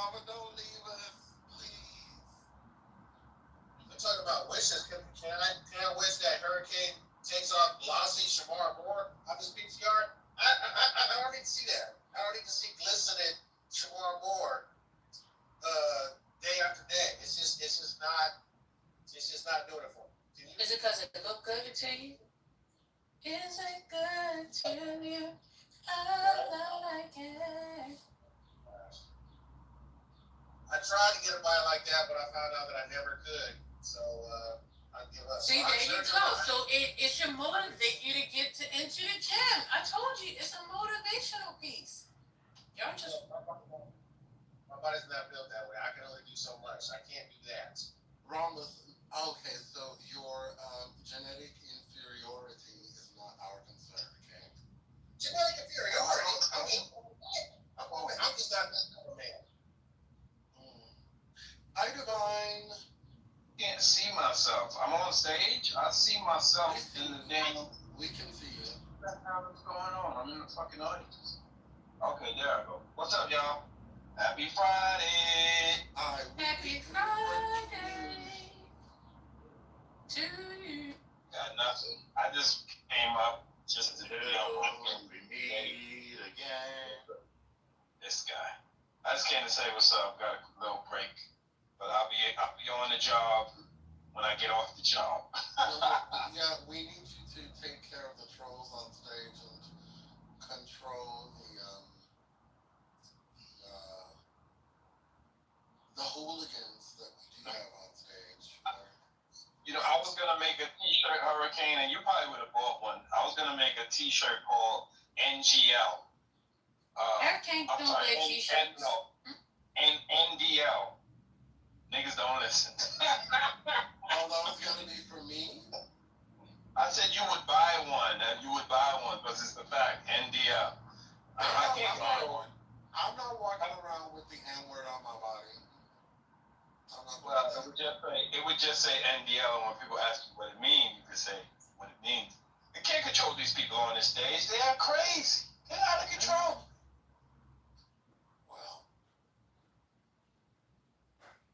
I just want to remind you, we are on nigga-free hours. We have 2 more hours to go. Shut up. Oh yeah, how's the meeting going with the nigga-free zone, Robert?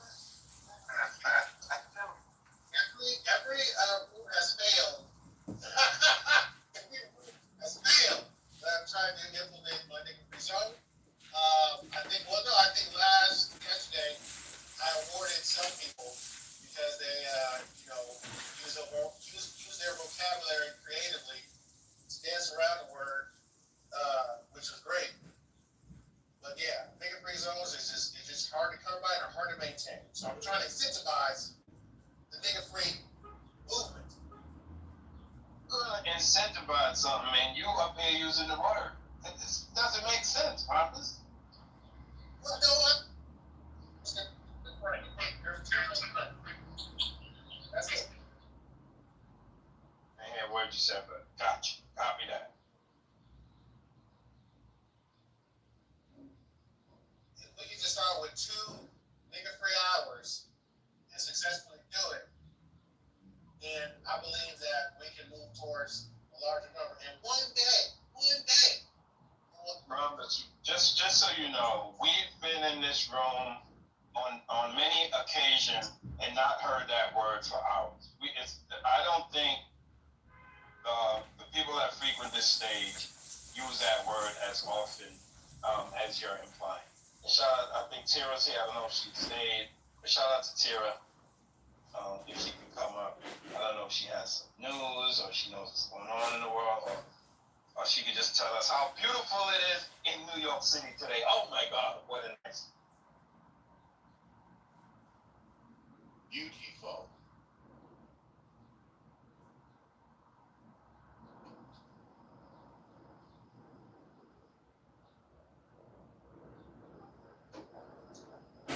I have it is absolutely gorgeous in the city today. I'm going off to Queens right now, so. Queens get the money. Call that QT. What is it? Queens get the money. QGTM is the hashtag. So if you ever see that, Tara, that's what it means. Queens get the money. I've never heard of that. What does it stand for? Why do they say that? Because people from Queens think they get more money than the people from the upper boroughs. Not a fact. Is that really that a thing? Dollar bill, y'all. Dollar bill, y'all. No, don't ever say that. Don't ever say that again. So what? Made you laugh. That's worth something. The Supreme Court. What's going on, Supreme Court, Tara? I have no idea. I'm like involved with this project. It's kept me busy for the last couple of days, and I'm actually going to Queens to pick up something for the project. Which is, going to Forest Hills. Haven't been there in a while. Oh, okay. Beautiful there. You should walk in Forest Hills Gardens. Well, I grew up in Forest Hills, but I don't usually go up there because I haven't lived there since I was like 15. That's what's that? Near the E? Is that the E line? Or the F? Yeah, the First and Continental. Isn't it E? Because I used to take the train to the Donnell Library when I was young. Oh, that was like so exciting for me to go alone, when I was like 13. So they rebuilt it, right? What do you mean? No, I don't. Yeah, what's all new and modern and beautiful? We'll be in Forest Park on Sunday. That's off of Norm. You should know Forest Park off of it's a Cross Bay Boulevard, but what does it turn into? I just call it Cross Bay. We got an event there on Sunday, so that's gonna be good. What kind of event? Is that an invitation? So, yeah, anybody can come. So we're coming together and we're going to support the family of the young man that was killed in the park in Queens. So we're gonna go from Forest Park on Cross Bay over to Roy Wilkins Park where the young man was killed. And when we get there, we're probably gonna take up a collection or encourage people to donate to the GoFundMe for his family. I'm sorry, I don't know who was killed when. Who passed away? There was a young man. He was an aspiring actor. His uncle was a videographer. He went to high school in Queens. He was beat up, and after they beat him up, they shot him in the chest. It was all over the news here. They shot him in the chest. He passed away at Roy Wilkins Park. And yeah, it was a real tragedy. Young man that did it is on the lam. He was flown to Jamaica by his parents. They're putting the whole family on blast on social media. People are really getting at NYPD, like, come on, find this guy. The streets are saying, find this guy. So yeah, it's a real mess.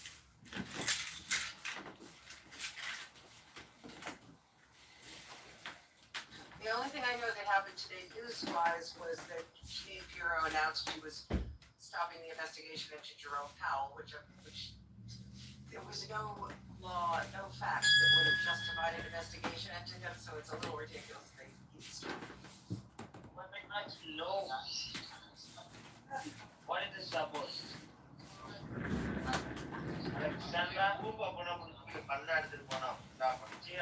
is the support?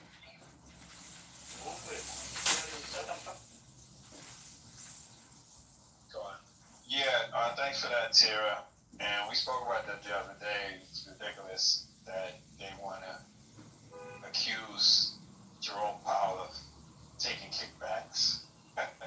It's not even kickbacks, it's just that the budget was too much, which is crazy. I mean, first of all, Trump keeps saying the budget was $3 billion, then it's $4 billion, he just keeps changing the figures, it's nothing like that. It went from 1.9 to 2.5, okay? So it's not even close to what he said.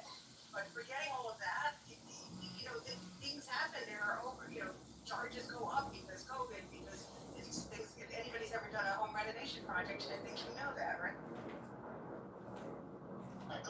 Exactly. And the tariffs, right?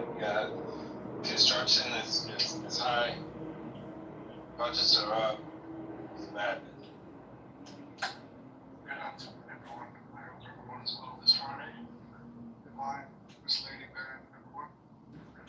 Serious, how are you, sir? Very well, my brother. I just got a question here on Jerome. He has the option to stay on the floor, right? After Kevin Walsh takes over as a Fed chair. Yeah, that's correct. So does Trump has the right to fire him at that point? No. Only for cause, which he doesn't have. As a board member. Correct. That's what he tried to get. Was it Lisa? What was her name? Was it Lisa Jackson? I forget the other. Lisa Cook, right? That's what he was trying with her to say it's cause because he doesn't really have the right to fire people. Okay. Yeah, he's trying to get his cronies on the board as much as possible, and look like Jerome Powell is not going to be voting for anything like Trump's want, like interest rate. So it's going to be interesting to see what's going to happen. But Kevin Marsh has been a hawk from day one, so I don't know how he's going to be lowering the interest rate coming up this year. But, do you see what I'm saying? Yes, but I think he also in his confirmation hearings sort of was very pro-Trumpy, which would not surprise me. And also one of the reasons why I think that Janine Pirro stopped this was Tom Tillis to actually withdraw his hold on Kevin Warsh, right? Because Tillis was holding up that nomination because he didn't like that Powell was being investigated. So now Warsh will get, I assume, confirmed. Thanks, Tara. Hey, Klein. Hey, what's up? Hey, can you post that GoFundMe or can you back channel it to me? I'm from Bronx, but I don't live in New York no more. But I like to donate to that young man's GoFundMe. Hey, man, I surely will.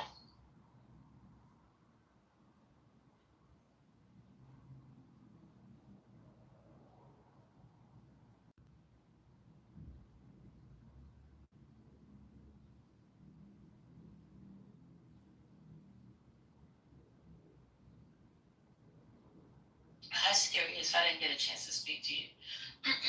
Good afternoon to you. Good afternoon. Hey, P-Man. How you doing? Good afternoon.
It looks like he's doing well so far.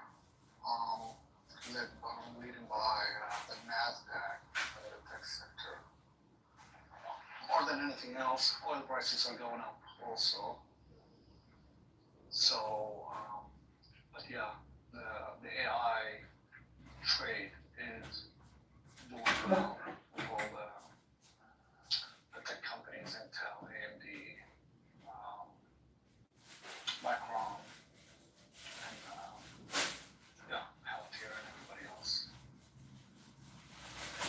But I don't know if you agree, but I do have some concerns about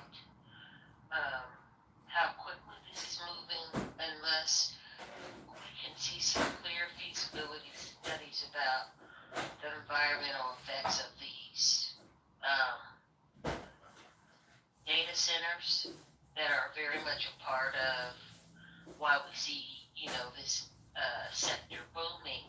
Not saying it shouldn't be booming, but I think that there are some things that in a SWOT analysis would clearly identify whether or not we should have some concerns or at least discuss, what it might look like in 10 years, 15 years, 20 years.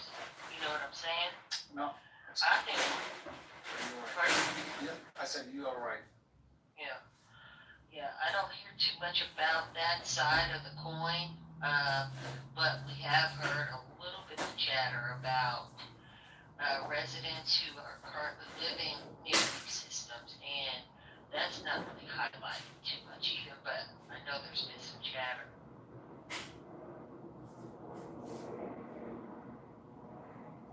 Yeah, we're in a build-out phase right now, and these environmental impacts, I usually shove them aside in the appendix and the last pages, right? Nobody cares about them at this point, as you said. Every company trying to get into this AI race, and definitely it's going to put a lot of load in the current existing infrastructure in terms of power, water, resources overall. So you're in the build-out phase right now that we are in. Probably the investors don't want to hear that, basically. All the investors look for money onto these databases. The databases at this point, the data centers at this point is unprofitable. They're trying to find out a way to get them profitable. So they are in the early stages at this moment. But yeah, eventually either we have to have a new energy sources, either fossil fuel energy sources or nuclear. So we'll see how it got to get built out. But yeah, right now it's just everybody's building these data centers. So yeah, when you think about it,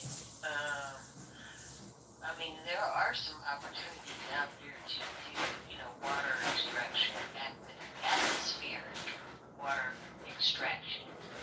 But I don't hear much about that.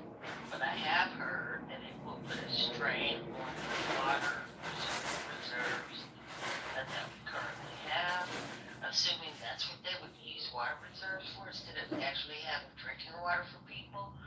Some of this stuff is just not mapped out in a way that's transparent, and we should all be concerned about that, because I could see a time when you have to decide whether or not you're going to drink water that day or not. All of these things are on the table, the ones that stick, the ones that don't, but I just don't hear that kind of conversation in not this room, but just in this industry, period. Even in the periodicals and stuff that are coming out, I don't see a lot of it. I'm a little concerned about that. That's all. Yeah, no, I agree with you 100%. It is concerning, but it's just like early days in the oil industry where we find this new source of energy, which is great. People don't care about water, they don't care about the environmental impact, the pipelines, and anything else. Usually, this is a postmortem analysis usually happen, and they would go back and they would say, oh, well, we should have done this and we should have done that. But this now, right now, it's just wild, wild west. And it is sad. You know they know better. That's the thing. Yeah, They know better. I know better, that's for sure. But usually that's usually how it happens during a build out, an expansion phase. They don't care about it at this moment.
And then, you know, as I understand it, these data centers also use some uranium, and in what form I don't know. But you know, does uranium poison the water supply? I think it does. And then, what is the cleanup, or what is the protocol for making sure that doesn't happen? So yeah.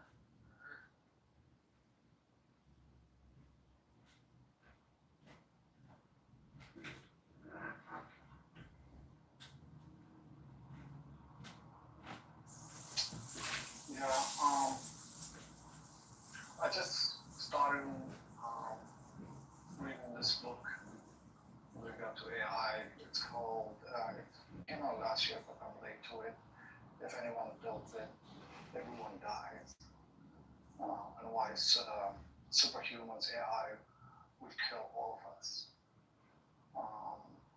It's by Nate Soares. Basically, it's arguing that, you know, these AI systems, agentics, AI, basically, they're gonna be so smart, much more intelligent than human beings.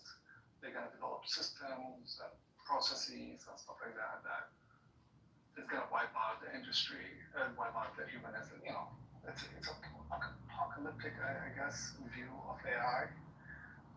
I've just started reading it, so I don't know enough about it yet. But, Yeah, it's interesting though, because I'm actually building I'm building a vertical farm sprinkler rack. I'm trying to build it just from my own ideas, using AI as my assistant, and actually having it illustrate for me, you know, the ideas that I have so far. Is really doing a good job. Like, it's really doing a good job. But I don't see that it, you know, even if I were to, and I am going to print all of this out, you know, in the form of a manual, I'm sure there's going to be some hiccups. I'm sure that there's going to be some things that need adjusting and all of that, which takes critical analysis. And I'm not sure yet. I don't think we're there yet as far as AI, that it can do robust critical analysis. I was talking to a programmer yesterday. He says, no, we're not. That doesn't mean we won't be at some point. But I just think when you're dealing with thought and innovation and information, you're going to have there's going to be some errors. I mean, even in machinery, there's going to be some errors because, I mean, there are things that you just haven't thought of. Maybe the machine would think of it, but if the person If a human hasn't thought of it, I don't know how a machine could without there being an instance somewhere. You know what I mean? I totally understand what you're saying. But these systems right now are, I would say, very, very intelligent at this moment. In the past, if you think of computer programming, and I'm not a computer programmer or developer or anything like that, but I have just interest in that topic. You know, we used to give a set of instructions. The computer will go in and solve a problem, give you A, B, and C answers, and so on and so forth. These are, you know, deep learning, self-enforcing, through machine learning. And when you give them a problem, what happens is they don't think of the problem as this is the problem. They think of it as a human being with many, many iterations and many, many parameters to this problem. So what they do is they go in and say, okay, can I break this problem to smaller pieces? Can I try this? Can I try that? And then they have another systems developing the plan of execution of these problems, right? So they think of it like logically the best way to go solve this problem. By themselves, they train themselves, and they validate their answers back and forth. There's no such a thing as right answer or wrong answer, because we don't know the answer to the problem. So that's why this AI systems, it's not like you're gonna go in and you're gonna tweak one line of code.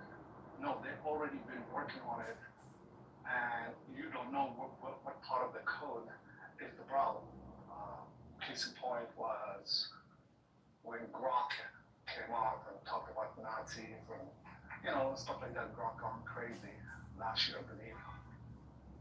It was hard for Elon Musk and his team at Grok to find out where is the problem and how we can put safeties into this AI system, because these AI systems starting thinking for themselves, right? And it's very, very hard. You provide them the parameters, and they go in and they do their own thing through many, many iterations and combination of these parameters to find the right way to do it. And it depends on the inputs they get. So it is very, very hard, and that's why the AI researchers are afraid this might run away from us, right? And some AI systems also think about maybe we should cheat the system to get away from the problem, right? If you give them a particular parameters and you say, hey, solve these things for me, they might go in and think, you know what, we're not thinking on the box, let's think outside the box. So this is how it's getting there. And I'm assuming by 2030, it is going to be a runaway. Right now, the issue is we don't have a good safety AI systems or ethics to do that. If an AI system want to create, what do you call, a disease, a pandemic, for example. Serious. Do you guys remember? Go ahead. Hey, how you doing? You know, what I was saying is that now this is a huge population to an AI system across the globe. And yes, there is a lot of application that could be used for good, but there is also bad people in the world, and they can use that for bad. Bioengineering, bioweapons, it's a massive problem, and nobody's controlling that at this moment. These are the risks and stuff like that. So that's why this is the little bit of the book that I was just started reading it. So they talk about this kind of stuff. What's the book? What's the book? Hello, everybody. Hey, Sunshine. Hey, Neil. Oh, hey Neil. The book is If Anyone Build It, Everyone Dies, on why superhuman intelligence, superhuman AI would kill us all. It's Come on. Yeah. I actually think, look, it's something that one of the things that I worry about, especially with my kids, because we all, you sort of think about the first law of robotics, right? Do no harm to humans, don't injure any human, etc. But there is no such law built into AI, or at least people can certainly generate AI without such a law. And you could see how easily it could be not just bioweapons, but let's say the problem was environmental pollution is killing the planet. Do something. Well, maybe if you didn't have any humans, there wouldn't be any environmental pollution killing the planet, probably, right? So, there are things when you think about answers and what can happen, it's scary because there's nothing. I think that's what you're saying, Sirius. There's nothing built in that really stops any particular system, or at least maybe some systems have things built in, but not all. And people can generate systems that have nothing built in. And so I don't know how you deal with it. Exactly, that's the premise of the whole book, I believe, the thesis. We don't have protection, we don't have parameters, we don't have a safety net. So this system can run wild, and it is all over the place. China can do something, Russia can do something, North Korea can do something, right? It is, we don't know. It's not only in the US, it's all over the world. So one person can really create a lot of damage around the world. Right now, I think Neil and Tara, last week or the week before, Claude came up with a new version that can be able to hack or find zero-day vulnerability into the most software. I don't know if you've seen that story before. Yes, I did, and it can get into anything, and so that and it was released, wasn't it? They accidentally released some of it or something like that. So that's bad. Yes. No. The claims of AI companies should not be taken as philosophical truths. Eliza Yudkowsky, the writer of it, shouldn't be taken seriously at all. He's not a practitioner. Anyway, I don't know where to begin. No, the point is, I'm not saying he's right or wrong or anything like that. I find that book interesting, and I thought to start reading it. But there is a case to be made, that any new technology has good use, has dual use, good or bad. And given the fact that we don't have a safety net or regulations or anything around it in terms of safety, that could be a vulnerability to the world, basically.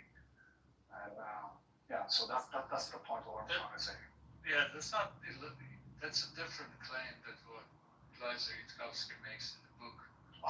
His whole claim is that human brains are thermodynamically inefficient. AI would allow vastly possible AGI would outperform because it's going to be installed on better hardware software combination, leading to fast takeoff, right, of intelligence. The problem is that his ontology of intelligence is exactly that. I just put it in 2 sentences. It's not a serious book, right? He doesn't actually develop the theories. He just states that this can happen, and because the possibility of that happening is non-zero, we all should take him very seriously because of it. There's no substance to the argument. Well, I'll read the book. I don't want to speak before I read it. It's something that I don't understand yet. But from my quick research about it, it says, hey, we're developing this new technology that is, many CEOs said that, even Altman said that in OpenAI. He said that, we're developing this new technology that could be good 70 to 80% of the time, but we don't know about the 20% of the time what's going to happen. Like, you don't know where is it going. And that's science, that's technology, right? I mean, we don't know how the application That's not how anything works. We know a lot of stuff. That's not how stuff works. If that's the level of uncertainty that we're going for, we don't know if the sun is going to rise tomorrow, right? Like there's fundamental uncertainties in everything.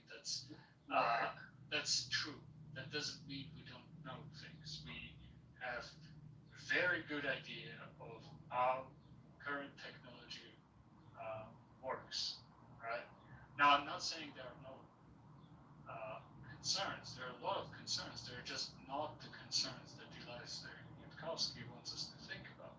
He wants us to think about existential risk, right? And actually why people like him are toxic, right? To the safety argument, right? I'm pro-safety. Technology should be rolled out with regulation, with oversight, all of that type of stuff, right? The problem is Elias Yudkowsky doesn't talk about that. He talks about existential concerns, right? Those are which is part of risk management, right? Overall, when you're talking about certainty and actually happening, what is the risk management on that? That's what he's talking about. I'm not defending him. I'm not saying anything. I just find this book interesting. I'm reading it. I don't know much about it at this moment. I'm reading as I go.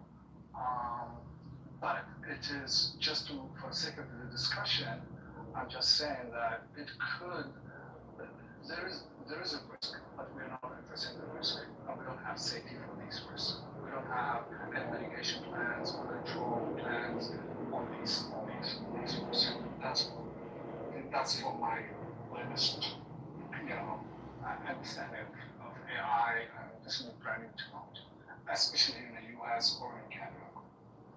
Europe may have a little bit, but it's not. I don't know nothing about China. I don't know nothing about, Russia and what are the safety, that they have safety regulations, I think. And I'm not saying that we should have regulation, but I'm just saying these companies are running wild, and everybody's bringing out a new version of an AI every single day that does something. You don't understand what it is. So, okay, whatever. So that's what's happening. That's all I'm saying.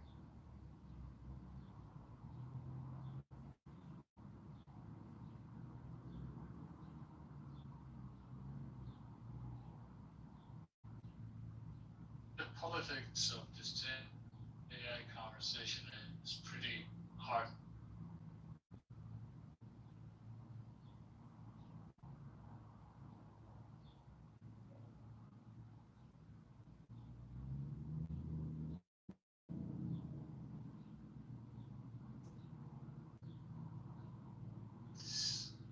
The other guy got canceled for being a racist before that. I think 2 years ago or something like that. They are interested, like heavily utilitarian approach to ethics. Really weird arguments about human life in the future because information programs, etc., is more valuable than life today. Can find their arguments a lot less often. Or they are kind of crazy ethics utilitarians, right? And their AI safety or artificial intelligence is very focused on existential risk for those reasons, right? The politics of it is very strange because they don't, like the whole OpenAI initial marketing approach was based around this concept, right? They since have backtracked, right? And Elias Yudkowsky and his kind of people lost political cachet in Silicon Valley and generally. This book is kind of an attempt to get back into it. But again, if you're actually looking at politics of regulation of all of those things, currently OpenAI and others using arguments like this are pushing to treat artificial intelligence as an existential risk vis-a-vis the competition with China to possibly ban sales of NVIDIA technology, right? NVIDIA doesn't want that, by the way. NVIDIA really wants to sell it to China, right? And now they're accusing China for stealing their technology and training their models, which are progressively getting better and better and better and now free. And so it's a big threat to for-profit models. Well, they're not for-profit. You can get Opus Claude equivalent of Opus 4.5, 4.6 running on commodity hardware today using the Chinese models. So they're a threat. And these arguments are primarily used today to gather political support, to screw not the Chinese, but using the Chinese AGI existential risk argument, screw NVIDIA and other vendors like in the United States, like the consumers of the OpenAI, right? Because consumers of OpenAI have optionality. A lot of consumers of OpenAI are also consumers or self-host the Chinese models, right? If the Chinese model uses band, the only it becomes a virtual. Well, it's not monopsony because there is an OpenAI and Anthropic, but OpenAI and Anthropic become the only game in town, right? So the politics around all of this stuff is very weird, and like none of it should be read without looking at it. No, I totally understand. I understand what you're saying now. The politics part is also another thing of it, right? Because there is a lot of competition. Well, I understand that, but 100%. As I said, I'm a skeptic, but also I'm reading this book to hear different voices about what the thesis of this is about, and just understanding different voices for me, not to just go with the flow with everybody, building these data centers and this AI and the world will be great. I just want to understand different point of views. That's all. I'm not an expert in this section. I never claimed to be, but I'm willing to learn. That's all.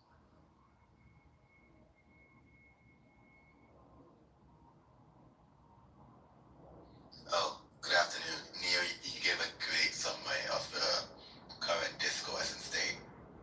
Just want to say that. Thank you. Yeah, I thought, well, probably like very few people understood what I was saying because it's really hard to follow and nobody, like mainstream media does only this CEO said this journalism. There is no real analysis of any. Like I haven't read this anywhere. Yeah, I haven't, but I could deep dive into the less wrong community and effective altruists and all the kind of jazz and tying it back into the people at Public and OpenAI. Like, no one was in like a really long form article about that, Yeah, well, there is one exception. There was a good profile on Sam Altman. What's the guy's name? The author, that wrote it. Oh, you're talking about the New Yorker one? I didn't finish it. Yeah, that one was good, but I mean more kind of business interest analysis, right? Like what is the incentive of OpenAI and Anthropic pushing? Yeah, thank you, man, Roman Farrow. Pushing regulation of Chinese models, right? While NVIDIA is pushing to sell GPUs to China, right? Like, Yeah, I agree. Like all of the anti-distillation arguments make no sense to me, and it feels like, well, at least it was pretty popular to Neil's arguments in 2024, 2025. I haven't seen those arguments in 2026 as much. they're moved to policy. I think they're drafting law right now. Oh, really? Based on distillation arguments, yes. Oh my god. I don't know. It just doesn't make any sense. If training on the output is wrong, but training on all the inputs is not stealing, then like it's just pure regulatory capture in my mind, at least. Well, that's clearly what they're. Well, this is not new for Silicon Valley, right? At Uber, etc., etc. If you can build 0 to 1, Peter Thiel book, right? If you can build a monopoly, that's what you should do. Monopoly is the best business. how do you build a monopoly? Well, close to a monopoly is ban the Chinese, and it's only OpenAI and Anthropic in United States. And the problem is, it's not about Chinese; it's about U.S. vendors, other U.S. vendors. Like, what's the? I'm blanking on the names. Like, what's the biggest? Cursor, yes, biggest consumer of OpenAI credits. Right? Yeah, I mean, that's one of the issues. I was reading an article saying that most of the new AI wrappers and startups in Silicon Valley are using the Chinese models because it's much cheaper. Yeah, that's the thing, right? Like for coding, okay, sure, you want access to the best available state-of-the-art closed source. It's probably better, right? It's still pushing the limits. But for prompt engineered task that is evaluating some consumer sentiment from an email, you don't need GPT 5.5. Like it can run on, at this point, it can run on 8 billion parameter model, Chinese or non-Chinese. And most business workflow tasks are like that.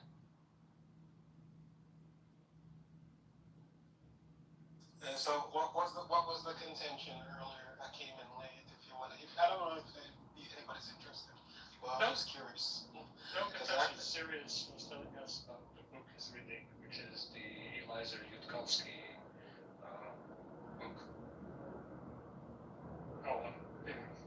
The rationalist Westbrook community guy, the existential AI risk, the AGI.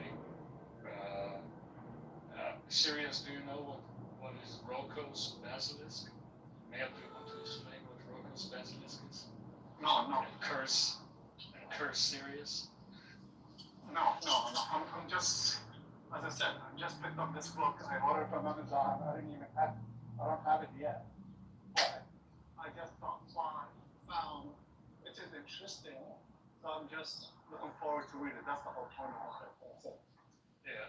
Roko's basilisk is the refashioning of Laplace demon, I think, probably thought experiment, which is in the future, if there is an AI, right, and an AI is existential risk, it's as bad as Eliezer Yudkowsky. And this is his thought experiment. I'm just illustrating it for what passes as philosophy in Silicon Valley. And if in the future AI exists, right, let's say 20 years from now, and that AI is evil, right, and it is so intelligent it can travel back in time, etc. This is not. It's so fucking dumb because I didn't hear It's this. so fucking That's way too many levels of extrapolation for me. And AI, it's not my argument again. This is so dumb. I feel cringe just recalling that thing. And it knows that you, as a citizen, voted against for AI regulation, and it's going to hate you for that, and it's going to torture you infinitely.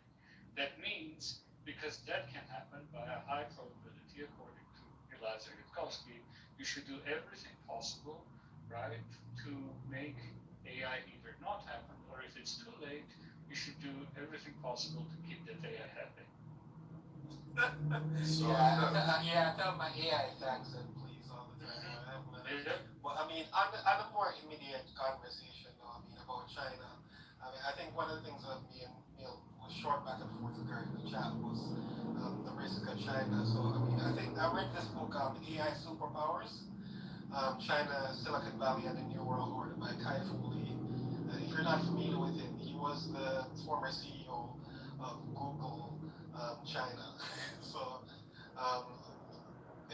what he did for me is give a great conceptualization of how differences in culture might actually influence the AI race.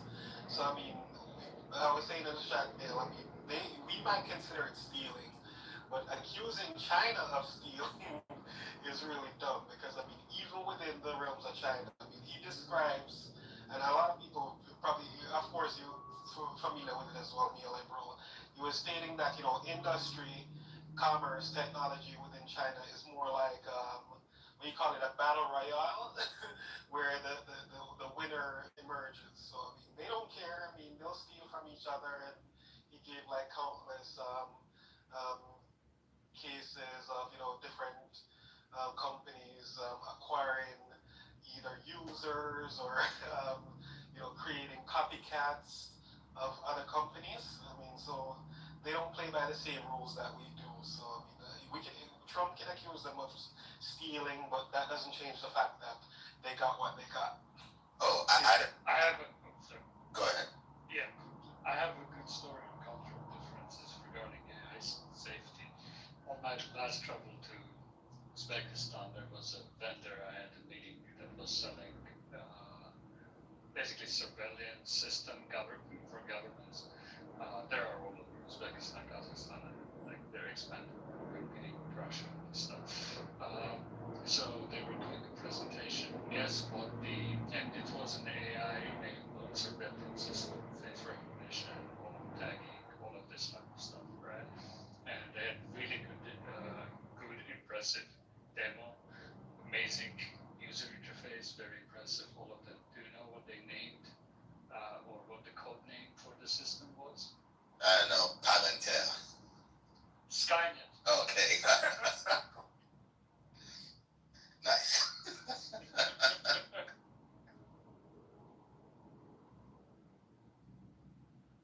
You were saying something. Yeah, the existential threats, though, I mean, it's quite interesting because, I mean, I heard you saying in the chat again, too. So, I mean, the mythos scare is, it could be advertising and promotion, but I don't believe it's a fear tactic because, I mean, they literally held official meetings with these companies and identified some of the zero-day threats that they were able to uncover or discover using mythos. So I mean, literally, if they were the bad guys, they could have hacked these systems. So I think the threat is actually, and I was thinking about something it's ridiculous and learning because I mean, you've seen all the articles or stories about different researchers and safety engineers actually resigning from their jobs and because and I'm like so I think some of that is fear too, but I think it's also a real concern because the problem is, even if you look at it just a typical example like hallucination, is that the problem is that we still cannot get these models to do exactly as we order or to stay within the boundaries. So if the people who are creating these models are not able to do that either, then we still have an issue. Yeah. So on the mythos thing, like, I'm sure it's helpful. I'm very skeptical of how these AI companies do measurements and benchmarking, as well as how they talk about what they're doing. Because after listening to Sam Altman and Dario Amedi talk about, AI will replace all engineers in the next 1 year, and AI will get rid of all the lawyers in Truly 6 months. true. It's just a little bit, like a bit leaning too heavy on the marketing for me, and less on the actual technology and science. No, I agree with you. I agree with you. Sorry, finish it out. I have something to say. Yeah, so that's the one thing. Like, if Mythos was this all-powerful and super helpful system Anthropic developed, then there would be no excuse as to why Anthropic had great performance in April and had a bug in the system where they would clear out all the bad context, clear out all context in an effort to, make things snappier. Like, with this like magical cybersecurity tool, they're still shipping stuff with bugs and issues and all of that. So that to me is like, kind of dampens like, the level of excitement and wonder that Anthropic is trying to sell people with this whole mythos thing. To an earlier point where you spoke about stealing, I just want to be clear. Like, I don't believe distillation is stealing, or quote unquote stealing.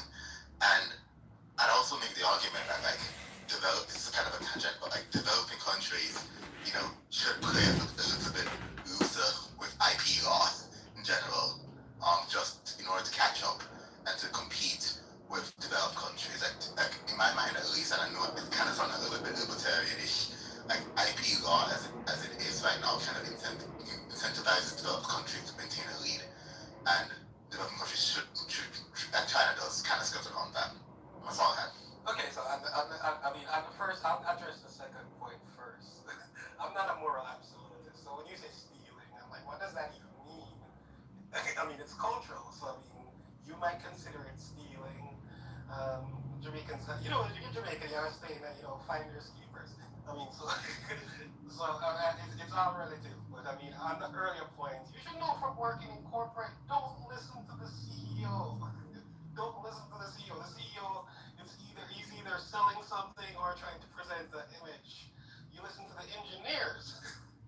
So I mean, I pay attention to what Dario and Sam and that guy from says, because I mean, it gives you a very when I listen to the engineers, I mean, the guys actually read on AI safety are like Demis Hassabis, Doug Hofstadter, Matt LeCun. I mean, so I read the engineers, and I mean, I don't understand 90% of what they say, but I mean, they're a lot more authentic and a lot more process than settling the land with Hazara, Afghani Shia, or creating paramilitary organizations to displace the local population and doing all of those things. Then they decided, you're just not popular, man. Just really? No, This is your no.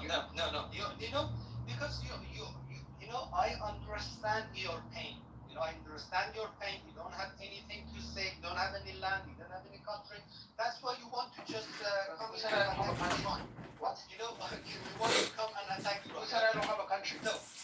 I swear you sound just like the Zionists with a different ideology. What the fuck? Let me give you some language. Shut the fuck up. I'm talking. Why are you saying these things, man? You don't know what the fuck is up. Calm down. Stop attacking women. You need to respect yourself.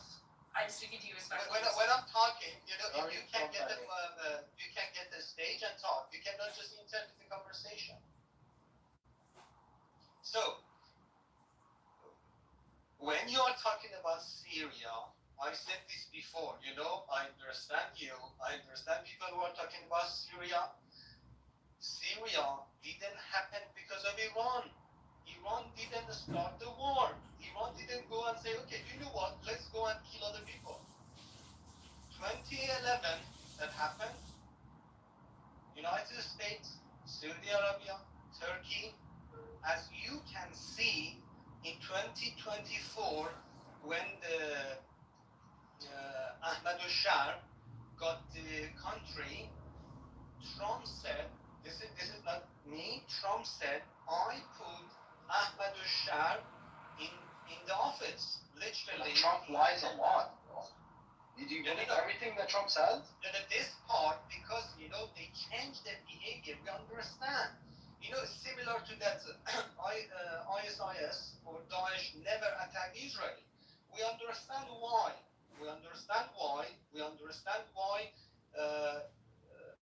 Ahmadinejad was United States agent in the region. So what happened in 2024? It happened in 2011. In 2011, they wanted to do same and put their agent in the office. So are you trying to tell me Riyadh al-Assad was an American agent? No. Assad was in the office. No. In 2011, hold on. In 2011, who was the leader of the opposition? I have no clue, honestly. Okay, so how are you saying that they wanted to put their agent if you don't even know who the leader of the opposition was? I don't need to know the name. I know the history. You don't need to know the background. You just make accusations. I know the history. I can. Oh, okay, so you don't know who was in charge of the opposition. You just know for a fact that it was an American agent. Don't try to manipulate him with all this, okay? Let him speak. I want your analysis, man. I don't know the history. I don't know who was in charge, but I know it was an American agent. Come on, man. He's not American. I understand. He doesn't have to be American. Dates, history. We history. Yes, stage history. When happened?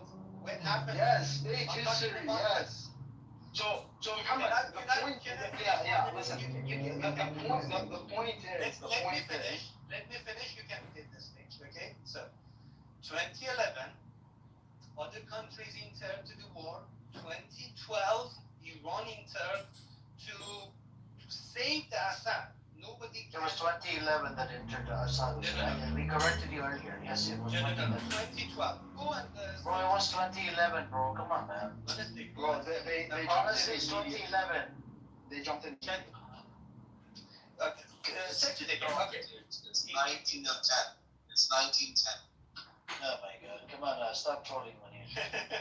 Yeah, so we established that. So Muhammad, without getting into the details, so we've established that Iran committed war crimes, right, and supported a genocidal regime in Syria.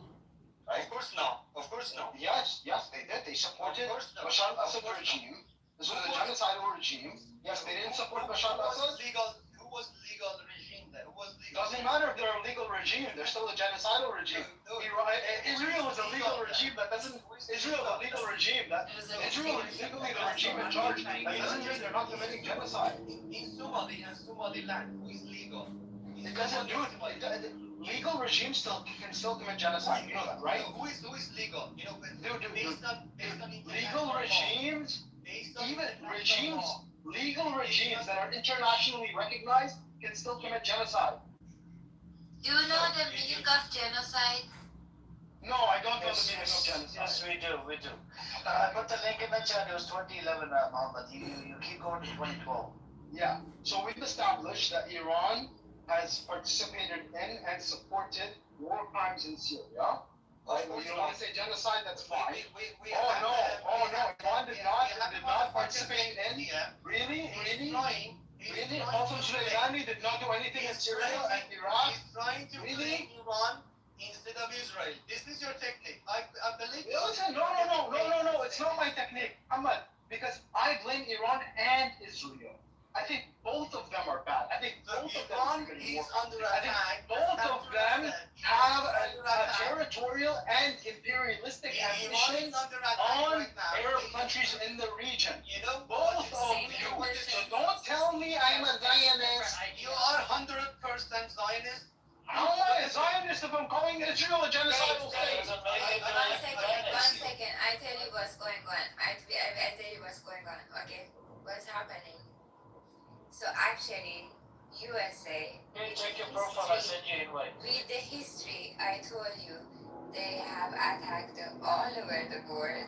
Now they want to portray everything on Iran government and Israel government and Israel government.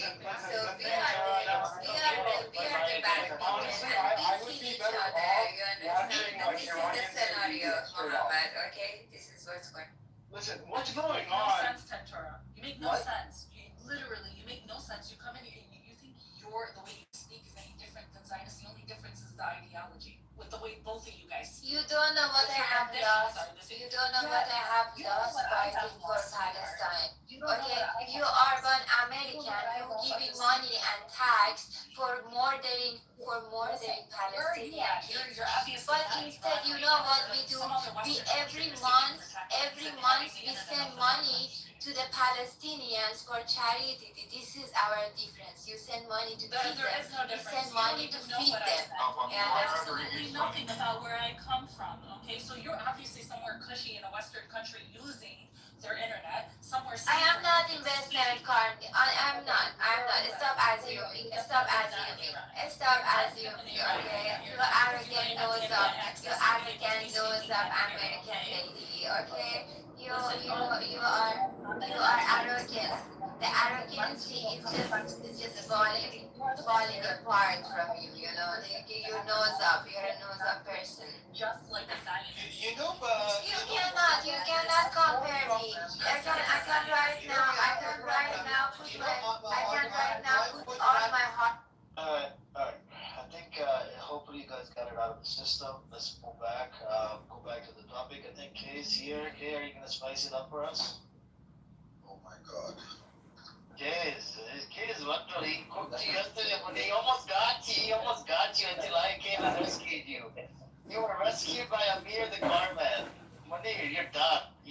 pack up your bags and you call us career is over.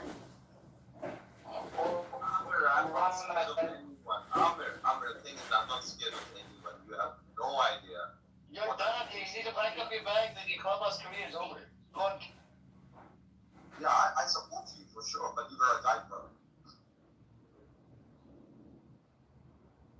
Manir, do you change diapers with elderly people? Because I think you have an obsession with diapers.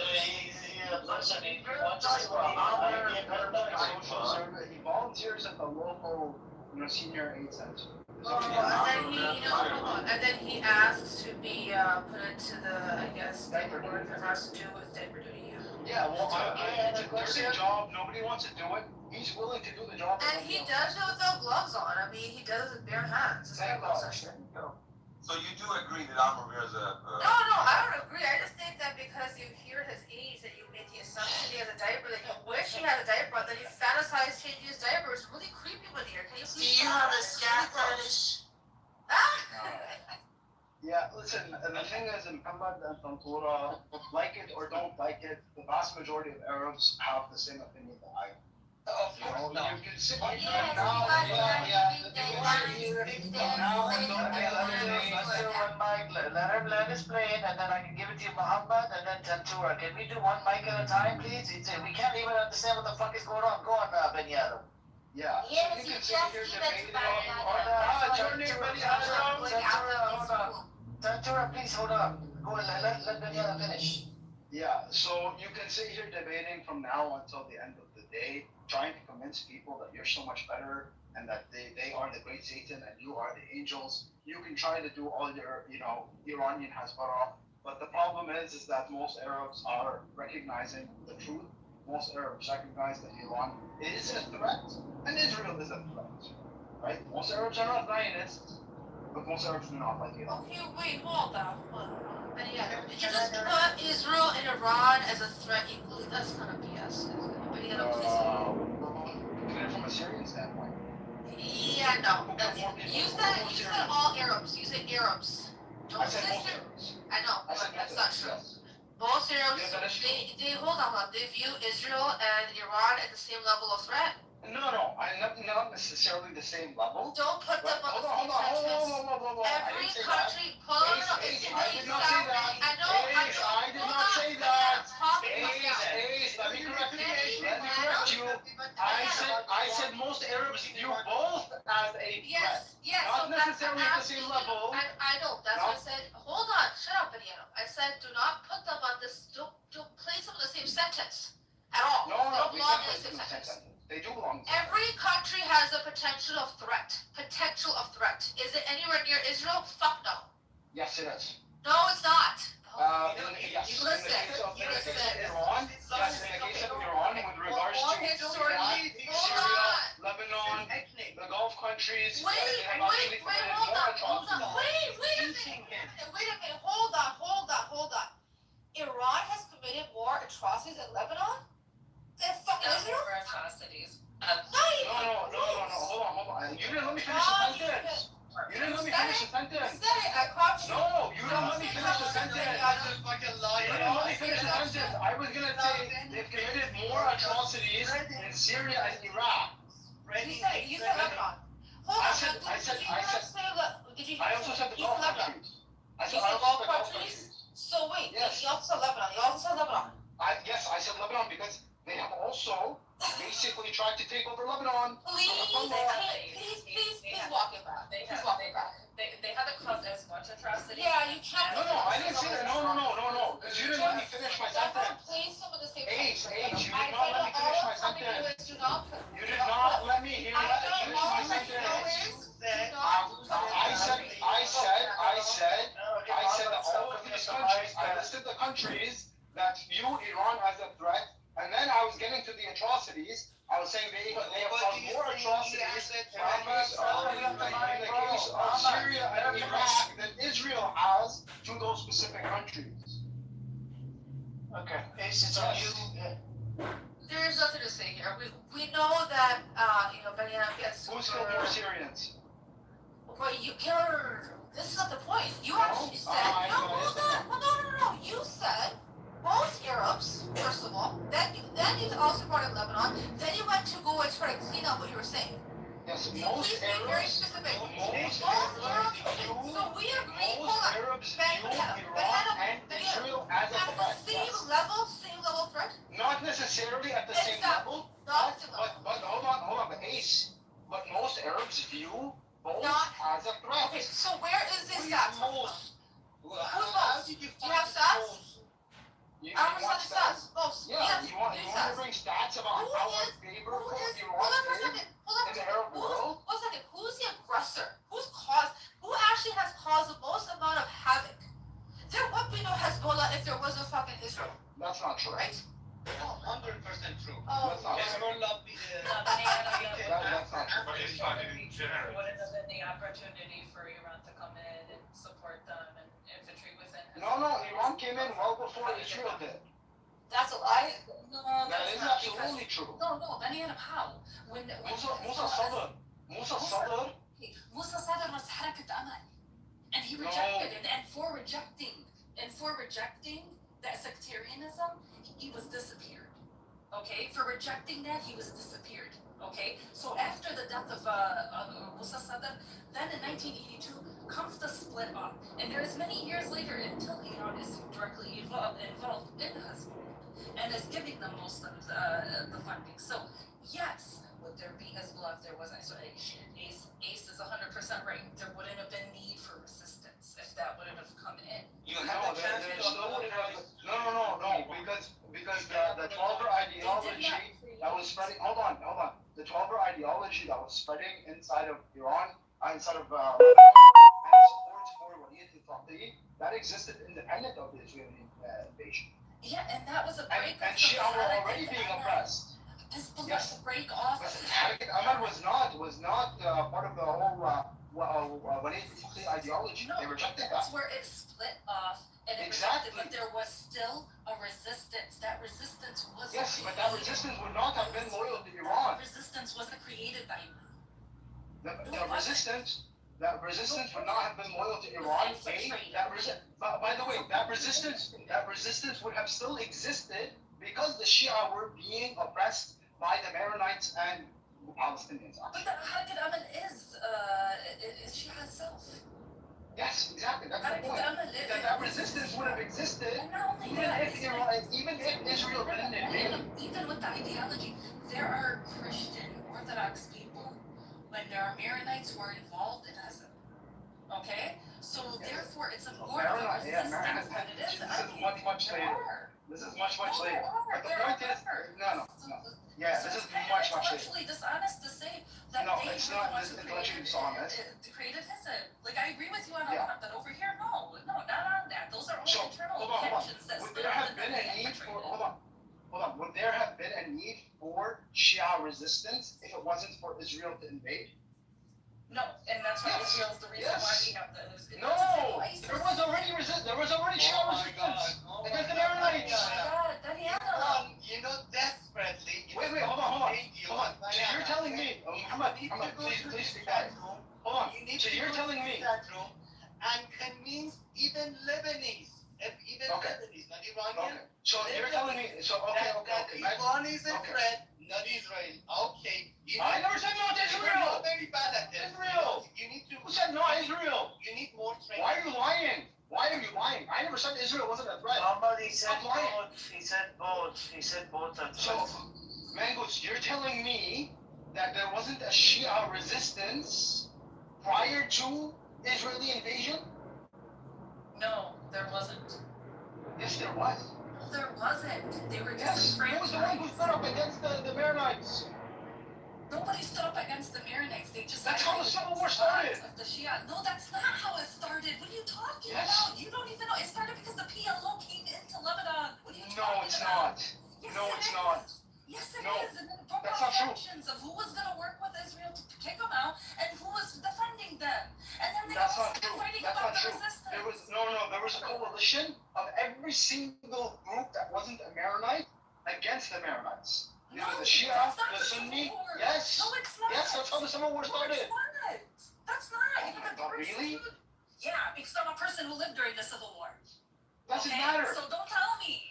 Don't tell me what's going on while I was feeling it. Please. Yeah, first of all, you probably weren't born when the Civil War started. Yes, I was. I was born 1980. When the Civil War started, from 1982 to 1987. Okay? So don't Okay, tell me you that were a Malcolm baby? died. You were a baby? I saw things. Yeah, I remember everything.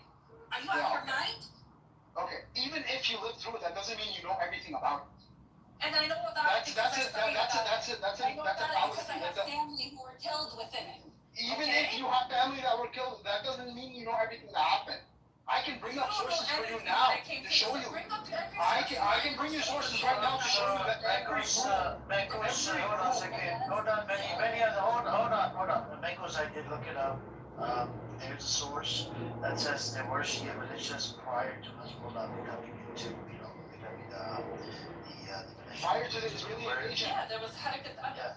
Not Yes, prior. That's what I'm saying. So they're prior to the Hezbollah thing. Prior to Israel invading, there was Shia militias. Yeah, prior to Israel invading. Every area, every region had their own little, because we didn't have anything centralized at that time. I understand that. His point, hold on. You need to understand. His point is that there was no need to have Hezbollah when you already have a Shia militia inside Lebanon prior to Israel invading Lebanon. You see what I'm saying? It's very simple. There was already a militia there that was protecting and defending Shia rights inside Lebanon. No, Amir, Benito's not saying that. Benito's saying, no, that's not his argument. You want the source? I'll give you a source here. No, we're talking about Benito's argument. That's not his argument at all. He's basically said that, Hezbollah wouldn't be Hezbollah. It wouldn't be something that Iran sort of, brought together if Israel wasn't the aggressor, right? The resistance would have existed if there wasn't a resistance. He's not saying that, these Shias would have already, these groups would have already existed and there's no need for it. Yes. That's not, he's saying that even if there was no Israel and those actions never took place, there would still be a Hezbollah backed by Iran, is what he's saying. So Benny, the way I look at it, right? You do bring up this point all the time that it was for the Wilayat al-Faqih. Sure, we can say one of the reasons was Wilayat al-Faqih, but there was other reasons as well. We can't deny the other reasons for it, right? The other resisting against the occupier, and Iran made Hezbollah more stronger than the other militia, right? That had more weaponry and more funding and training by Iran to be able to resist against the occupier because they hated Israel. What do you think about that? You think that's a better argument to make? Because I don't necessarily disagree with you, but my argument is that there were Shia paramilitary forces that were established prior to the invasion of Israel. I understand, but those are small. Okay. Those are small. No, some of them were actually quite sizable. No, they were small ones. They were only They were not funded. They were not heavily funded by Iran. No. I never said that they were funded by Iran. Yeah, but you need money to be a fucking militia. These things expensive. Not that much. There was Maronite militias. There were militias of socialists. There was militias of what's it called? Of communists. Everybody had their little armies. They weren't anything serious. They were just all in their region. They were serious enough to start a civil war. Because of what happened? Over a disagreement on what to do when the PLO came in. No. Yes. That's not true. Okay. Let's rewrite history. Let's rewrite history at this point.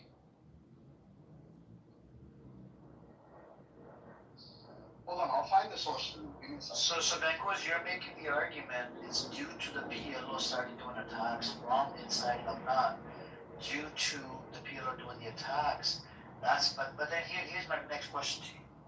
Why were there people in Lebanon when Israel invaded Lebanon in 82? Why were there people from the Shia side were cheering it on? Side, the Christian side. They were cheering on the Israelis to come in and go after the PLO, because remember when the PLO came in, they took over a lot of the southern cities, including the Christian ones. They were massacred. It caused a lot of civil unrest. And then between the civil unrest, you had the people who were like, no, we're going to resist with them. And then you had the people who were like, no, we don't want to get involved in this, that our resistance only comes toward the border. And others who are like, just get them the hell out. And that's where the Civil War comes about, in a very simple term. You had the ones who wanted them out, the ones who wanted to fight beside them, and the ones who said our resistance only goes within Lebanon and nothing further than that.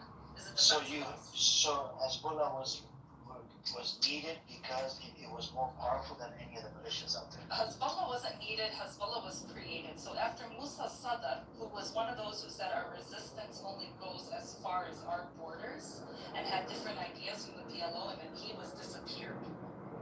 He was disappeared at that time because of different interests, including Gaddafi, the IRGC before it came to fruition in Khomeini, and as well as the PLO all had their hands in the disappearance of Musa Sadr. Okay, and think many And then others after make he the was argument. after he was killed or disappeared, because even till this day there's arguments whether he was still alive, whether he was disappeared, whether he was killed. Okay, then Harakat Amal, which is the resistance group, and it wasn't even a resistance group to begin with. It was a group to rise up the Shias that were disenfranchised within Lebanon after an avalanche in some of the cities, and the government never came to help the minorities. So that's where Harakat Amal came from. It was like a movement of hope, and it was to like educate the poor Shia population. Even the Shah of Iran was donating in order to get the education across and to start businesses. That's how it started, and then came the invasion, and then the resistance to the invasion. And after he died, it factioned off, and then Hezbollah became. Because Harakat Amal did not want to, play by Iran's rules. So there we go, splits off.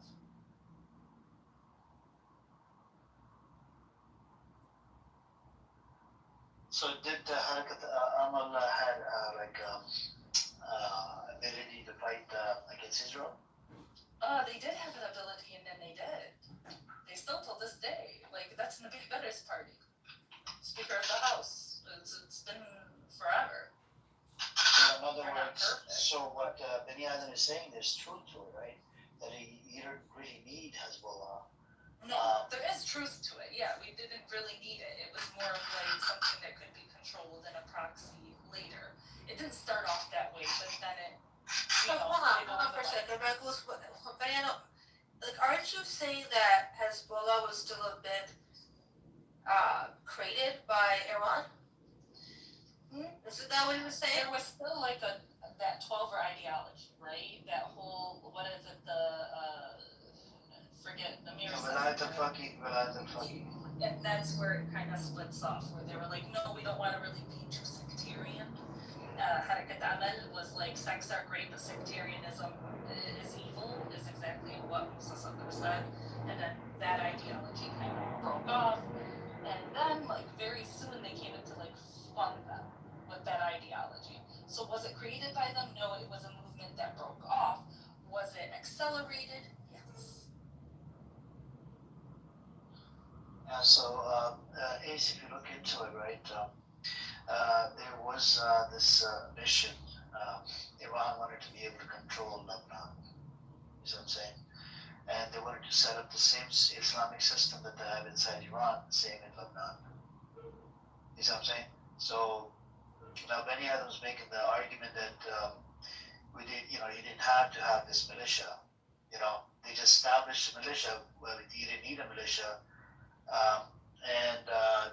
There was another militia from a Shia background that had the ability, what the Mango said, had the ability to fight against Israel, but it was not controlled by Iran.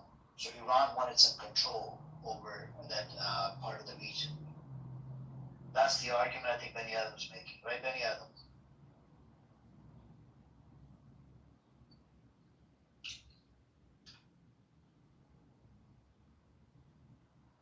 Benny Adam is checking with Israel to see what he's saying. He needs to say.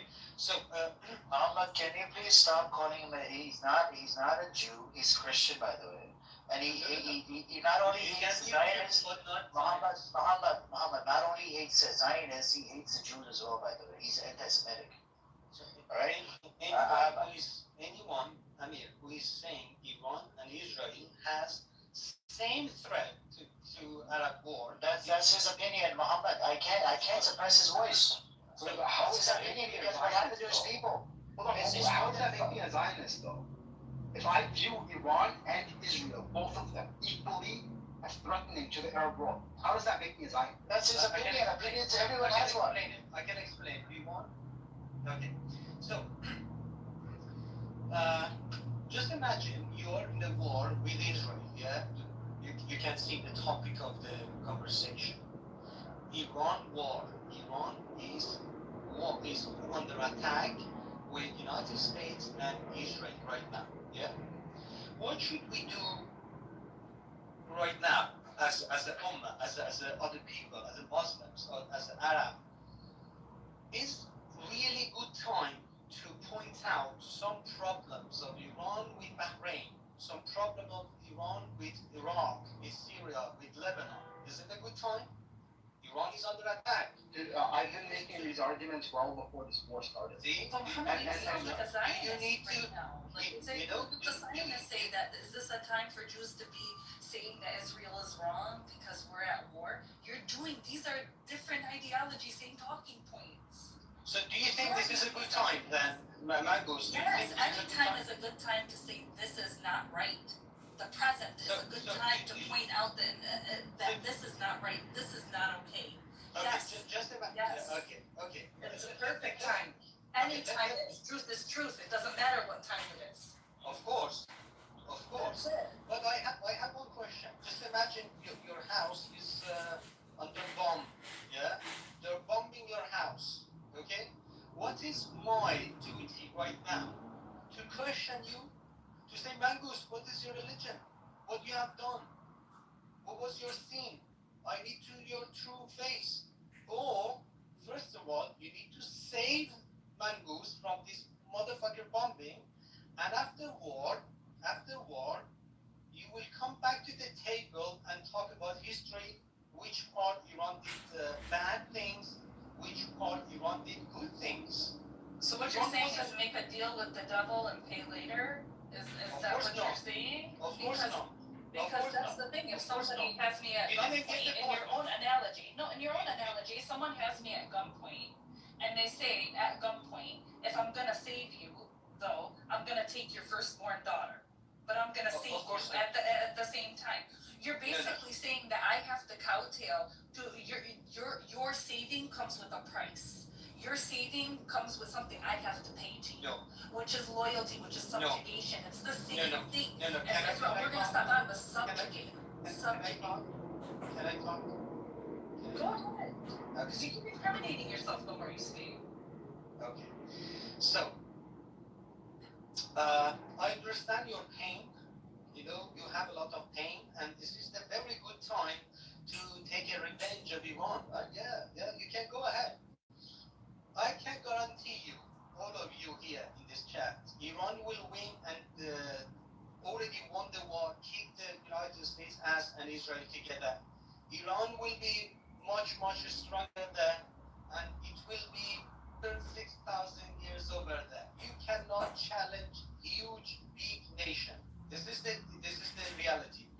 What is my point? I'm saying Iran is not there to taking over anything. We helped Lebanon. You got money, as you mentioned, for your education from us. No. Now you're coming here blaming me? During the Shah, there was education. How much money Iran gonna spend in Lebanon? Those were our money. You are blaming us. You got an army. You got an army for that money. Iran is under attack. Iran is under attack right now. An army that started wars that I lost my house, I lost cousins, I've lost family, I've lost everything. You lost cousins. Yes, I've lost because of Israel, not because of Iran, as you mentioned. Yes. Because you did a militia that you guys directed to get involved into this shit ass war. So just imagine if Iran doesn't exist. Just imagine if Iran doesn't exist. Do you believe Israel would let you go and they didn't kill, they didn't take land? Do you think so? Just imagine. There is no knows? Who knows? But why? If you know, you cannot see the pain. Okay, then why didn't you give the money to the Lebanese army? Why didn't you give the money to the Lebanese government? You cannot see why, the when it was going to the Lebanese government, you had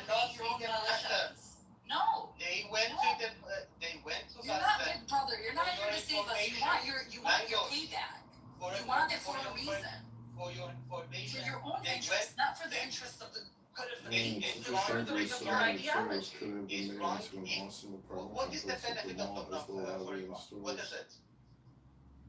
What do you mean? It's strategic benefit. So what is it? What is Strategic it? benefit.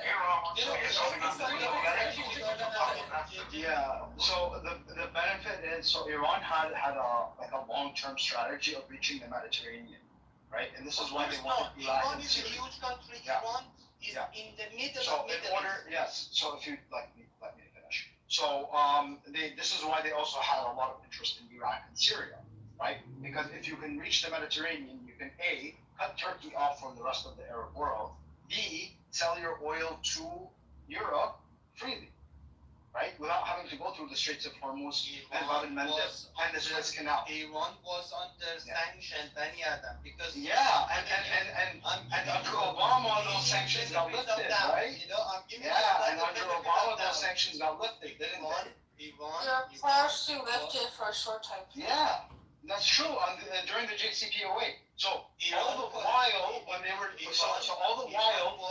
consolidating their power in Iraq, Syria, and Lebanon. Partially. Yeah, and they were like, had it gone through, had Trump not gotten involved and ripped it apart, it would have gotten more and more of their sanctions lifted. And how long was it that these partial sanctions were lifted for? What was it, a year, 2 years? Not very long. long. So it wasn't that bad. Yeah, but I'm saying what the plan was. Yeah, but I know, but let's not talk about what happened. But he asked why. No, he asked why. Iran had interest in Lebanon. That's not true. If you ask any Iranian, including me, anyone, we don't want to pay anything to Hezbollah, anyone in Then why did it for so long? You know, you need to listen to me. First of all, you are mentioning Iran wanted to do this because they want to sell their oil to Europe. Iran was under sanction for more than 40 years because they are supporting Palestine, Lebanon. If they That's not why don't sanctions support started. 100%, you know this, everybody in the planet know this. If they make a deal with Israel right now, tomorrow morning they will have a deal, they will relieve the sanction. All people knows this. So, Iran was under sanction. 90 million people cannot buy medicine, mangoes. You are lecturing me, listen what you've done to Iranian people Who's wasn't done that to Iran? That was the economic sanctions put on by the international community, not Lebanon. Yeah, no, it is related. So, Iran helped the resistance group, which Your sanctions were due to your enrichment of uranium. They weren't due to your involvement with Lebanon or Palestine. Do you believe in this? 100%. 100%. Okay. So Pakistan has not only doing enrichment, they have nuclear power.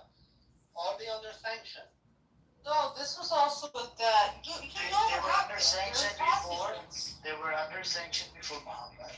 So, and then sanctions were really They removed the sanctions, I believe, and it happened without the satellite or whatever. I think yesterday we talked about this a little bit.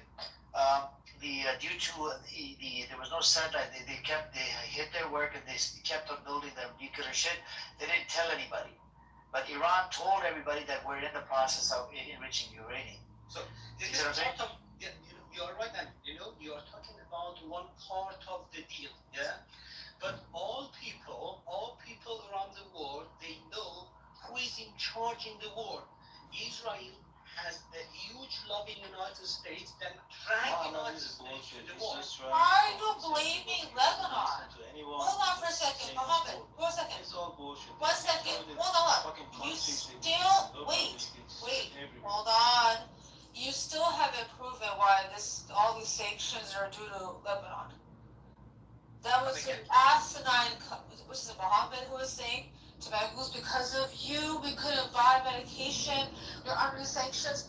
What does Lebanon have to do with the sanctions put upon Iran by the USA? There's nothing that, stop making wild accusations and claims. It just sounds terrible.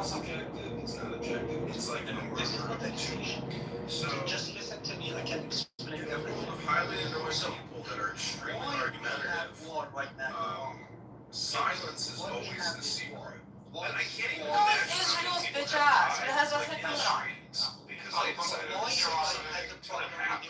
in the street, and that guy happened to turn around and fucking Why pinch does you and Israel kill have you. problem with Iran? That's the only foot in the fucking door. Okay. It's a superpower that's against them. That's why they have a problem with them. They want to get rid of anybody who could basically give them any challenges in the Middle East. So after Iran will come Turkey. They've already said this. So it's not primarily to Pakistan too, by the way. So let's not forget. Exactly. They're getting rid of anybody who could possibly challenge them. Muhammad is a supporter of the regime. He's a supporter of the regime that banned internet on its own people. If you find out the answer why the Iranian people doesn't have the internet, then you can come here and then speak. Cool, brother. Hold up. Cool. I don't give two fucks who supports the regime here, who supports. Hold on. Cool. I don't give two fucks who supports the regime here, who supports. You're not gonna shut the fuck up, right? Shut it. I don't give two fucks who supports regime. Motherfucker, shut it. Fucking mother gender. Okay. Sitting the audience like a little scumbag. Mother gender. I don't give two fucks whether you support the regime or you're anti-regime or Raza Paladins. I don't give two fucks. I want this conversation to happen in my fucking space. Unlike your disgusting animals that run fucking spaces, they're very biased. Even if you're a fucking terrorist motherfucker, I'll still talk to you. Come in here. Fucking idiot. This is why I allow Zionist terrorist Jews in here as well. Look at, we have one in the audience sitting, Maria. That's a Zionist Russian terrorist Jew. He's there, right there. He, like a little fucking roach. Can't believe this. They want this room to be all one-sided. No, it's gotta be one-sided. No, I want the smoke. I like the smoke. Lives for the smoke.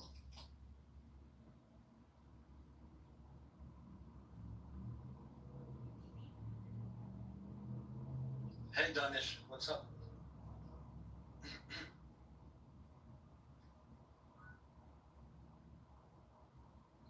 I brought you back up because you didn't want to shut up, cool. It's up to you. If you want to come up, you're welcome to come up and join. Alright, I gotta get going, guys. See everybody later. See you later. I'll talk to you later. Hold on, Mangrove. Oh shit, she left. There's no question. Are you there, Mangrove? Any other has one question before you go? No, she should be left. Okay. It's a simple yes no question. Do you think the fact that he painted USA and Israel flag on the ground at the entrance of universities and schools and forced our own people to walk over is a good thing or a bad thing?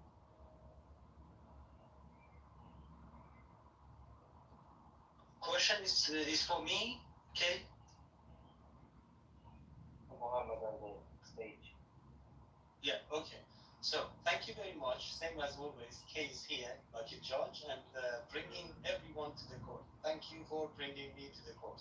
So, definitely no, it's horrible. You shouldn't do this. But who comes and who gives a shit? So if there's an Israeli flag or any country's flag painted on the ground and people are stepping on it or over it, why is that such a point of contention? Who gives a shit? Is that a reason to go and try to bomb a country? No, who cares? Is that sensitive? Israel doesn't care. No. But I think it's not good idea to increase hate against other people in Iran. No. Well, wait a minute. Is it inciting hate? What hate is there being incited? I think in Iran, It's a they fact. typically scream like, America, that's three Okay, so saying get to America, get to Israel is somehow. Hold on. Who's speaking over here right now? Okay, I wanted to ask, no, it doesn't. I couldn't agree more. But my question is, if you have a flag in the neighborhood, you should not be agitating the flag and being the flag. So we should be scared of the thug? Okay, so basically, if there's a bully, then there's a thug. And the thug and bully is, robbing your neighbors, beating you up. Because they happen to be a bully and thug, you should shut the fuck up and sit there in a corner and let it happen. No, I'm saying don't agitate this. Oh, wait, Don't wait, agitate. hold on for a second. Hold on for a second. That also makes no sense. No, no, don't agitate. Hold on for a second. Hold on for a second. That's like the claim that people make. If she wasn't wearing that skirt, I wouldn't have raped her. No, no. People who are gonna, No. if it's a thug or a bully, whatever you wanna call them, they don't need a reason to do what they wanna do. They'll make one up. They'll do a false flag if they have to. So they took something so tiny like a flag on the ground. What that's a reason to go and kill 168 No, girls? I already said I couldn't agree with you. Yeah, but even you saying to give them a reason is actually cowardice. That's cowardly. Okay, so we have a thug and bully that would find a reason anyway.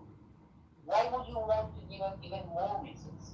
Wait a minute, because of more reasons. This is the worst argument I've heard in my life. Give them more reason. You know that Netanyahu since the 90s has been lying and telling the US, oh, Iran is going to be building a nuclear 10 days away, 2 months away. They've been saying the same lie with absolutely no proof to try to get the US involved, and it was just Trump's dumbass. So you don't listen. Hold on for a second. Even you saying that is bizarre. Bizarre. Because what you're saying is there's a justification that was given. I'm not justifying it. It sounds like it. I'm saying there is a bully. If I make fun of his pants, oh, your pants are blue, that's funny. The guy is gonna come and kill you. Oh, no. Do you know what I do? I'm a bully. No. I bully bullies. Okay. That's who I am. Okay? If someone's going to torment the little... No. If someone's going to torment the... One second. If someone's going to torment the little guy and bother that little guy, I'm stepping in. What's wrong with that? Yeah, bully the bully. That's what I'm saying. Bully the bully. Don't give him lame excuses to be used. But that is bullying the bully. That's actually making fun of the bully. That's actually making the bully feel... Okay, Kate, I don't know that. What I'm trying to say, painting their flags on the ground and stepping on it does no good for you. You think it's good? It helps you? Who cares? Your purpose? I mean, what's the intent? Like, is it accidental or are they doing it on purpose?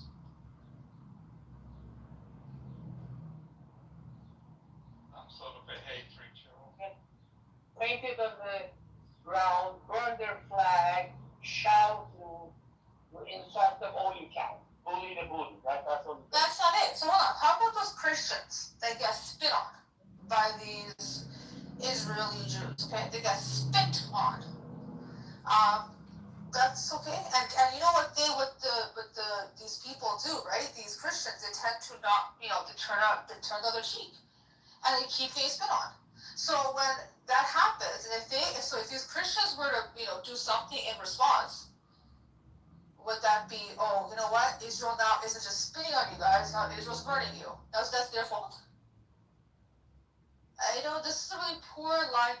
Could you say, is it a morally right thing to do? Morally, fine. We could have that conversation. Is it an ethical thing to do? We could have a conversation. But the conversation should be based upon, we might entice Israel. Different religions have different rules. Well, hold on a minute. We're talking about human rights here. So are you telling me Israeli Jews have there's a rule that they're allowed to spit on Christians? No, I'm saying it's bad manners, probably also in Israel. Wait, hold on a second. Hold on. Are you telling me religiously they have a right to spit on Christians? I'm not aware of any Jewish teachings. They do have a right? That they have the right to spit on people. Ooh, that's I'm pretty sure they problematic. do, like, in accordance with religious laws. No, I don't think they do it. I'm pretty sure, like, in accordance with their laws, they're allowed to.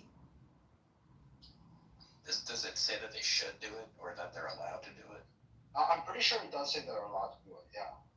But is it like they should do it? Like whenever they pass a Christian?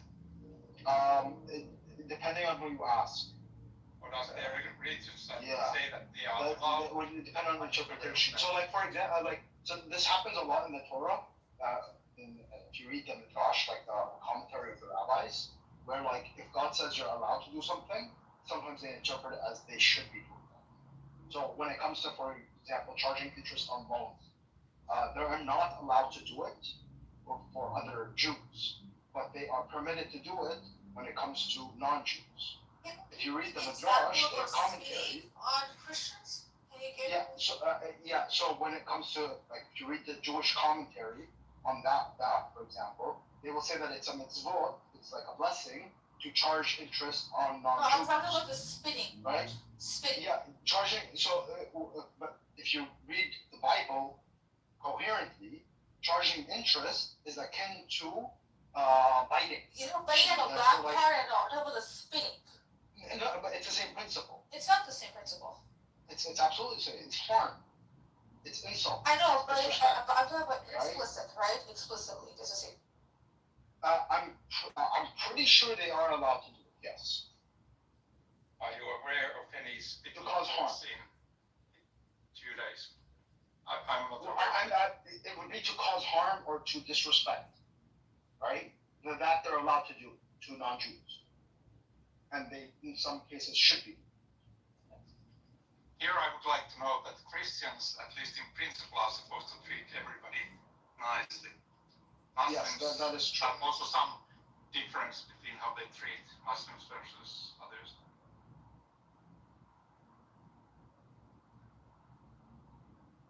That's not true. At my mosque that I go to, they actually send out volunteers at the church for volunteer, and then the Christians, they come over to the mosque to volunteer as well, clean up and help us with the mosque day-to-day duties. So respectfully, go get your facts straight. Even during month of Ramadan, they tell us to invite your neighbors. It doesn't matter whether Jews or Christians, and to let them know what the religion's about and this and that. It's not about hatred. It's all about peace and this and that. And we even have the verse in there, not to mock your religion. If I point one finger at you, you can point two fingers at my religion. All right? So go get your facts straight. Go do your own fucking research on this. Yeah, there are problems with dhimmis and so on. Yeah, there's extremists. What about the Christian extremists that are literally going after the fucking, abortion clinics in America? And not to mention, you had that genocidal maniac in New Zealand or some shit that went into the mosque and that killed a bunch of people. It was a Christian, by the way. But the point is that Christian teachings do not support them. Christians do not support it. Literally, PFLP was a Christian Palestinian movement that resisted, that did a whole bunch of attacks on Israel, by the way. Yes, there are certainly look into Christian that as well. murderers and so on, but the teachings do not say so that you should murder others. Anyways, we got heated earlier. Anybody else wants to come up? We have Ku. Do you want to come up, Ku?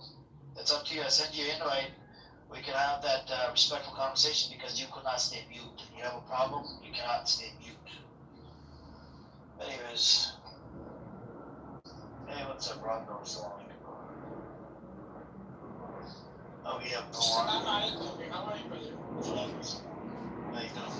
Okay. Amazing. How about yourself? Everybody's doing well today here? They're all shit that did, I'm just in my room right now. How are you? We're alright. So, about to go to any. Can I say something? Yes, just Rondo was speaking, let him finish, and then you can go. Yeah, sorry. I'm about to go to an event in my university, but I'm here. You know what's crazy? The last few days I haven't been in your room, but I've been keeping tabs. I heard that Trump was saying, no matter what, the gas prices are going to be high until I decide so, bro. This guy's not doing no benefit for this country. That's not how it works, though.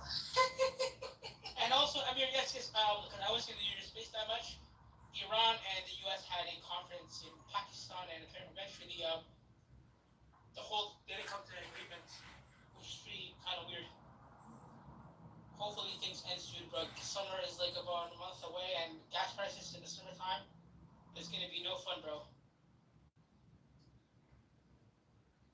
Gas prices, this is a global market. So this is actually, if these gas prices are going to be something that affects across the world. This is not just a USA issue, right? So you also know that even after, let's just say, they come to an agreement, and sort of proposals open up. I was listening to a political scientist who was talking about the fact that we actually haven't really seen the full effect of this shortage yet.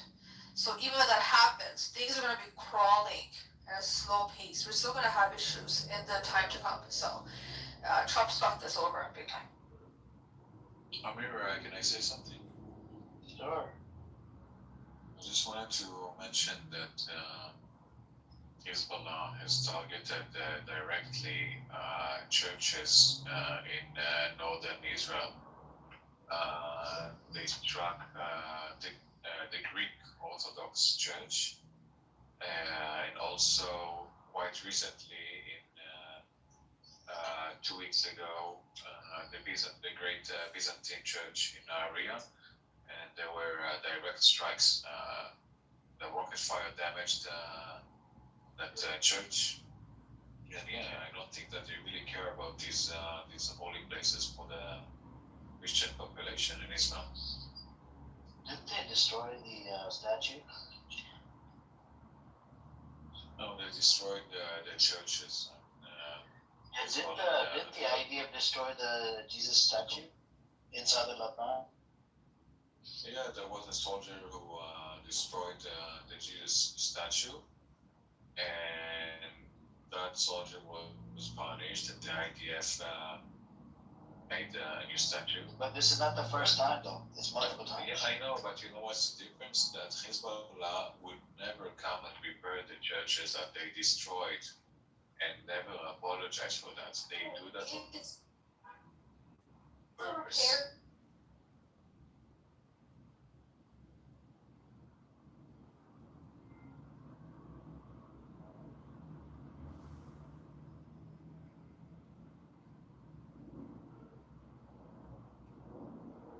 So the people that spit on the Christians, do they apologize? Israelis? They do it all the time. What about the second oldest church that was bombed by the IDF? Actually, multiple churches were bombed by the IDF. Did they apologize and rebuild? Yes, of course, and also the people. No, they have never. They have never. So do your research. Okay, so what about in Iran? There was a synagogue, right? That was also destroyed by the IDF. Did they? This synagogue is synagogue. Okay, just yeah. Was there an apology? I'm asking a question. Was there an apology? Was there a fix? Did they rebuild? What is the question? Oh Lord. What are you saying? Okay, in all the instances that the IDF has destroyed religious places, including multiple mosques, also Christian churches, when have there been apologies made, and when have they gone to rebuild these religious sites? So you're saying that the IDF destroyed a synagogue? Yeah, in Iran. Did you not hear? Okay, so what do you make of it? I'm just asking you, was there an apology? I'm just talking about these people are brazen. What's right? your conclusion? My conclusion is you're lying. I'm lying about what? You said that when this happens, when the IDF does it, they apologize and then they go and try to repair the harm. Wait, they're upset they got caught. They got caught on tape. If they didn't get, there's a video of it. So whether is it, one second, stop for a second. Wait a minute. I'm asking you questions. That's never happened. You made a statement. I'm not talking about Hezbollah. Whatever Hezbollah does, I'm not even speaking for them. I'm speaking for what you said. Because you said Israel apparently goes to repair these religious sites and makes apologies, which they never have. Yes, they repaired the Jesus. They repaired the Jesus statue, right? And they sent that soldier who did that, and the other soldier who made a photo. They sent it to jail. Okay, so what about that But museum? the question. Where they had and they put a round on that cross, and there were Jesus. And then after there was a big, because there's international. I'm not done. The question is, do you think that Hezbollah would actually bomb this church? Can you give me, I don't know. I'm answering questions. I said, I don't know. Let me finish. Militants to jail for bombing his church. I said, I answered your question. I said, I don't know. But when it comes to I Israel. said I don't know. Is what I said. Okay. Okay, you don't know, but what do you think? I can't make up an opinion on something that I don't know anything about. Oh, have they done it before? Have they? You made a statement, Norm, about the fact that apparently Israel does do X, Y, Z, but then they don't. Yes, they can You made absolute, and you gave me no, there's no evidence for X, Y, Z either. So that's why I picked you on it. If I'm not gonna make a claim. Oh, okay.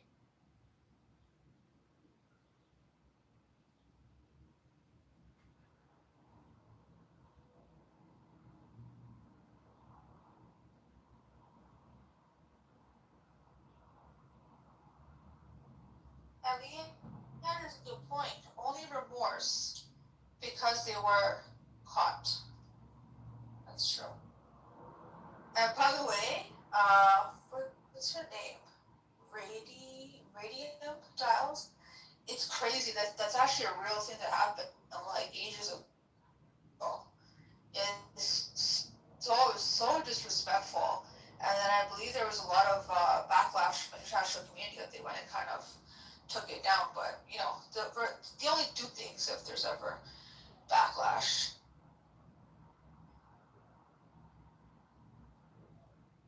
Okay, they're going every day. Evidence the chat. Now it's your turn to give me the evidence that Hezbollah actually punished as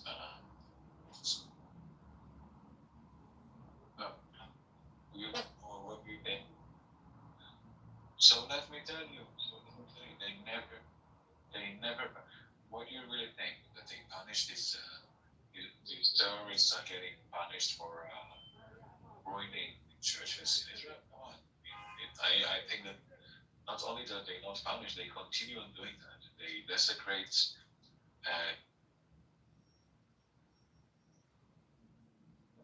Right. No, you don't even listen to what I'm saying. You're just interrupting. You're just talking over me.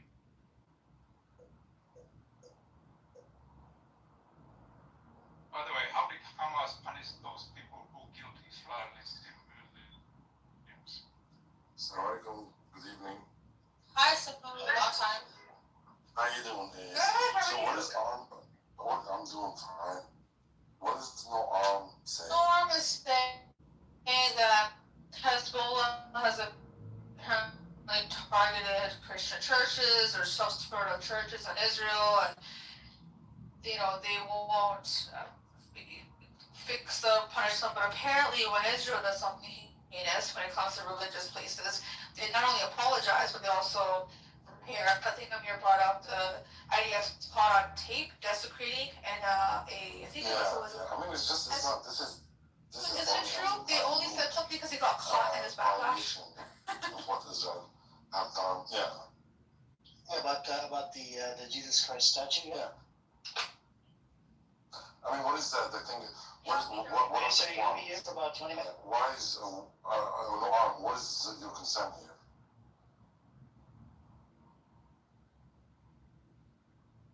Noor, go unmute and ask for some.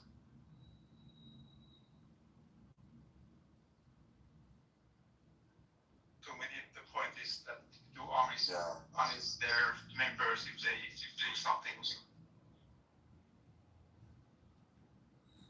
Yeah, that's just.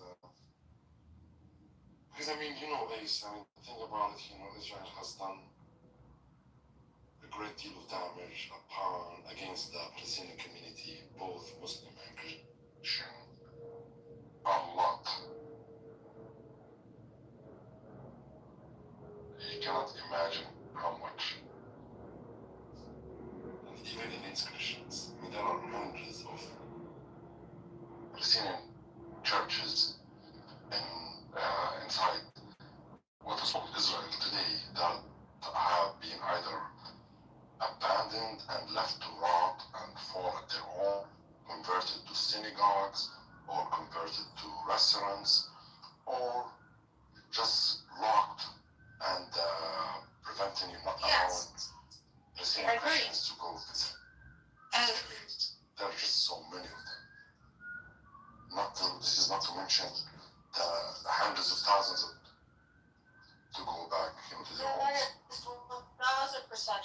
just that Noir made the claim that no, historically, yes, Israel does go and apologize when they do these things, and they do go repair, which is absolutely. Yeah, but That's just ridiculous, you know?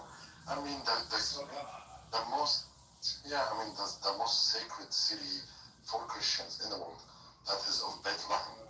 Bethlehem has been encircled by this wall of death, you know, wall of, they call it wall of separation, entirely encircled by the wall on purpose to prevent the city of Bethlehem from enjoying its natural growth, you know, outside the boundary.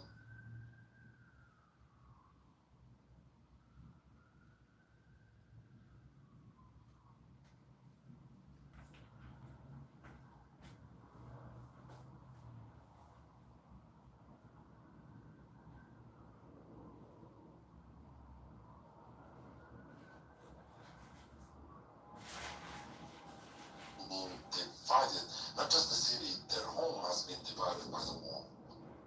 Like on one side they go inside, takes them to inside the city, and the other side takes them outside the city. You know? Have you seen in Lebanon where over 1 billion people are being refugees, and then some of them are being sent to return to home, and they have nothing left, and some of it was so disgusting where there's videos. This heinous idea of fucking monsters took over someone's home and was cooking like it was her fucking place. Just, come on. Having people just be an honest broker, these people in here that try to argue and have conversations, be honest at least. I don't care what side you stand on. Israel does crimes against humanity, desecrates religious sites all day long. Don't make it seem like they don't. Do they make that intentional as a byproduct? Byproduct?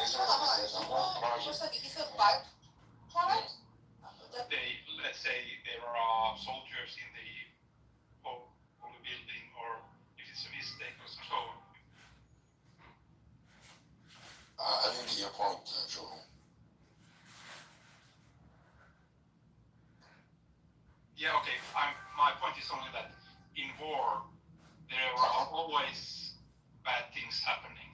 And it's a big difference if it's a mistake or just a byproduct of the military actions, or if it's intentional destruction of something. Something like that. And what are you referring to here? For example, Israel in Lebanon, are they intentionally doing something that they shouldn't? They did destroy the Christ statue, but they admitted that it was a mistake and they punished the people. But are there some similar cases in Lebanon? For example, if some individual Israeli soldiers would have destroyed something that they should not have destroyed, and they would be punished or left unpunished. Right. So, I mean, you see, you have, if you want to judge, if you want to be fair, are you an Israeli, Joho? No, I have nothing to do with the region. Yeah. So, I mean, the whole project of Israel is to destroy, weaken the natives of Palestine, mainly in the southern areas. And everything that has been done there was premeditated, was calculated, orchestrated, was not done by coincidence. My understanding is that they are intentionally trying to weaken Hezbollah. They are not just weaken Hezbollah. They say, you see, they always they would bring Hezbollah as an example, but the goal is to assault the people in South Lebanon. But I think it's obvious that it is we don't know yet what is going to happen in the south of Lebanon, but most likely Israel is wanting to occupy, usurp this areas from Lebanon. We will find out later on. Right now we only give excuses. I think they have said that they want to establish a safety.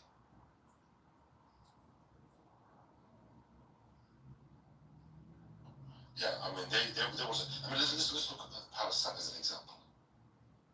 How myself as a Palestinian, how did I lose my land? Because how did it happen? Did I go to Europe and attack European Jews? And as a result, they came and retaliated and took my land as a safety zone. For us Palestinians, we only possess 10% of historic Palestine. Israel has managed to usurp over 90% of the land. Is it all for safety reasons? And we constitute the majority between the river and the sea. If you ask Israelis, they will claim that it's mostly for safety reasons. Of course, if you ask them, they are going to say that, of course. And they have some reasons. You know, I would say that they And have. what can you explain to me the reasons why 500,000 Palestinians perished in Gaza? No, I want to talk about safety reasons. Safety reasons, 90% of Palestine has been expropriated by Israel. Yes. How is this? How can you justify this under safety? Yes, but okay, I'm not talking about how much how big control Israel has. But the fact is, from Israeli point of view, as they want to see it, is that they are getting bombs from many directions, from Hezbollah, from Houthis, from Hamas, and even from the West Bank. And that is their argument. Why they want to control the situation in the... They're getting bombs not from I'm responsible for inside Palestine, okay? They are missiles or bombs from the West Bank, only from Gaza. They were getting bombs from Gaza, but not from Gaza. Yes, currently there are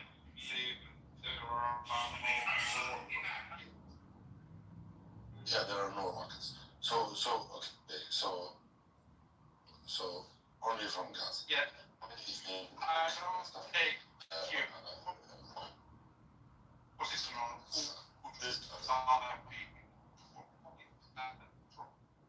It's important to do that. Yes, but it is very obvious to me that Israel says that South Africa. Let me just make Just one thing. So you cannot, for you to be neutral, for you to treat both parties at equal footing is a problem. There is a victim and there is an aggressor here. And the same scenario happened, I was going to cite to you, South Africa. South Africa, when black people were under apartheid,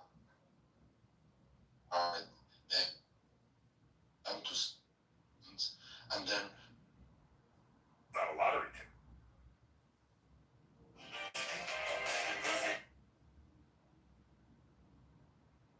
Okay, hold on 1 second. I'm just getting everything ready. yes. There is a reason behind missiles being launched from Gaza, and you have to understand that. And if you don't, you're not going to judge them. You won't be able to see them. But there Anyways, I'm ready. also reasons why Israel is, I'm ready. let's say, occupied Gaza recently.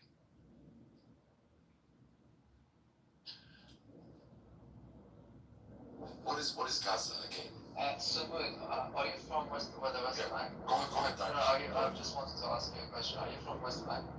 I'm from Palestine. Okay, but do you live in the West Bank or where do you live? I'm a refugee. Okay. How many illegal settlements have Israel built in the West Bank? In the Syrians, multiple, some people call them illegal, Israelis themselves probably don't call them. Hold on. International law, they're illegal. I know some people call them illegal.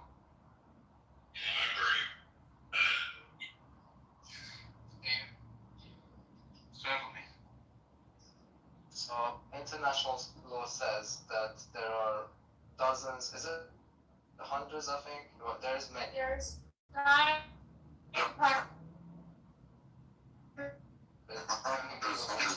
hundreds, yeah. Yeah. True. Yeah. So, this is just simple 2 + 3 = 4. How do you expect the people of these places to just sit around while no, but this is the important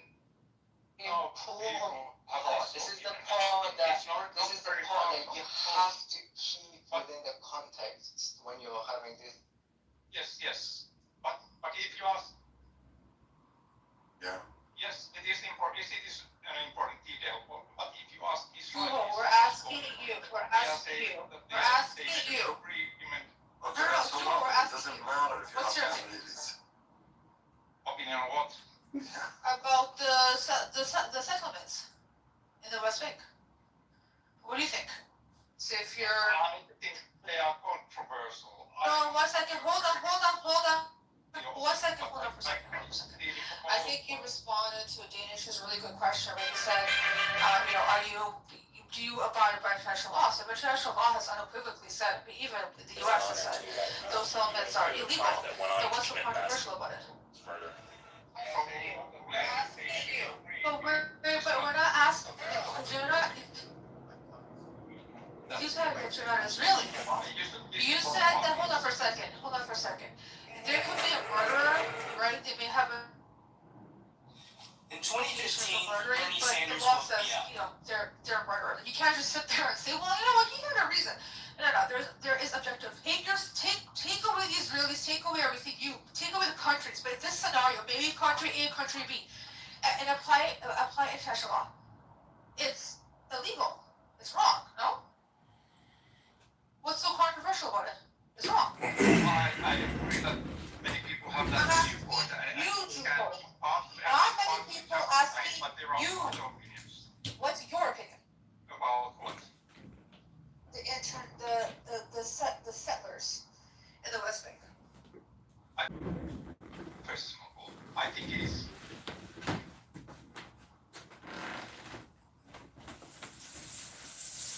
question if Jews are allowed to live there or not. Do you believe that it is unequivocally wrong to push people out of their homes? I don't think it is a thing. I think there are two opinions.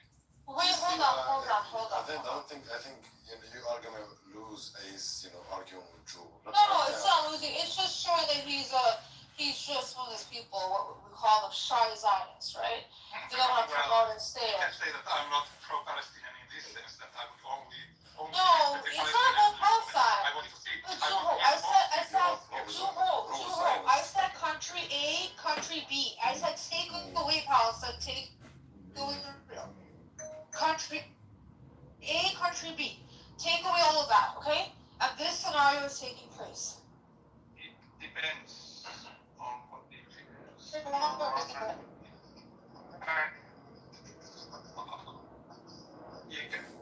This exact situation, the West Bank, what is the that situation is exactly the same as in West Bank. And the answer is exactly the same as in West Bank.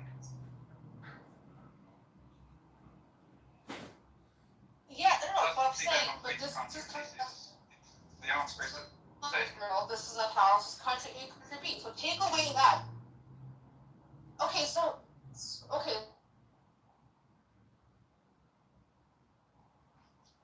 you are a pro-Zionist guy. It also depends on what you mean by Just pro-Zionist. wanting to defend Israel. Oh, okay, what I mean, because what Danish mentioned to you, about 70% of the not annexed officially, but de facto, physically expropriated by Israel. Yes. And this is a clear flagellation, a clear violation of international law. You cannot say so, because there are these agreements. Oh, no, 100%. The International Court of Justice back in 2003 deemed the whole area of the West Bank, East Jerusalem, and the Gaza Strip as illegally occupied. I'm sure some people Israel had to adopt now the wall of separation back with the 242 boundaries. Yes. This was by International Court of Justice. Yes, but there are also these agreements between Palestinians and Israel about agreements with A, B, and C areas. Yes. It was transitional. The ultimate goal is for Israel to completely I agree that withdraw these were from the West Bank and the Gaza Strip. Quite the contrary, what Israel had done, instead of doing that, instead of stealing land and building settlements on them. Palestinians would do anything for us Palestinians. We don't have the big weapons that Israel has.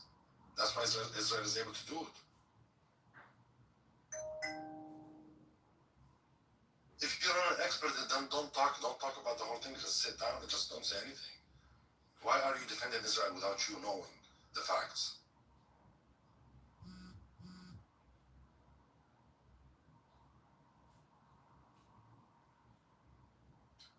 Well, okay, then an Israeli, then don't talk on their behalf if you don't know the facts. Sorry.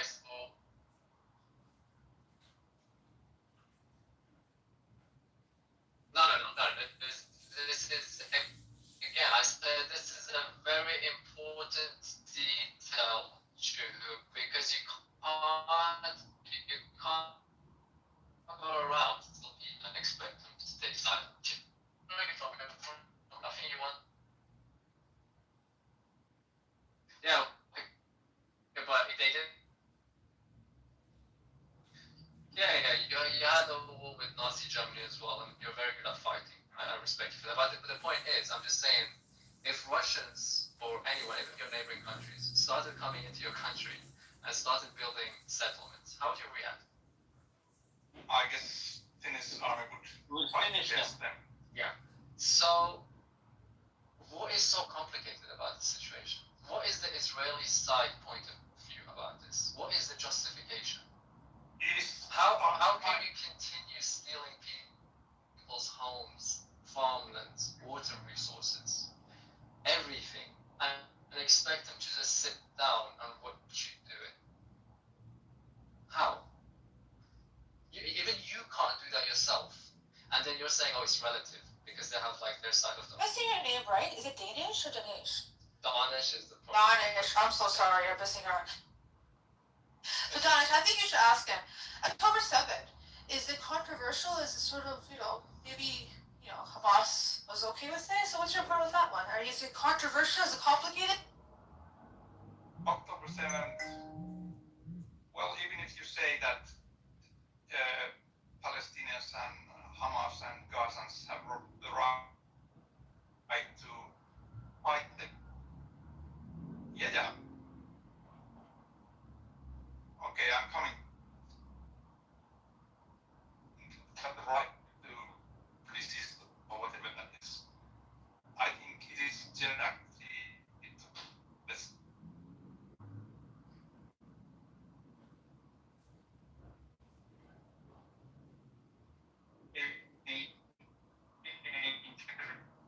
In general,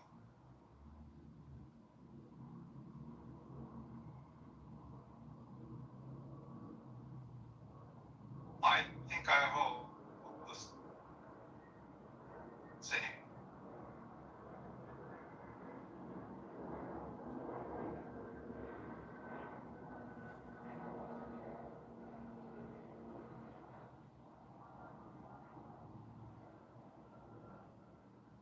If that happens. Okay. Okay, so you just need to definitely dig in a little bit deeper into this. I think Channel 4, I'm from the UK, Channel 4, BBC, these are UK. I'm like talking about pro-Palestinian. Many people consider that media pro-Palestinian. UK, one second, UK mainstream media. Just go watch Louis Theroux's documentary where he spent some time with, yes. What else do you need to see, man? What else do you need to witness? Let me read this, Joe. But there are other people who says so. Joe, let me read this to you. Okay? International bodies, human rights organizations, classify Israel's control over the Palestinian territories, which is the West Bank, East Jerusalem, and Gaza, as a belligerent form of occupation governed by international humanitarian law. It is characterized by military administration, settlement expansion, and restrictions on Palestinian movements. Legal status, listen to this, the UN, ICRC, and the International Court of Justice consider the West Bank, East Jerusalem, and Gaza under a belligerent form of occupation. What does it mean when a people are occupied under a belligerent form of occupation. It means that those people, or the occupied ones, have the right to fight back with all means they possess. So it is a Palestinian right under Gaza, in Gaza or the West Bank, to fight Israel with any weapons they possess. It is rightful. Did you know that, Joho?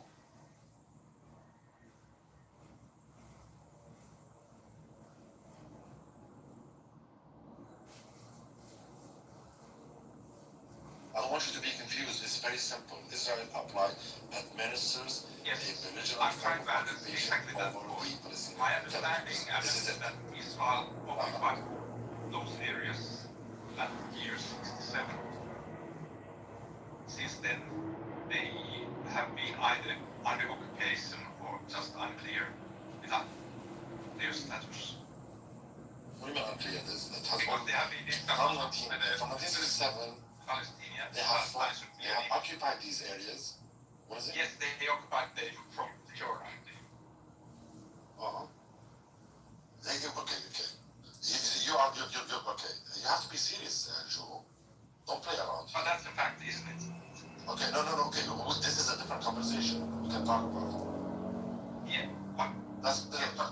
Stop. We're talking about one thing. We're saying that Israel administers a belligerent form of occupation over the Palestinian territory. I don't care about the and this names. isn't me. I'm saying that. What is your? I don't care about you, to be honest with you, Joel. I'm just telling you, the UN, ICRC, and International Court of Justice, all of them, not you, not Joel, and not his friends, and not his Israeli opinions. And I'm not saying that to you. I'm saying that to the people in the room, not you. Because I know that now you are just going to be, defending Israel no matter what. But if you have anything to say about that, go ahead and answer.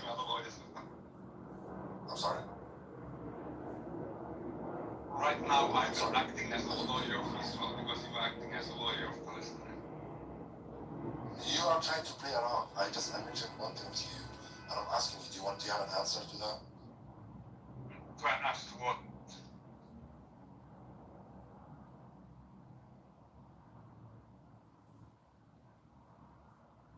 Because there are no views in the room at the moment.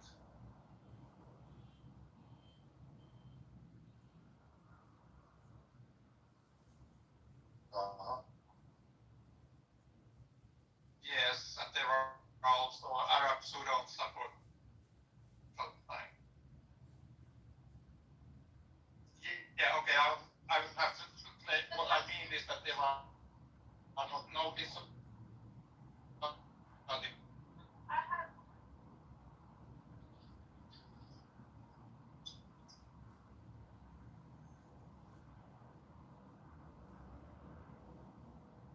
yes, to some extent I would do that as well.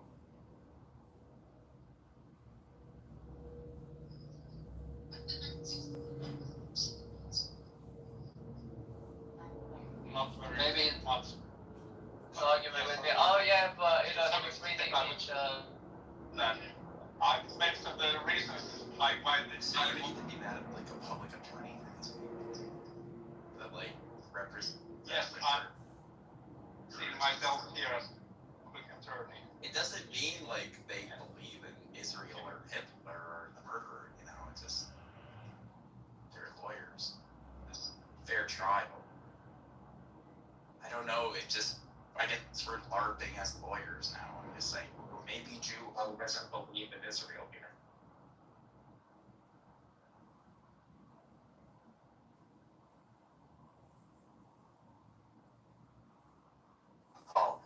You say that you don't know enough, but then why would you want to be acting as a representation of Israel if you don't know If we are enough? discussing about Israel-Palestine proposal, so my opinion is that we should look at it from both viewpoints. I guess what I've come in completely unbiased, right? I've been following this for a long time, and no, I'm a very honest person. I can see where things were done, where we've been on the Palestinian side, some leadership didn't make the best decisions. I can also see where there's been some some parts of where Israel in the past may have tried to be an honest broker, right? I can see that a little bit of nuance. However, when it comes to things that are just clear cut, right and wrong, and we're talking about law, international law, I'm not going to nuance the fuck out of the law. The law is what the law is. So if Israel's breaking the law, they're breaking the law. I'm not going to try to argue against it. I would like to point out that the international law is not as clear as the local law. Local law, so we should go by Israel's laws. Okay, sure. No. So Israel All passed their law. country, you have to follow the laws of the country. But the international law Okay, so the country. is more about negotiations between countries. Sorry, Israel has passed a law that if they go and arrest people from the West Bank and they deem them to be terrorists, and the terrorists could be just throwing a fucking rock at a tanker, within 90 days they need to be hung. Now, if this was in the West Bank, let's just say this terrorist individual or alleged terrorist happens to be not a Muslim, but happens to be, let's say, an Israeli who's done some sort of crime, that hanging law does not apply to them. Yeah. So if you're gonna, 1 second. The Israeli Supreme Court, 2025 September, ruled the way in which the Palestinian prisoners are being treated is absolutely abhorrent. I could put the article in the chat. This is the highest court in Israel. Instead of being starved, there's more than enough reports. Actually, a 17-year-old boy who died because of starvation, and said to Ben Gvir, like, listen, you need to start, feeding people, just giving them basic human rights. And as a response to that, because they don't want to give basic human rights, I mean, they're breaking their own law. What did Ben Gvir push for? Hanging them. Let's kill them. So don't talk about the law of the land.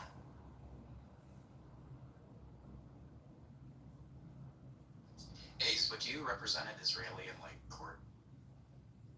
Depends on what it is. Depends on.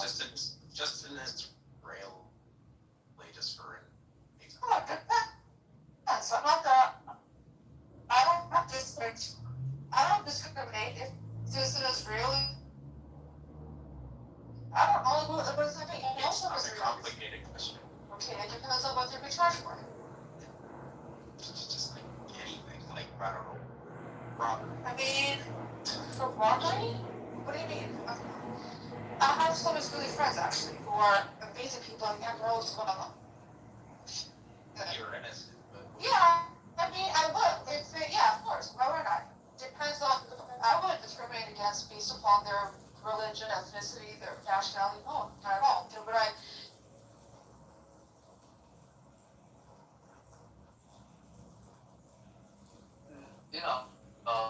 But I have actually tried to be very neutral about this whole Palestine-Israel situation for many years, but in recent years it's just become more and more difficult to be neutral, unfortunately. But Noam, are you there? Since you're an Israeli, I would actually like to hear your account on the whole illegal settlements, because Juhu was saying that we should hear both sides of the story. I would like to hear it. I would like to hear.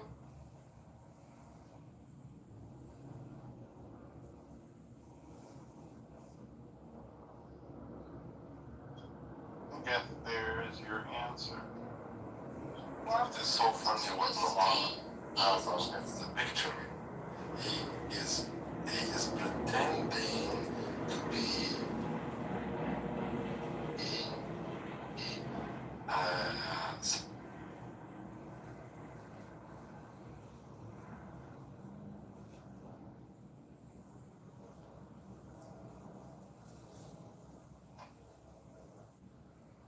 I'm not even trying to be antagonizing or attack Noam. I actually just wanted to, for the, benefit of the doubt, just hear this story as an Israeli, maybe it would help me and Juhu actually to understand the Israeli side. You just want someone You'd be interested. I don't know if he's, I don't, absolutely not. I don't actually, I've never yelled at any Israeli here, but no, I just want to know what his story is. I mean, I'm sure all of us would hear it out. Yeah, and everything's gonna be neutral. That is a thing. Well, I don't know why you're making fun about it. I mean, let's try it. Let's hear it out and see what he has to say. By challenging him and his ideas and his side of the story, it doesn't mean that you're not being neutral. Okay, that's if that's what you're trying to say. I don't know, forward dash, whatever your name is. But I'm just trying to say, Juhu was saying he's playing as the devil's advocate from the Israeli side, and he wants to, as we are the Palestinian lawyers, he wants to be the Israeli lawyer. Well, let's just hear it from an actual Israeli and what the whole story is about the illegal settlements in the West Bank. And he's not talking, but he said it before that he believes.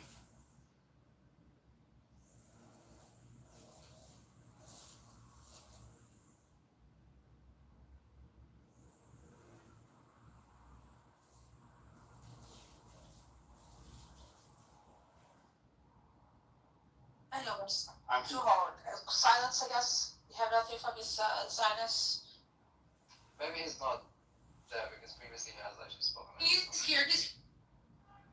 Yeah, but okay, I'm not able to answer on behalf of Israel or Israelis. I'm asking you to answer on behalf of you. I don't want you to speak for Israel.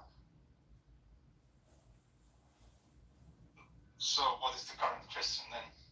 Oh God, guys, Danish, sorry. Yeah. Is it still about the illegal settlements? Or Yes. what? Are the settlements illegal? Joe, it's a very important, It's difficult. important detail that you just don't want to address the importance of. I have already understood. Okay. About 4 times. So what is there to defend from an Israeli perspective? From Israel, What have you heard? What have you heard about the whole settlements, illegal settlements in the West Bank that is for you the convinced? settlements. Let's not start with illegal. Let's say settlements. Okay, settlements. What is it that has convinced you about it? My understanding is that if you look at it in a positive light from the Israeli perspective, they have agreed with Palestinians that they will control the sea areas. And now the question is it okay if Jews live there or not? Yeah, that's not true. Palestinians did not agree to control the sea area. The sea is for zoning, and it was temporary, and it was still considered Palestinian land. Now it has become long term. Yeah. So, but you said Palestinians agreed to that. That they did not agree to that. Somebody agreed about the Arabian Sea areas. I don't remember exactly how it. But you just okay. Also, agreement said that the 3 areas temporarily, Israel will have military control temporarily. This was only zoning, not borders, and it was still considered Palestinian land. It was not transferred over to Israel.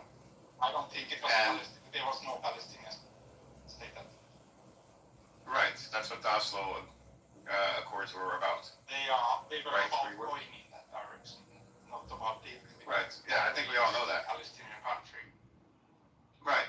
So this here was Palestinian land by international law. It was recognized by the UN as Palestinian land, and the United I think States at that point and Europe. it's more like occupied from Europe. That was in '67, up to '67. But and even before then, it was still recognized as Palestinian land by the United Nations and by virtually every nation on the planet. The United Nations proposed that the area would be split between Jews and Arabs. Let me just It was. So it doesn't say, according to the Oslo Accords, it doesn't say that now West Bank is Palestinian. No, of course it does. It's absolutely does. Yes. Are you telling me it belongs to Israel? I'm just saying that the Oslo Accord Is that what the Oslo Accord said? Okay. No, that's not true. It's Palestinian. They don't have to explicitly say. That's it. They That's say my- the 1967 borders is what they go by, so you know this, Norm. So don't act dumb. 67 borders. And that is. That's today. It doesn't say that. Okay, it doesn't say it. You know what? However, You know what? it does If say it the says- 67. I give up. You're right. You're right. We can move on. No. We can move on. You're right. No Palestine. No Palestinian land. Now we could move on. I'm not getting into this trap with you. No, just show the. I'm not. I said I lied. Thank you. So okay. That's all it takes. So the 67 borders that is Palestinian land by international law. It's recognized by the United Nations, by every European country, by Canada, by the U.S., by 90% of the world as belonging to Palestinians, and it is recognized that the settlements on this land by Israel is also illegal by about 80 or 90% of the world nations, including the United Nations and the U.S. And the occupation itself is deemed illegal by Israel itself, and the occupation is deemed illegal twice by the ICJ. So if you have an occupation and it's deemed illegal, if you're occupying, then that land doesn't belong to you.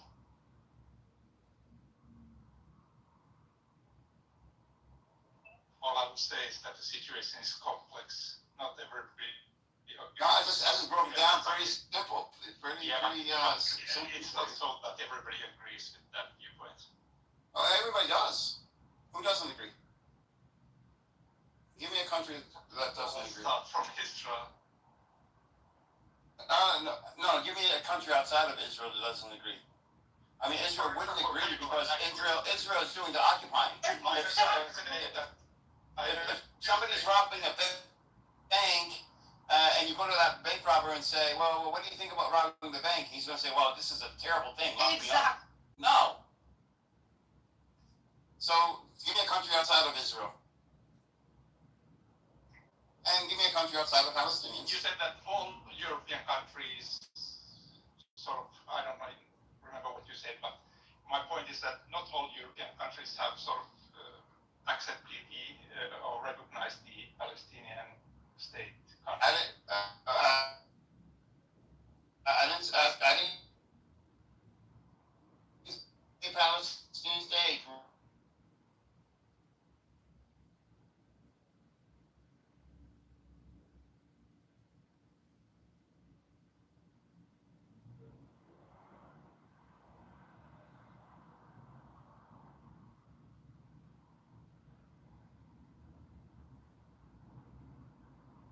States, probably the United States. No, the United States says exactly what I just said. Come on. What can I do? I mean, what do you want me to do? Right, actually, the U.S. also thinks. You gotta negotiate with me. This has been the position of the U.S. for decades. So give me a nation where their foreign policy is that the West Bank, East Jerusalem, and Gaza belongs to Israel. I would only like to say that probably every country has a little bit different stance on this. I'm asking you because I'm saying every country, virtually every country, if you discount these little tiny island nations who may not have presented any opinion, I don't know, but has stated that this land belongs to Palestinians. About 75 to 80% of the country belongs to Palestinians. 65 to 80% of the country recognize Palestinian state. 80 UN nations. With two different concepts, but even for you break it down below what Ace just said, about 80% of the nations or 80 nations recognize a Palestinian state. Okay? That's one thing.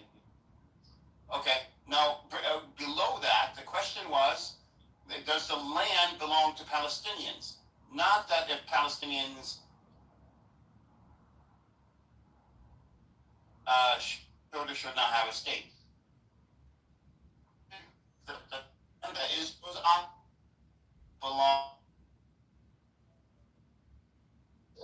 Counselor, he exactly says that Israel is doing our dirty jobs.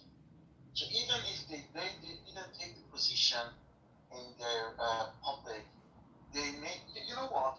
The problem is you guys started this problem, this sort of issue in Palestine from the day Israel started. But in fact, the problem started long time ago. You know, the whole Western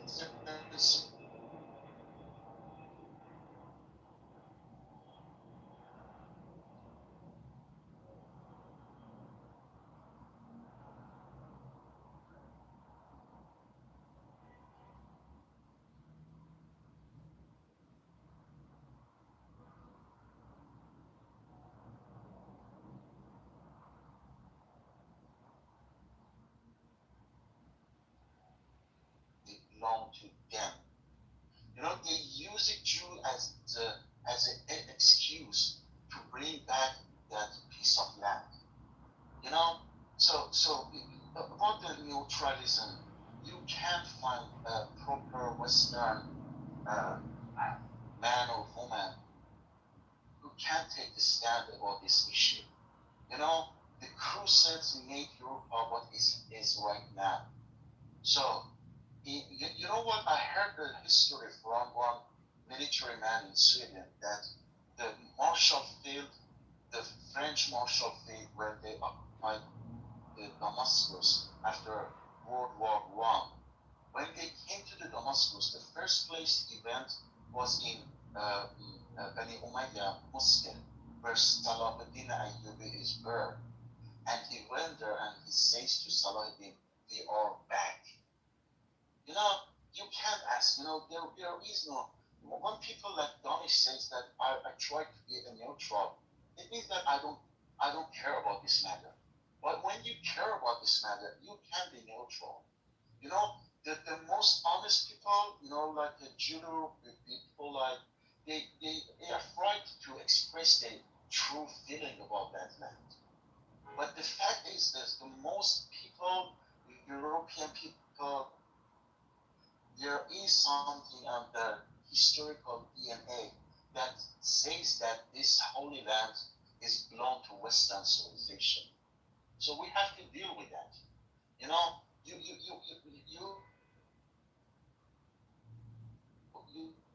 have to do some things and change the scenario. If that it's not it's against humanity to do what they are doing in Israel and Palestine. You know what? You have to take that land and make them to go and convince the rest of the world that the land belong to them. It's very hard for me to explain that in English, but I hope that I was clear.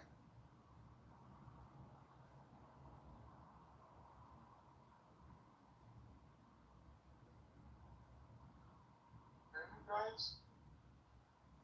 Yeah, man. Yeah, I think you put your point up.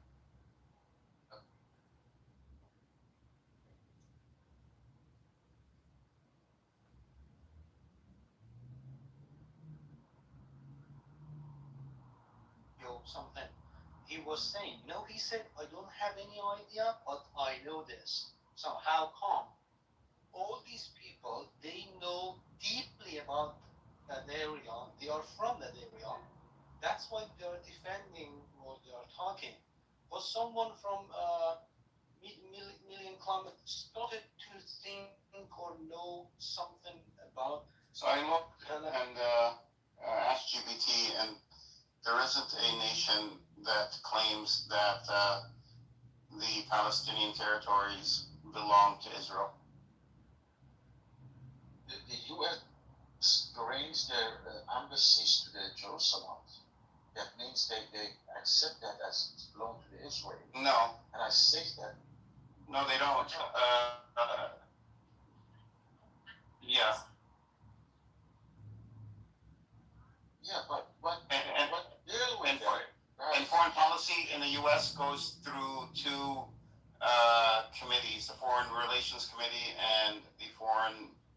something other committee in the Senate. So no, the official policy of the U.S. Hold on, let's to clear this up. What Trump did also, he moved the embassy to West Jerusalem. By the way, Palestinians do not claim West Jerusalem. It's a suburb of what we consider Jerusalem. But this was he could move an embassy or do whatever he wants, but the actual technical position, the foreign policy position of the U.S. is that East Jerusalem, the West Bank, and Gaza are Palestinian territory, and that this land.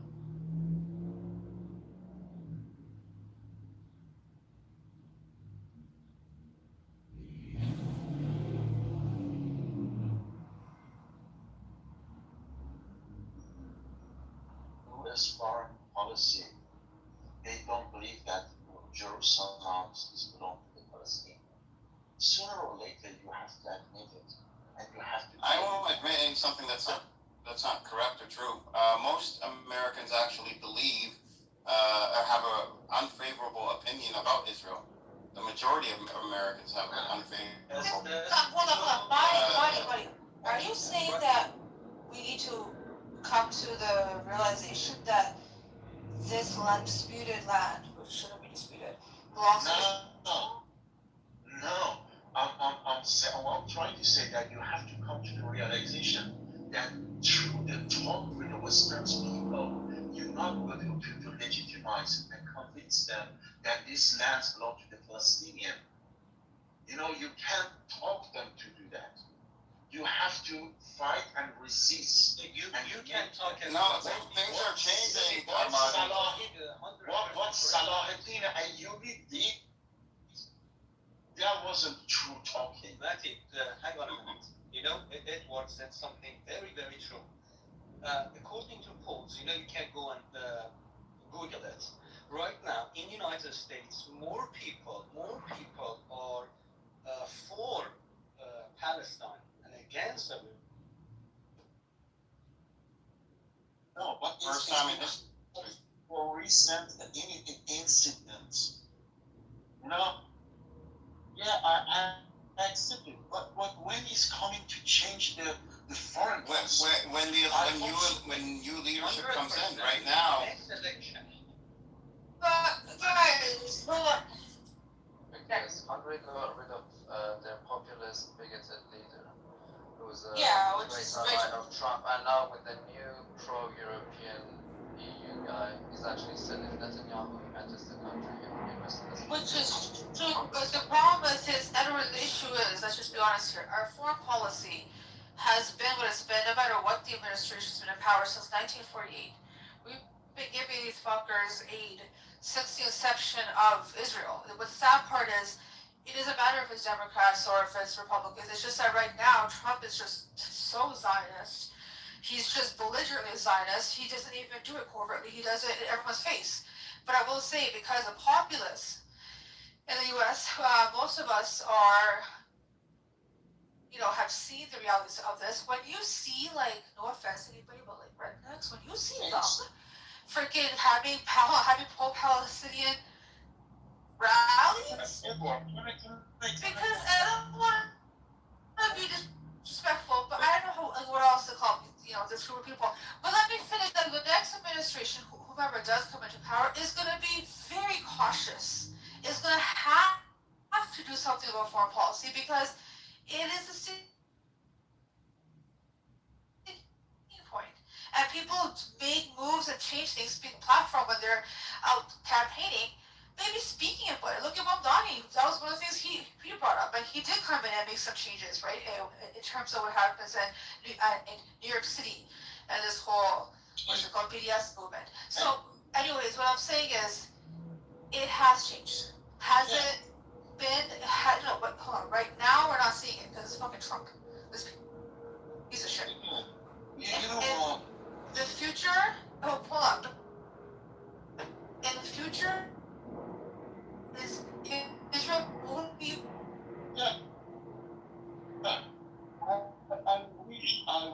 I wish that change strange white policy. But when George W. Bush was about to invade Iraq, I witnessed the biggest demonstration in Europe, in London. All right, but the fact was that the politicians didn't give a fuck about this as people opinion. They invaded Iraq. Right?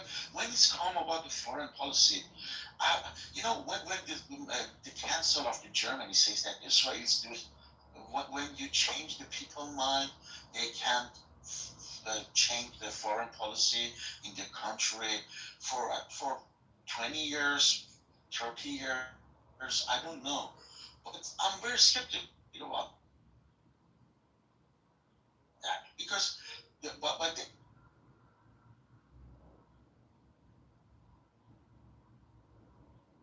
their government.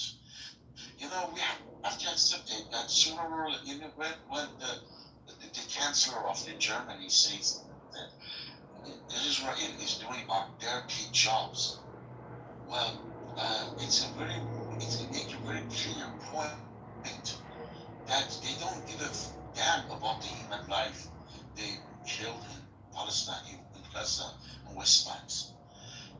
The foreign policy is based on far, far more deep issues and more different point of views. And they have the ability, they have all apparatus to change the people's mind as well. You know what? Because of this very aggressive play of Israel, those 2 or 3 years by genocide that they done in Gaza, the majority mind in Westerns did change. But how long is going to take you time to this change become a foreign policy? As I say, you can't deny that the whole one of the I'm not saying the whole, but one of the most important clone about the Western civilization was crusade. Crusade make Europe what it is right now. It has a very, very big role in the history of the Western civilization. You can't deny that. And there is a role in what happened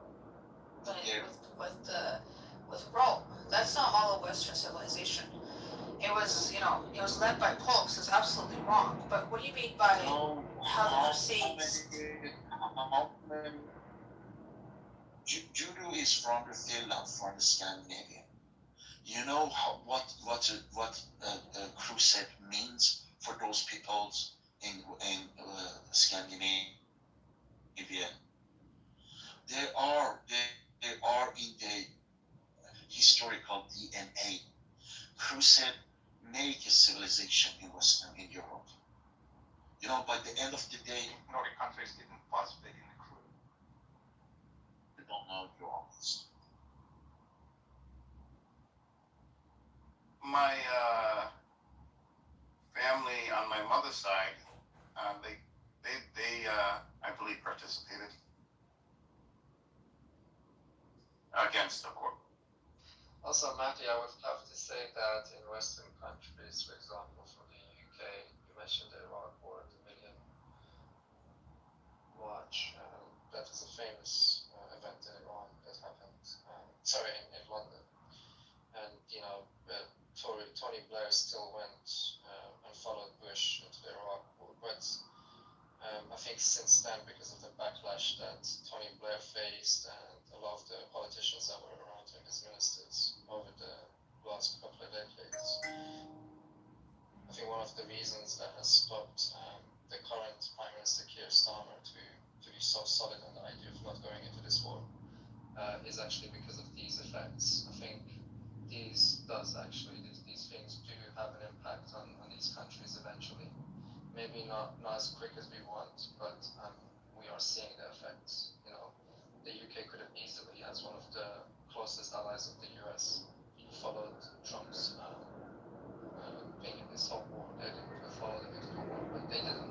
If anything, they found us against it. So I think we should be a little bit more optimistic about the West being, I think they're flexible. There's a lot of decent people in the West and decent politicians, in fact, as well. Do you understand? I'm not blaming the regular ordinary people in Europe. I say that the civilization, you know, the people in the elite level, I'm not blaming on ordinary people. They are doing what they are best to do for them. You know, they have a Voshtan. What was the Voshtan in English? You all do that? I don't think it's dignity. I think it's a different. Can I ask you a question? Yeah. Yeah, I just want to ask you, and this is why I came up actually. Why are we painting the Crusades as like something to be romanticized, or we're whitewashing the Crusades? I'm not whitewashing. I'm not romanticizing Crusade. I'm just bringing it up. You made this statement literally like a minute and a half ago, and you Might said be that the Crusades created civilizations, and that's right. It's not romanticism. I mean, it is, because if you're gonna mention that, you should also mention the fact that they destroyed, and after they destroyed the civilization, it continues to occupy.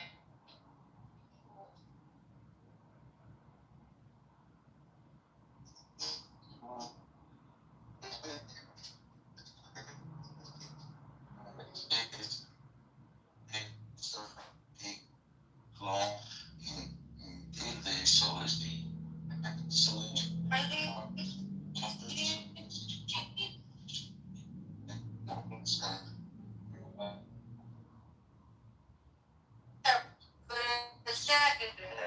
yeah, it has a very, very big influence, and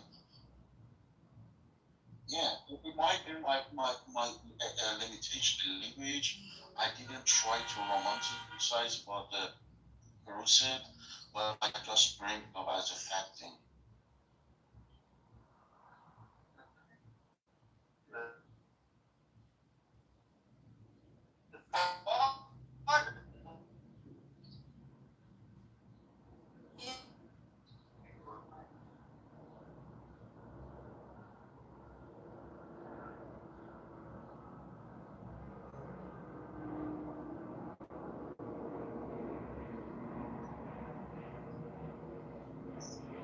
Yeah. You know what? I don't think that's problem will be solved by just talking to the guys like you. You have to put action. Come back. Hey, I'm here. Welcome. You're real. Coco, have you recovered from the last time? From my last crash. What happened? Yeah. No, I crashed out.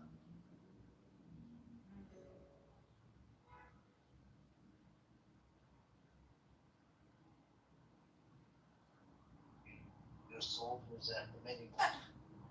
No. It's not that I'm like quote unquote like I'm not pro anything, right? Except for humanity.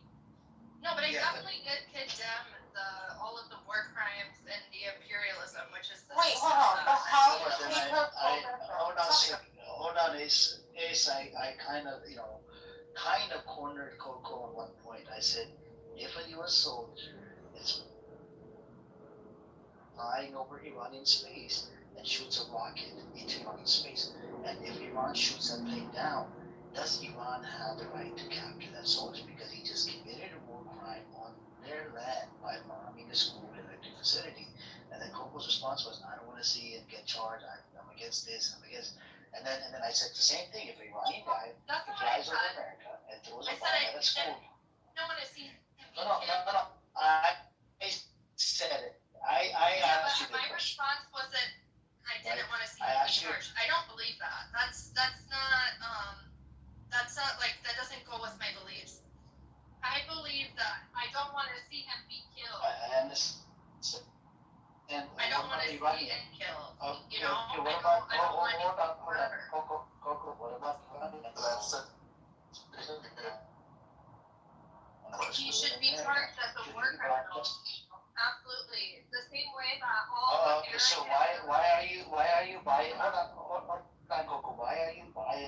side. In Iran, he should be brought to justice, just like an Iranian that committed war crime. And I never denied that, but the question you framed to me was people that no, I don't believe you should be killed. Oh no, I didn't say he should be brought to justice. That's what I used the exact term. Should he be brought to justice? I was under the sentiment. And you did not want to answer the question. Because he killed, those people, and I don't believe that. I don't support people being murdered. No, should he be brought to justice? Do you support that he should be brought to justice? In court of justice. I think all war criminals should. The same thing with IDF and anybody. What is the court of justice, right? Like, let's see, the Iran brings this person to justice. And the punishment, if found guilty, is death. So, okay, let's just say this soldier gets brought to justice, right? He has his day in court, and it's said that this person did commit this war crime. And the punishment for the war crime is the death penalty. Will that be okay? I mean, that's the court of justice. No, I'm not fucked. And, no. I think that, regardless, I don't support murder. Right? But if a court of justice is going to give capital punishment, for somebody who killed a bunch of people, I mean, okay, then that's on that court of justice. Anybody who murders a bunch of people is a serial killer, in my opinion. And I think that goes close to the definition. And the same thing with rapists, by the way. If you're a rapist, and the court of justice says that you should be penalized by death or capital punishment, then it is what it is, If American soldiers that are being put into this war, right? They're this is what they have to do. And if they are, let's say, targeted and killed by Iranian soldiers, who would you hold responsible? The administration for putting them into an unjust war, or would you hold the Iranian soldiers who are defending their land responsible? If I didn't hear the first part.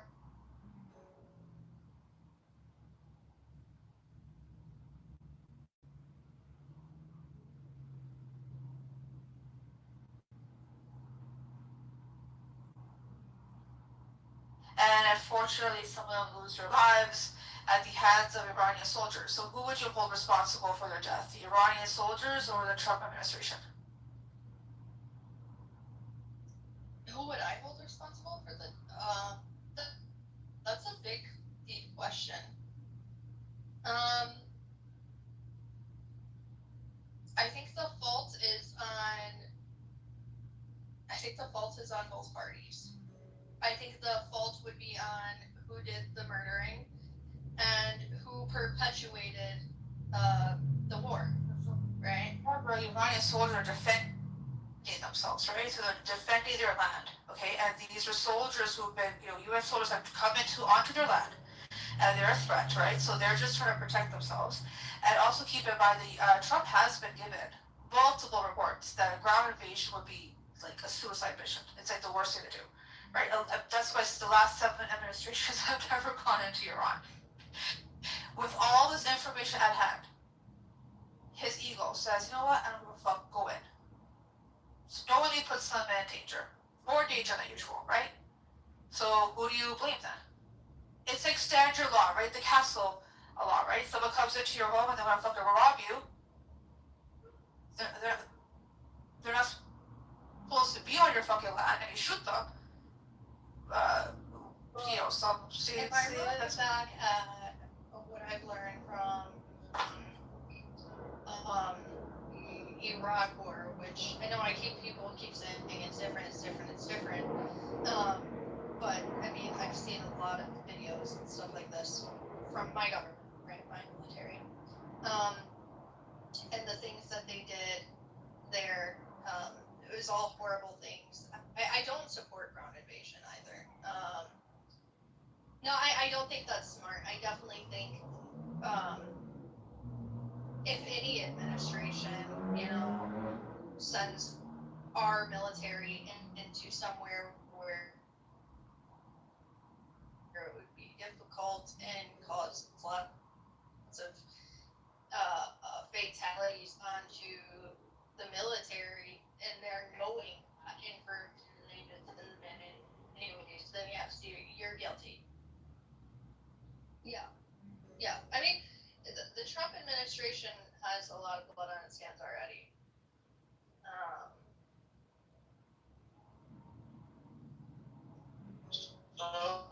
I think it was my treatment. It wasn't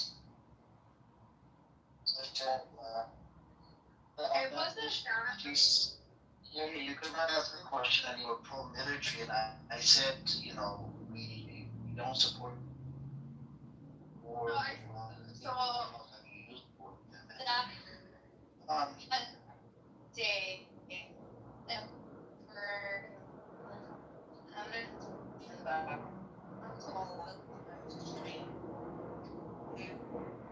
calm them down in between responding to you, so it wasn't like a lot of noise in the background, right? But yeah, no, on that day, I definitely I know that our military other shot at making any,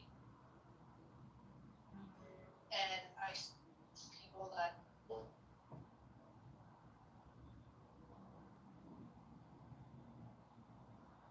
You said you don't want to see anybody, getting killed or charged or whatever. No, I didn't say that I didn't want to see anybody be charged. I definitely, because I had a conversation actually with Sadaf after this, because I was really upset, to be honest with you, Amir, after that conversation. But I did say That's why other people attacked you.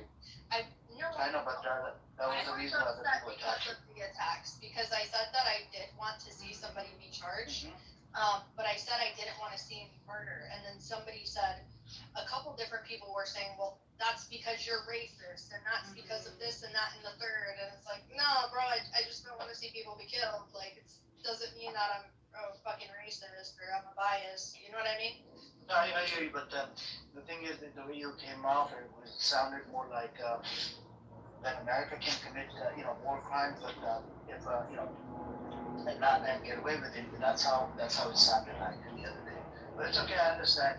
You're going through with the kids and whatever. Well, if it sounded that way, that's not what I was trying to say. I know. I know you clarified your position. Thank you. But Amir, just to piggyback on what you just said, Coco, when you said that you support the military because there are people who just could not make anything of themselves, and the military is an outlet where they basically can have a career. I honestly have never heard this being put that way. It's almost like they get into the business of death because it can't make any other business. That's totally wrong. It's not true at all. I don't think that's right either. She did well with Taylor's control earlier, but okay, can I respond? Okay, so that's like a huge inflation of my statement, right? So, my grandfather served the United States military, right? And all he did, well, to my knowledge, he died before I was born, but he was in our Navy, and he protected our waters during World War II. So, I mean, he didn't travel anywhere else. He just stayed home and protected our people, right? So, no, I don't think that going into the military, and it's just completely not truthful, by the way, just to say anybody in the military is, like, murdering people. Like, there's many different outlets within inside of the military where you're not actually actually drafted to war, or you have to actually go and fight other people. No, I do understand that. My father-in-law was in the military, and he basically just worked in a warehouse. But what I'm saying is, we have a bunch of kids. I can tell you from experience, I have students who were indoctrinated right after 2001, the attacks of 2001, and that was the easiest time to actually recruit young people, and they went and died. They were given a high dose of indoctrination on this thing called patriotism, and they were killed.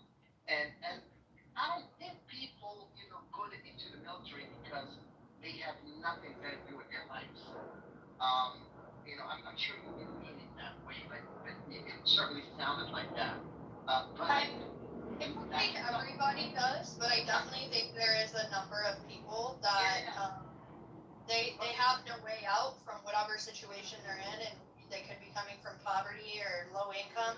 They don't have the resources to maybe go to school, or they don't have the resources for healthcare or whatever for their kids. You know what I mean? True. So they go into Oh wait, the military also has engineers, people that are very, very skilled, right? It's not just but even the people that I know who are in the military, right?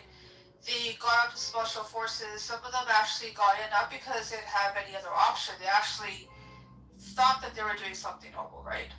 So there's that part of it too. If we take the personal anecdotes and you take your grandfather out of this, you do understand that this is a country that makes a living, actually thrives on creating an enemy every year, and therefore we go into war. We have the military-industrial complex. Yeah, I know. I hate that. That's what we have. And the thing is, personally, I have to say that I will do everything in my power to stand between me and my kids, not joining the military, and right, that way. With you there. Yeah, so I don't understand it, because I'll tell you, it's almost like non-conventional military. You know that we go to war here in this country for corporations. We're not forced to defend this country. Nobody can fuck with this country to begin with. We have so much fucking firepower that people are not going to instigate trouble with this country. And this country goes to war because we need to open new frontiers with these corporations. I understand that. I understand that. Believe me, I understand that. Is it okay if I call you Mo? I was just gonna say. Oh, call him the Hobbit girl. That's his name. How hard is this name, Hobbit? Because people say it the wrong way. Just say it. It's Hobbit. You were the Okay. So look, right? That's what I was gonna say. At the same time, I understand that, but there's also the aspect of I listen to a lot of things that critique imperialism, right? And with that being said, or capitalism, there is a group of people who are exploited, and they have no means, and whether or not they think they're doing something noble, to find a way to make means and ends meet for them and their children, they join the military. I understand that a lot of the wars we go into are for capitalism, and for resources and big corporations. I don't know that everybody knows that when they join the military, and I think it's safe to say that most people, when they join the military, are unaware of that. You have veterans who come online and they share their stories about how betrayed they feel, right? So, there's always that layer of it as well. And that's why I'm saying support the people inside of our military. Correct, exactly.